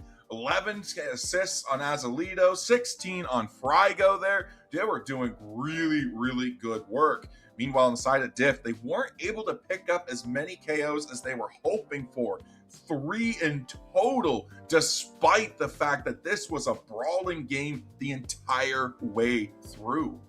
Yeah, just so much brawling, and we can see with the KO numbers, Diff didn't really get anything done. Like, it seemed like maybe they had a couple good moments, but looking at these numbers, it just didn't end up working out for them. And look at that healing, like you said, 60,000 damage or 60,000 healing there from Meganium. And also being a little bit of a tanky frontliner there, taking 45,000. I just want to say, listen, I know it's an all-rounder, and we said it doesn't really output a lot of damage. It's just all CC. But we have Blaziken, we had Charizard, we have Greninja, and Suicune out-damaged them all. Yeah, Suicune, wait, like in the right situation, Suicune can just do a ton of damage. Like it's played kind of as a support, but it does really well, outputting damage too. And let's take a look at some of the moments of this game number 3. We see the Suicune here, and they're just zoning out really well, making sure that nobody can get in while Regirock is being chipped down. This is where Blaziken had an opportunity, but they weren't able to make their way in. Yeah, it just wasn't able to get there in time, but the Groudon down to half HP. This is where Dipped really puts the commitment in, but the endless ice spikes just froze too into the close combat combo, allowing them to secure the Groudon and just take the win and the victory the entire way. It was an absolute demonic beast from the side of Rework Esport Core. Yeah, what a great set there. I mean, we've seen a couple of really good 3-game sets today, and we do have one more for you all in a little while, but that's going to do it for round number 4. Grab a drink and do whatever else you need to do, because we're not done just yet. We will be back very soon.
Welcome back, everyone. We even brought you in a little bit earlier because we are ready. After that 3-game set, we are ready to move into our final set of the day. And this has been a really exciting day of games. What has been your favorite moment so far, Globo? Honestly, I think it has to be our round 3. The flip that we saw straight away was so off the back foot. You know, you catch a team that's comfortably in control, you catch them off the back foot, you take the objective, and you manage to secure that, and you kind of take the wind out of their sails. A lot of really fun games that we've seen, back and forth action, a lot of game 3s coming through. So, I mean, you know, everyone's kind of just gearing up for Worlds right now. So all the Worlds qualified teams are all prepping and doing all their kind of work and preparation and scrimming, all that kind of stuff. But you can see all the teams that, you know, didn't quite make it to that big stage. These grassroots teams that are itching to get to that stage, they're putting in the hard work, they're putting in the effort, and just waiting for that new season that's on the horizon. Yeah, absolutely. And what about you, Jonathan? What's been your favorite so far? When you think you have the Groudon locked down, you got all 5 bodies in there, but that Espeon just ejects through, snipes it out of there, and puts it in the pocket of your opponent. You're just like, no shot! That just happened. Definitely my favorite part of this weekend so far. For me, it was the Aegis/Alt whiff and into a win. That was great. Into a 4-point win. That was awesome. But this last set of the day for our Swiss qualifiers, we're going to be seeing Vaporeon haters versus Eon's Esports. And I'm going to give it over to you guys, and I'm going to head out for the day, but I will be back tomorrow. See you later. Can't wait to be back here tomorrow again with Husky. Have a fantastic rest of your night. Jonathan, we get to round it off here for our qualifiers. Vaporeon haters versus Eon Esports. Now, I got a lot of stake in this game. A lot of people that I play with are on the teams right now. That target ban Glaceon is going straight to Eon's central laner, Okari. They're not going to let them have that at all. Blastoise, Typhlosion, Snorlax also going to be banned off. We also know, I do know that Gurk loves that Sylveon as well. So no real, it's a lot of target banning coming up from Vaporeon haters because these two teams know each other so very well. They do indeed. Sylveon, Espeon going to be rounding it out. 2 evolutions, making it impossible for an entire evolution team. Unless you do the secret Inteleon. That's the secret Eevee. Oscatar, wow, you had to really take that away from Dwayne. Dwayne was about to lock in Sableye, and Oscatar said, no, for Alligator me. I mean, Oski does like to play those all-rounders. A very solid top laner. DJ's going to pick up. I mean, they were hovering over the Mega Gyarados because we do see that quite a bit. But Skitty pulls rank and says that I want the Psyduck. Gurk's going to pick up the Espeon. Espeon, a very decent counter to the Feraligatr in that top side. It is going to be interesting to see what Biter decides to pick up as well. Danny decides to lock in the Mew, and one person you should never give the Mew to is Danny. She's absolutely incredible on it. Dwayne going to pick up the Crustle to really try and stop people from getting away so those executes can take out their opponents. Now it's over to the side of Eon Esports on what they want to lock in. I mean, if Snorlax is banned and Crustal's taken out, you can't go wrong with a good old Mamoswine, and that's exactly what Alentia is thinking of. DJ's like, well, what goes good with the Mamoswine? It's gonna be that Mega Lucario. We thought a little bit about the Garchomp, but Mega Lucario coming in. Biter Pig, my goat! Thank you very much! Sableye making his first appearance in the hands of the Biter Pig. Biter Pig, such a good support player. I mean, Sableye is so annoying to deal with in the hands of a professional, and that is exactly what Biter Pig is, a professional. Just going to be able to stun out a lot and cause a lot of disruption as well, scoring in that backline. Laura Tucci going to pick up the Talonflame to try and put some pressure on that Espeon, because if you don't put pressure on that Espeon, it can run rampant. Akari hovering over a favorite Pokemon of mine, so it's going to be mine versus yours here. A Mimikyu is being hovered, and that is always a solid choice into this comp. Whether they choose to go for the iframe player off Mimikyu, or they decide to go for the Shadow Sneak, Shadow Claw Mimikyu, it's going to be interesting because whether you want to, not many people want to sit and brawl with a Feraligatr, but 2 Pokemon that are very good at it are that Mega Lucario and that Mimikyu. Absolutely there. And I really like the way Vaporeon haters is going on right now. They have themselves built up to either take a really solid quick strike team fight there, or they have the mobility in their Pokemon, in their team, to just kind of hold a pad while two others just kind of branch off and go score and try to put some pressure in that way, just try to get the pressure on the scoreboard. But meanwhile, Eon Esports, I really like their comp as well because they're going hard into that brawling team fight comp there. And with the Espeon as the backup, it's going to be a very, very hard team to go into, because I think the early game pressure is in the hands of Eon's Esports. Yes, I agree with you 100%. I mean, Lucario is so good. As a Pokemon that doesn't evolve, it does have to be good, but it does get those spikes at that level 5, or it gets access to, I believe it is Power Up. No, it is Power Up Punch because it's Mega Lucario. Going up against a Totodile possibly in that top lane, because I think Talonflame is going to end up taking that central lane. And Oski's more of a top laner player, but he knows his rotations quite well. He's very good at securing farm. Now, we think the Sableye, when you see it, is more of a hindrance than it is a blessing. However, one of the best Pokemon in the game for securing and just keeping lane presence is Mew, and a player like Danny is going to excel at that. But let's head on in. Talonflame can take the central lane for Vaporeon Haters. Mimikyu gonna go into the central lane for Eon Haters, and it looks like Psyduck is feeling a bit sneaky. Either feeling a bit sneaky or being like, all right, they're going to invade us, we might as well go invade them. So already putting the pressure onto that Excavalier up there. But Dwayne and Danny already doing good work down to the bottom, securing not one, but two of those ball toys. Already seeing blood trying to go for the KO there, but absolutely getting it turned and flipped and not being able to get the secure on themselves. I mean, Fletchling does manage to get the evolution to Fletchling. Skitty unsuccessful on that invade. Bite-a-Pig, however, causing a few problems here for the Lucario. Fletchling has been found. The damage is going to go onto Skitty, but Psyduck can just shake off that damage. A lot of that farm has been taken by Oski in that top lane, very close to that level 5, as is that Lucario as well. As we turn our attention to the middle, Altarians are about to spawn up. Danny's going to make her way up as well, make her presence known. The stun from the Sableye is going to be massive, but Lucario managing to avoid the acrobatics, and Mimikyu shows who comes out of that central lane quicker. Light Screen pushes them back, and the pressure is coming from Eons. Sableye doing a good job of maintaining its cloak invisibility, trying to keep an eye on where the team is for the Eons Esports, trying to keep vision there so they can just kind of be like, all right, so they're going here, they're going there.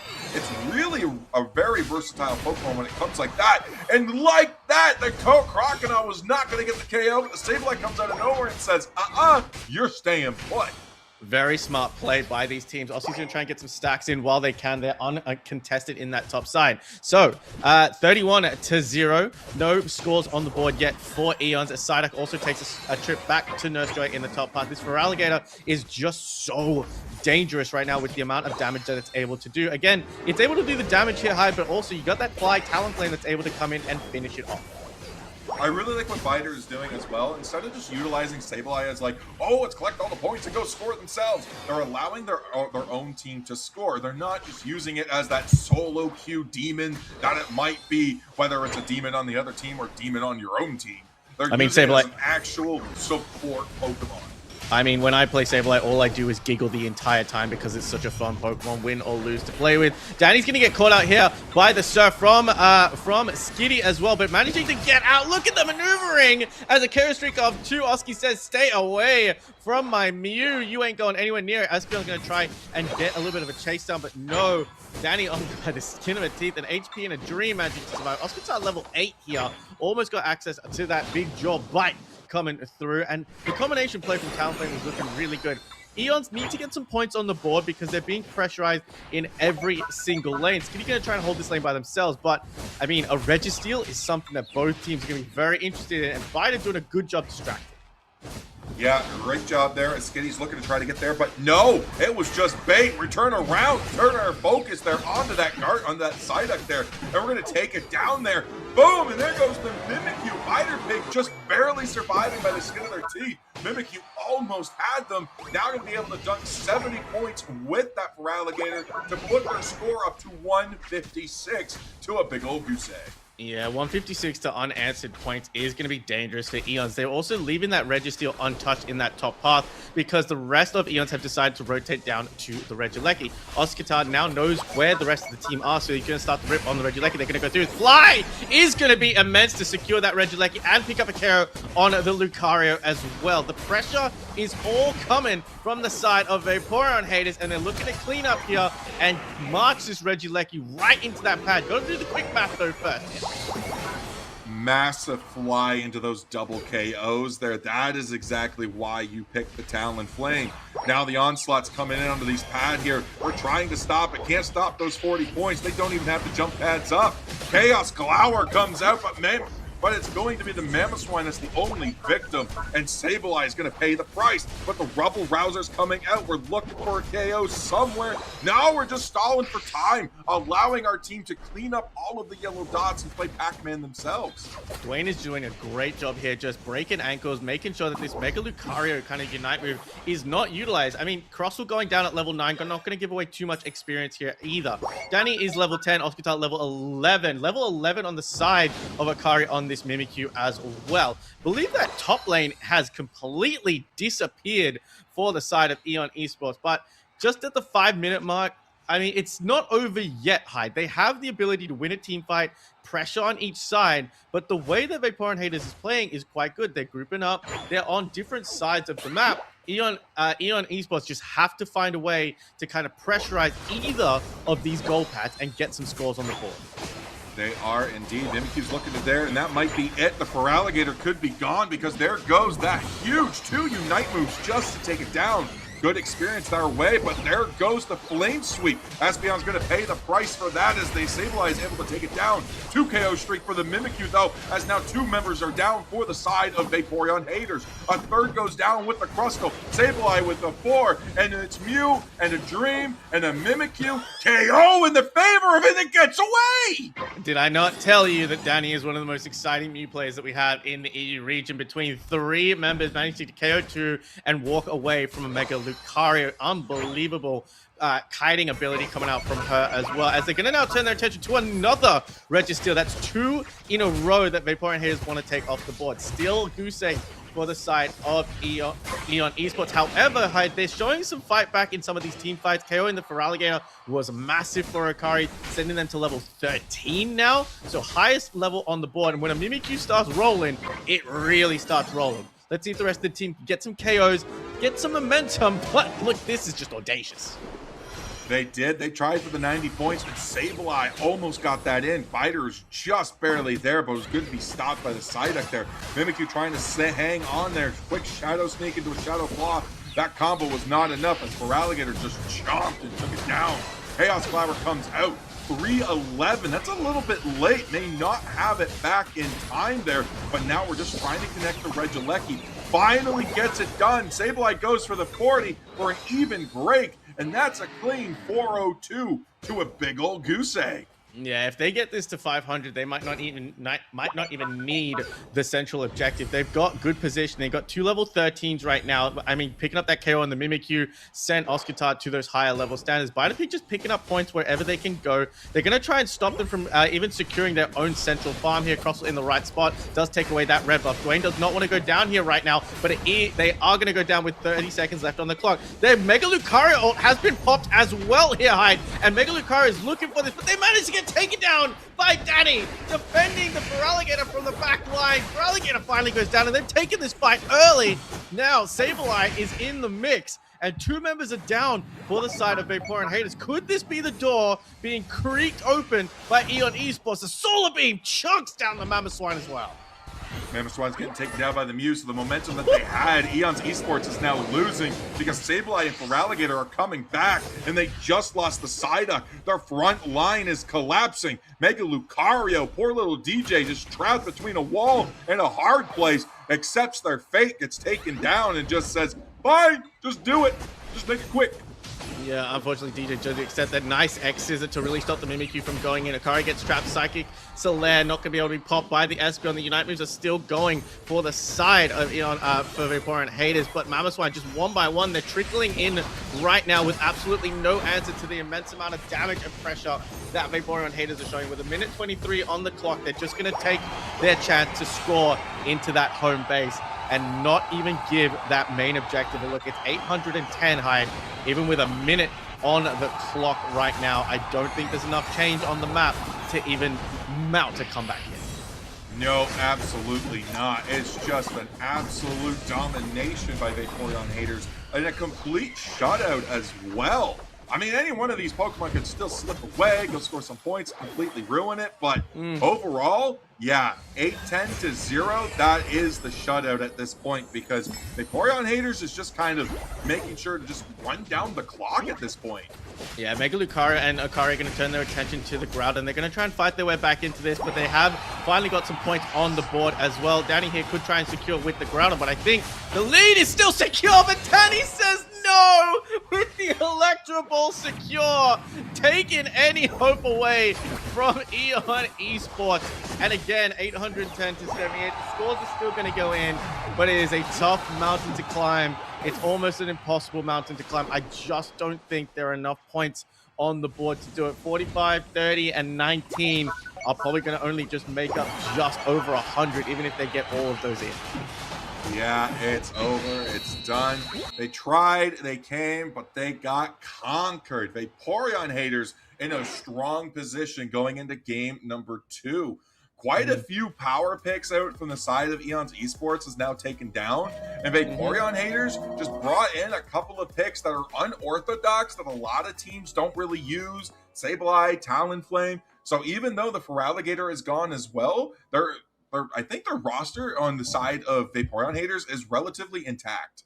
Yeah, no, I agree with you. You take away two of the main big hitter range attackers right now, probably the two best range attackers in the game when it comes to that Espeon and that Mew. I mean, Feraligatr, like you said, one of the strongest top laners at the moment. It just does so much damage when you get online. But I have to give my props to Bidepig here, just really assisting the team whenever they needed to, allowing Oscar to get some key KOs in that top side, as well. Dwayne, beautiful Rock Tomb, just Rock Tomb GJ off to stop them from doing anything there. Eon Esports, to their credit, they had a fight back. They never gave up throughout the entirety of it. However, they just got caught out in a few unnecessary, not unnecessary, unfortunate situations where they were outnumbered. And Danny on the Mew, I believe that's top damage in the lobby. I told you, never give Danny a Mew. And she showed you exactly why. Yeah, absolutely there. Now, going into game number 2, what's still on the board? Well, we didn't bring a single healer into this game as well. We didn't ban one out. Every healer still on the board. Alcremie, Clefable, Blissey, still on the table there.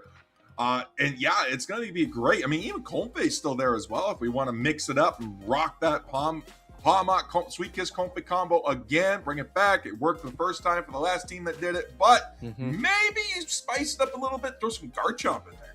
Yeah, look, I know on this side, the Pokemon pools for both of these teams are very, very deep. Oscar has a deep pit of Pokemon that they can take into that top lane. So does DJ. I mean, Skitty's supporter pool is very, very deep, as is Bidepig as well. So these 1v1 situations that we're going to see in both lanes are going to be very, very interesting as well. So I'm curious what we're going to see. It is All-Star Draft, like you mentioned, so all 10 Pokemon are going to be completely off the board. I don't think, I'm going to make a hard prediction here. I don't think Glaceon is going to be allowed out at all, just because of the knowledge that these two teams have each other. Okari loves that Glaceon, and they are very, very good on it as well. So we'll see how it decides to pan out for game number 2.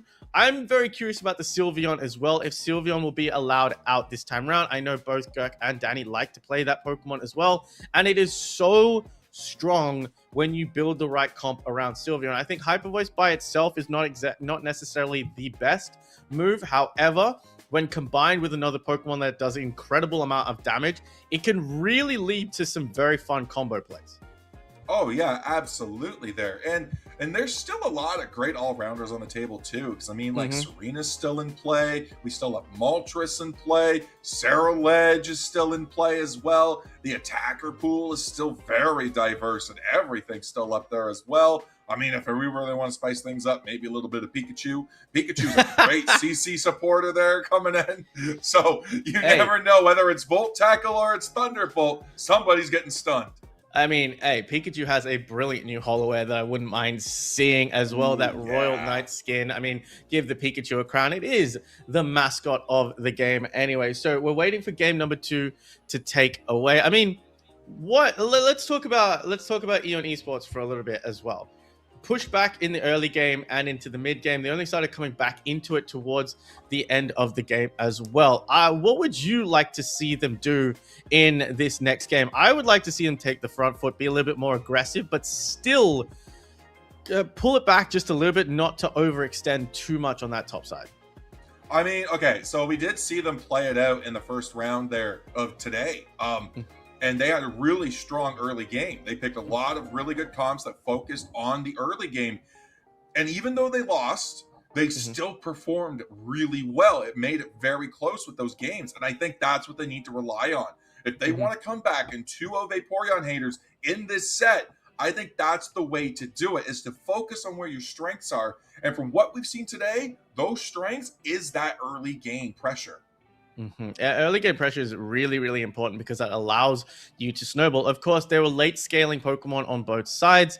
Of course, your Mamoswine, when it is stopped from Piloswine, is very, very good early to mid game, but it really needs that evolution to Mamoswine to really start putting in the pressure as a defender. So being able to stop that Piloswine from evolving until very late in the game is a problem. Also, the fact that there were no points stacked in early for the side of Eon haters is something to be considered, especially if you're running stacking items.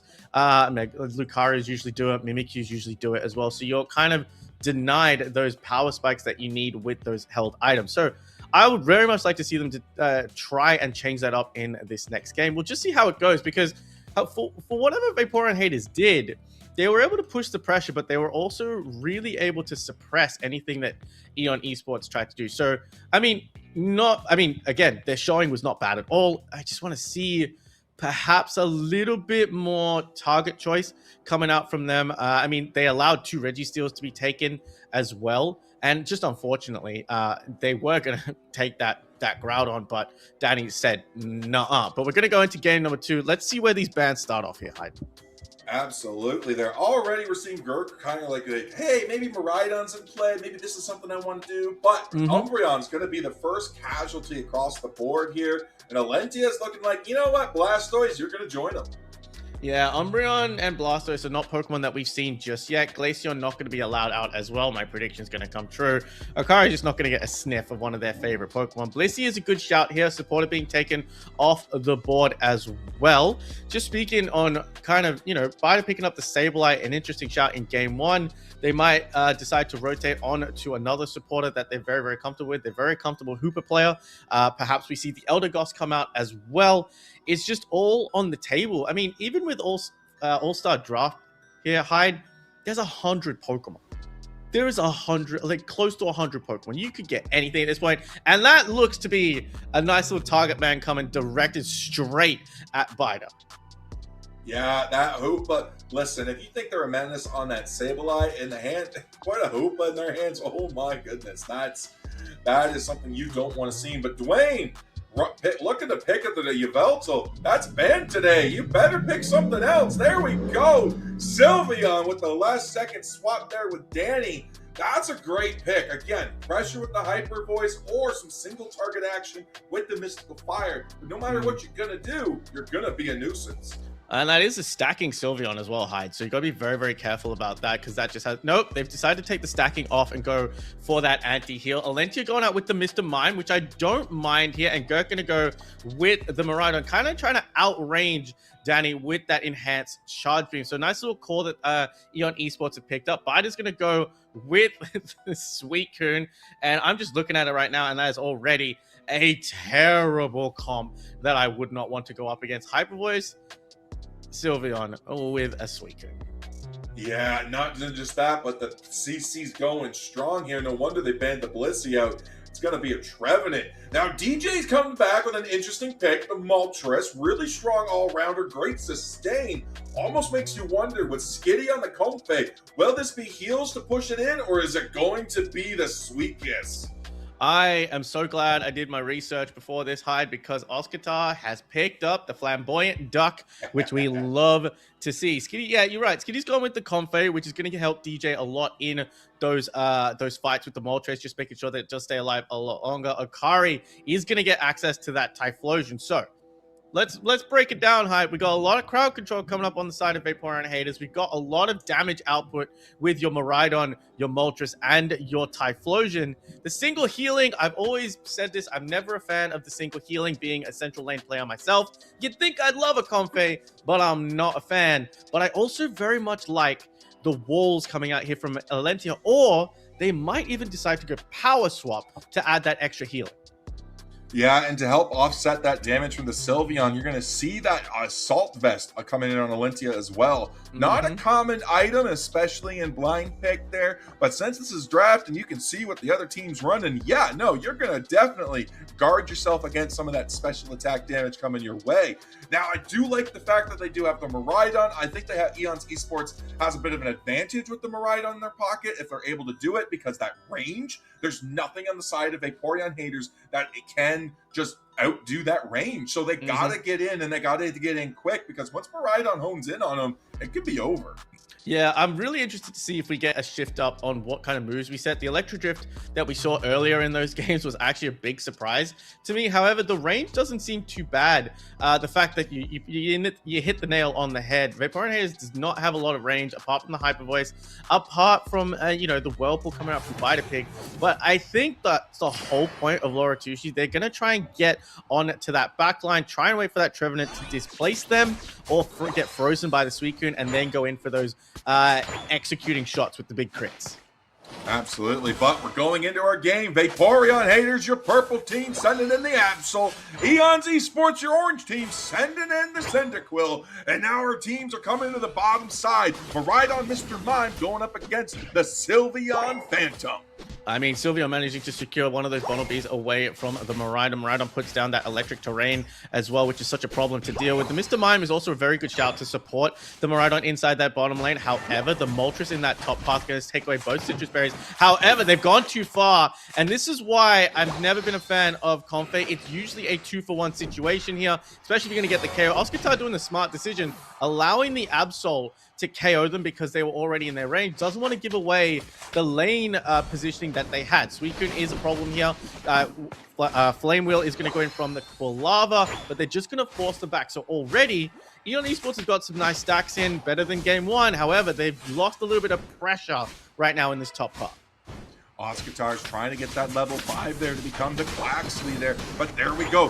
Well, here we are. The 850 birds come in, and the damage is already coming out. Look at that. DJ's taking a beat down. It's going to be Sylveon claiming the KO, and Linty is going to fall after to this Absol there as the Screamion puts down the pressure once more as points rain in for the side of Vaporeon haters. Quaxley gets that evolution to Quaxwell. Again, you gotta remember these middle stage evolutions. They're always so forgettable, but that's neither here nor there. There's gonna be trying some pressure being put now as they're gonna try and stop them from scoring in that top lane.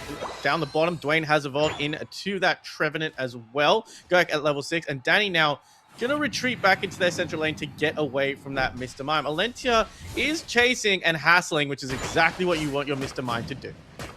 Alentia going into the bottom there, but it's going to be DJ up top alone with the Skitty. No other body to really help it out there, so it's got to try to make sure it uses full advantage of those sweet kisses coming in. Already Quaxwell starting to get on top of that top Reggie as we're now, or sorry, the Baltoy there, because we're not even at the 7-minute mark yet. But Oscatar's doing a good job, but the sweet kiss is coming in too strong. Now all of a sudden it's Oscatar in a dream, and the dream comes true. Moltres is gone, and Skitty is now going to be gone too.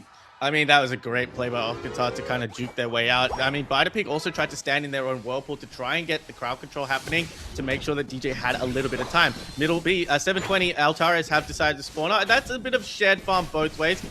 Trevenant decides to just walk around the mine wall as if that was an option that most people just don't think about. There, you can just walk around the wall. Hyper Voice is going to hit down whilst the charge beam does also chunk a bit of damage away from Danny. 46-8, 7 minutes on the clock. Reggie roulette time. Hi, let's see what Reggie's we're going to do it. Quackwaval is online. The funny duck runs funny. You love to see it. Reg, ice on the top side. Getting hit massively, but the Midnight Slash comes through, claims the Typhlosion, and the Moltres, and the Kofe, and the Regice, and that's gonna be it. Vaporeon haters just cleaning up, and Absol just carrying that fight. Yeah, absolutely. They used the Midnight Slash Unite move to damage already low Pokemon on the side of Eon Haters. Sylveon going to get another stack in as well. As, I mean, Oscar's not in a big rush to break this top pad. They're just going to try and get their some stacks on their attack weight. Typhlosion going to use the Eruption. Try to really chase down this Absol. But with the recent buffs, Absol is not only so strong, but so good at getting away. Hyper Voice is going to shred down the Mr. Mime as well. And I really like the offensive pressure that Vaporeon Haters are putting out right now. Absolutely. Oscar is looking to get as much experience from the top side as much as possible. That pad sitting at 1 point. They're ready to break it at any time. So they're just taking full advantage of the control they have over all of that experience. In the bottom, though, we still have that basement Reggie, Eon's Esports ready to go as Dwayne kidnaps a lot of these Swablu's Alterias, and we're just shooting the Thunders, Charge Beams, a little bit of everything. Yeah, absolutely. I mean, the range poke damage is great, but this is what happens when you have an Absol right now. Typhlosion just gets obliterated off of the map. Skitty has nowhere else to go except on to the back of the Miraidon, just trying to run away. Absol has been cleaning house. Just the speed with which it is able to get around and get those KOs, especially attacking people from the backside. It is just what this Pokemon is good for. Danny's going to be used to just stop this Regieleki from walking into that pad. But once again, halfway point, and the score lead is starting to grow. We really don't want to see a repeat of what we saw in game number 1. They need to pick a lane. They need to go and score as quickly as possible. I like the idea of Eon's Esports here, trying to go in with the Coneface Sweet Kiss, but they got double attackers, and then they have the Mr. Mime as well as the Moltres. They don't really have much of a dissuasion for Absol to stop, not jump into the back, and that's exactly what's been happening. As Absol's been diving into the back there, as Quackwaval gets on top as well. The Miraidon showing them exactly that Absol's not the only threat. Trying to take out the Moltres there is able to do it as 4 members of Eon's Esports gets wiped off the face of the Poke Earth, and Regis Steel is going to Vaporeon haters. Yeah, I mean, the Mr. Mime Unite move, the Showtime, was enough to give a bunch of stun, which allowed them to just secure a few KOs for their side and get some experience back as well for the side of Eon Esports. However, you still had that Absol completely unabated, and the Endless Ice Spikes coming out from the Suicune also stunned them back enough that they allowed to counter. Now, Oscar is doing a very interesting thing for their role right now. Here, Hyde, he's level 13. He's off-laning completely by himself. He has not made an appearance in any of the other paths, just scoring freely in that top path. And it's something that Eon Esports really need to consider, because they don't want to get any of these pads broken early like what might happen now. But 40's going to go in for drawing on the Trevenant. Yeah, 3 minutes and 30 seconds left in this match. One more Regieleki is going to spawn here. It is after the 4-minute mark, so if they take it now, they won't have it later. But we're getting closer and closer to the 2-minute mark. We get 40 points in. This could open up the win condition, but the Bright Future Meteor Storm comes up, knocks down the Sylveon, but the Fairy Frolic comes through. Wall comes up to stop it mid-flight, but Screamion just says, "Ha ha, you walked into my trap." Moltres tries to dive in, but it's not going to be enough. 1, 2, 3 down, but the Sweet Kiss comes in. And they get the KOs, the sustain, the damage. They finally take down the Sylveon, but it's a 2-for-1 Wombo combo for that Quackwaval. I mean, I'm starting to think that the rumors about the Quackwaval are not as true as we've been led to believe.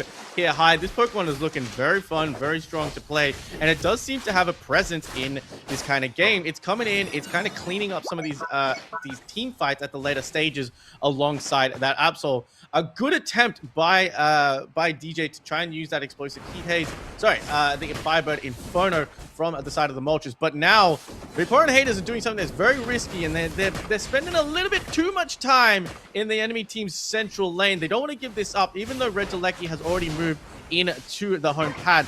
Oscar does get chunked for a big amount of damage by the Moltres, but what Vaporeon Haters is doing very well, they're keeping them out, not letting them get the positioning that they want with 7 seconds left to go until Groudon spawns.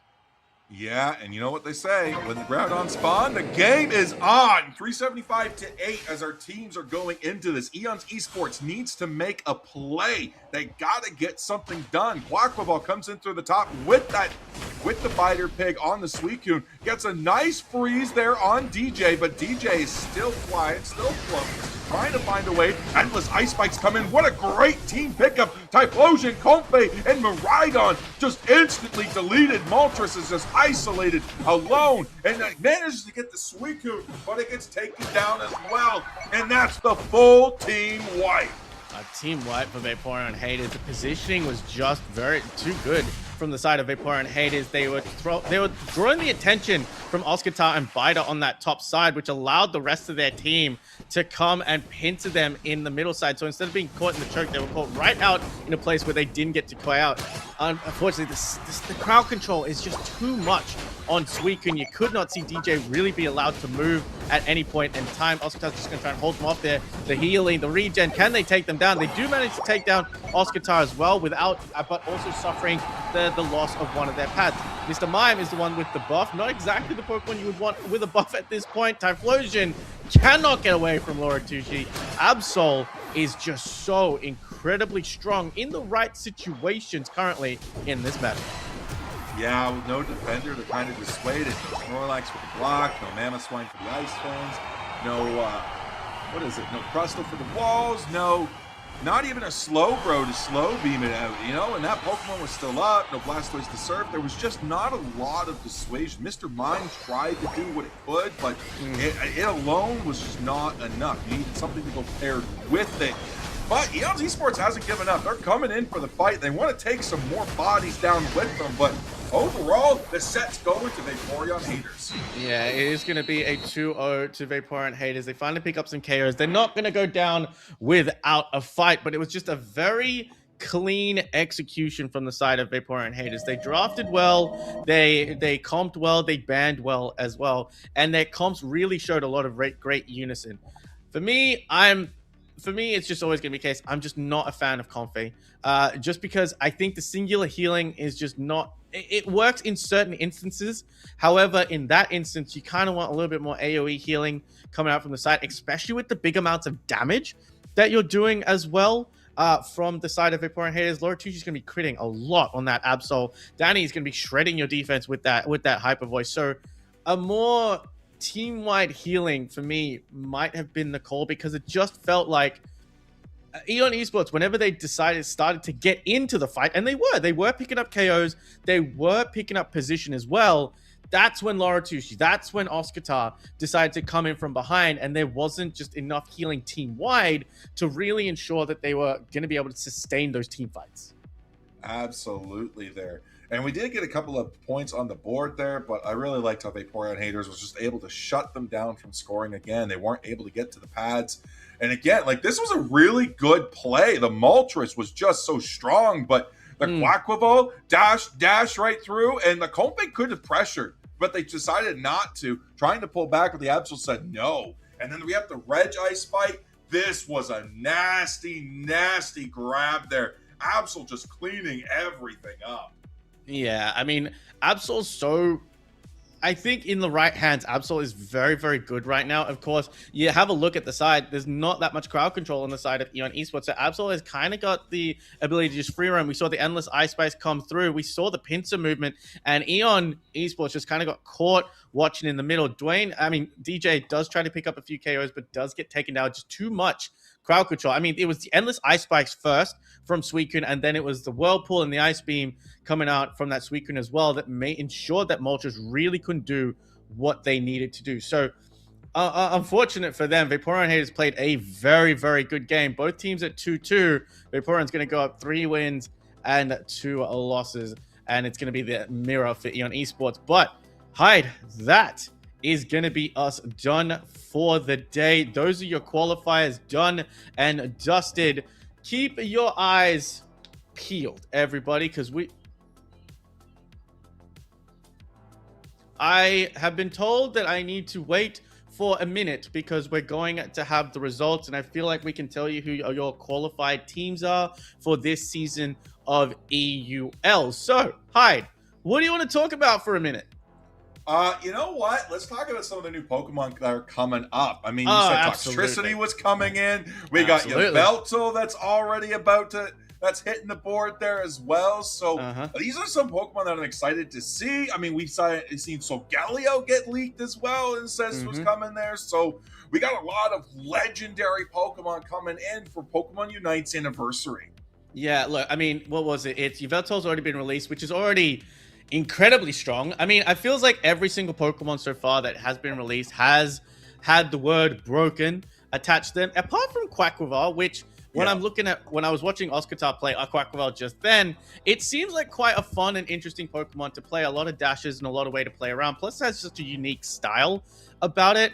Yveltal does look very interesting as well. I haven't seen the movement or move leaks for the others yet, but we've got Solgaleo. I believe we've got Palkia as well coming in, and then I'm pretty sure I'm missing one. Reshiram. I believe it's Reshiram that's coming in. I remember that one because I know a buddy who's like, man, why couldn't it have been Zekrom? I mean, I think Reshiram looks a little bit more elegant. That's just me. It's probably the fact that they want to bring another trainer into Pokemon Unite, which could be N. It could be fun. We could see how it goes. But talk to me. Let's talk about it at the moment. So far, we've seen a lot of starters, and we've seen a lot of legendaries right now. My personal opinion's not the biggest fan because Pokemon Unite was always a way to give Pokemon that don't really shine in the spotlight a bit more of a spotlight. You've got your Dodrios, you've got your Delmises, you've got your Pawmonts, you've got your Alcremies as well.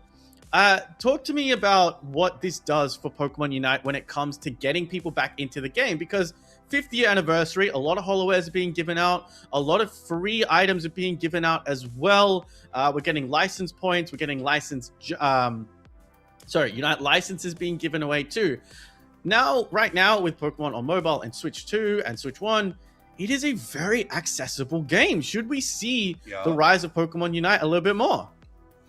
You know what? Listen, I have been very excited because, like I said, we've done a lot of work in the grassroots scene, and it's like we got a lot of new Pokemon coming in, and I think one of the untapped markets of Pokemon Unite is the unique game modes that it has. We have the Charge-a-Bug mode, we've got the volleyball mode, which is super hella fun.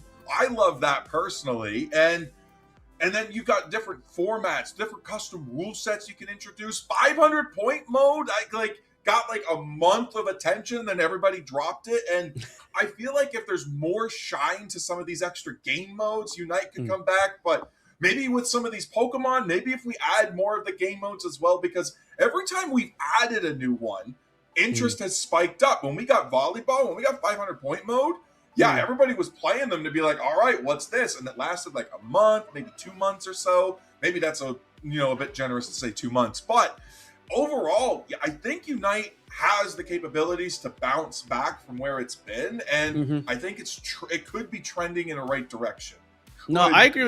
I agree with you 100%. We did have a few tournaments for Electrode Volleyball. I think those are a lot of fun sort of side events you could have at ICs. There are a lot of fun tournaments that you can have online with those as well. I mean, Electrode Volleyball, I think, is one thing. There's something that we saw, from the Chinese release of Pokemon Unite was Psyduck Racing. I think a lot of people were really hyped up for Psyduck Racing, but it unfortunately never came to our side of Pokemon Unite. But, when we get to 100 Pokemon here, Hyde, do we stop releasing Pokemon? Do we stop for a little bit? Because with 100 Pokemon, there are so many ways to get, Pokemon that are just going to stop being used, stop being played. I mean, at what point do you now start cycling through Unite licenses? You know what? Let's take out the Johto or the Kanto starters for this next season and introduce the Unova starters for for a reason. Let's take out the 3 legendary birds right now. Let's reintroduce Entei and Raikou as well as 3 legendaries as well. It's so many things that you can do, and there are so many Pokemon I think that have just been left in kind of purgatory. Unfortunately, they're not viable in competitive Pokemon Unite, which is saying a lot because they have done a lot of reworks to these Pokemon to try and make everyone as close as possible.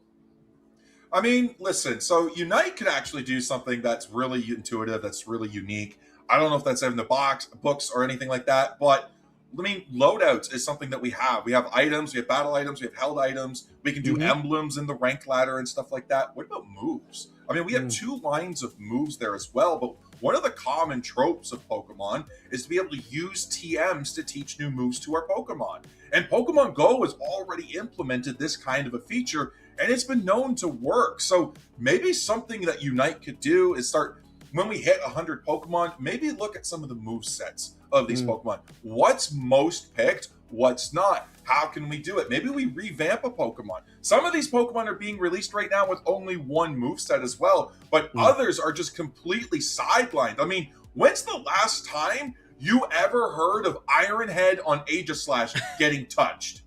Yeah, look, I agree with you. And honestly, I really do like this idea of TM. Introduce a TM that you want to go. Introduce a TM that all of the Pokemon can learn, but it takes over 1 move slot as well. You know, the Pokemon that are being released with 1 moveset right now, there are rumors, there are thoughts that they're going to start introducing a second moveset that you're going to have to unlock or you're going to have to pay for. Me personally, I'm not a fan of having to pay for a new moveset, unfortunately, but that does just come with the growth of the game.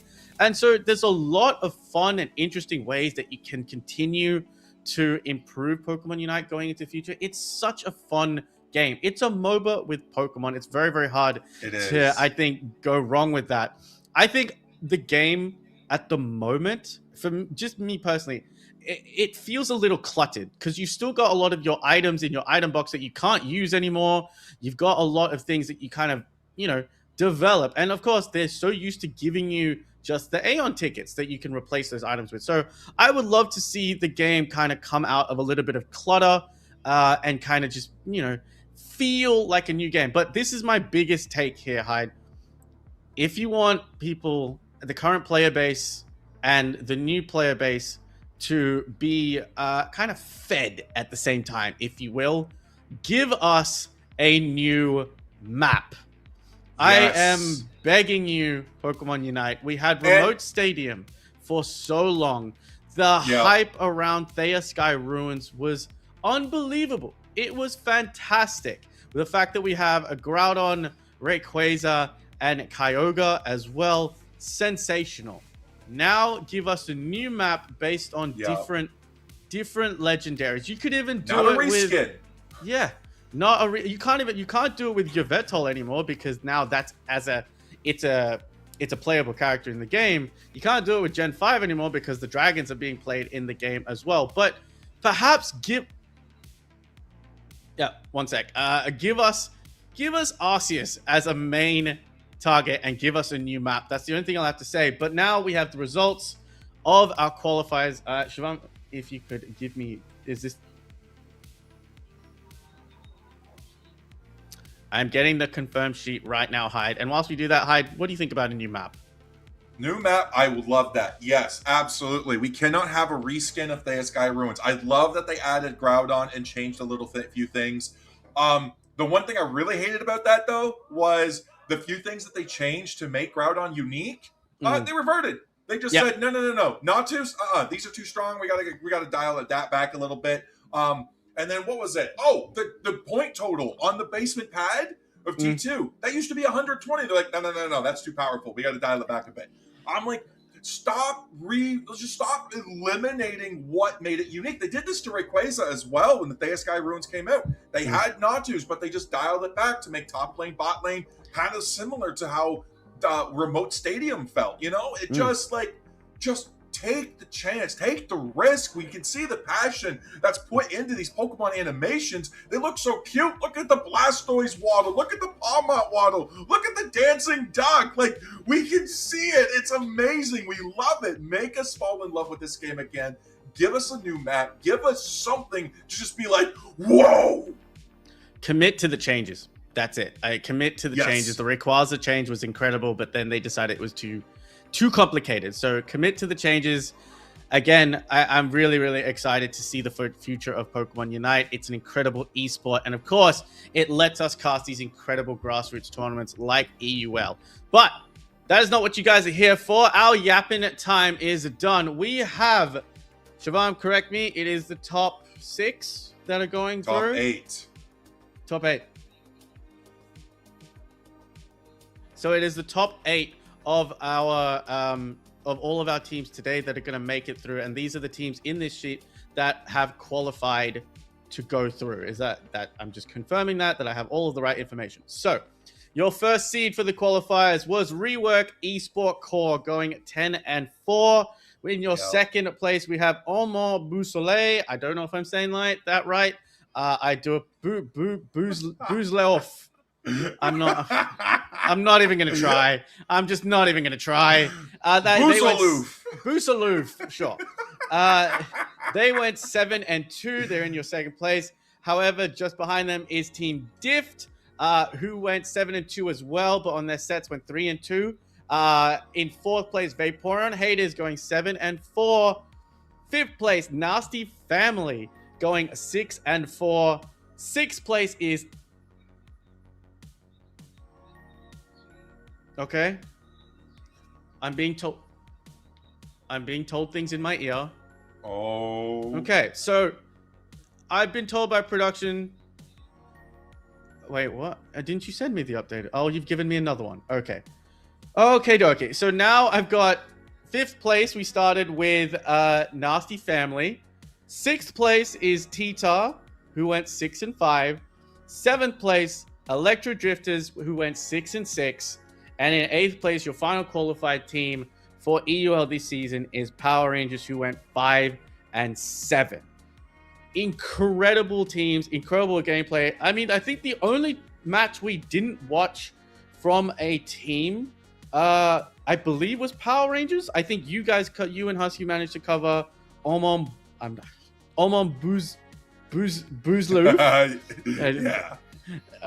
That is what it is. So, Hyde, again, super exciting that these teams are our 8 teams for EUL Masters, EUL going forward.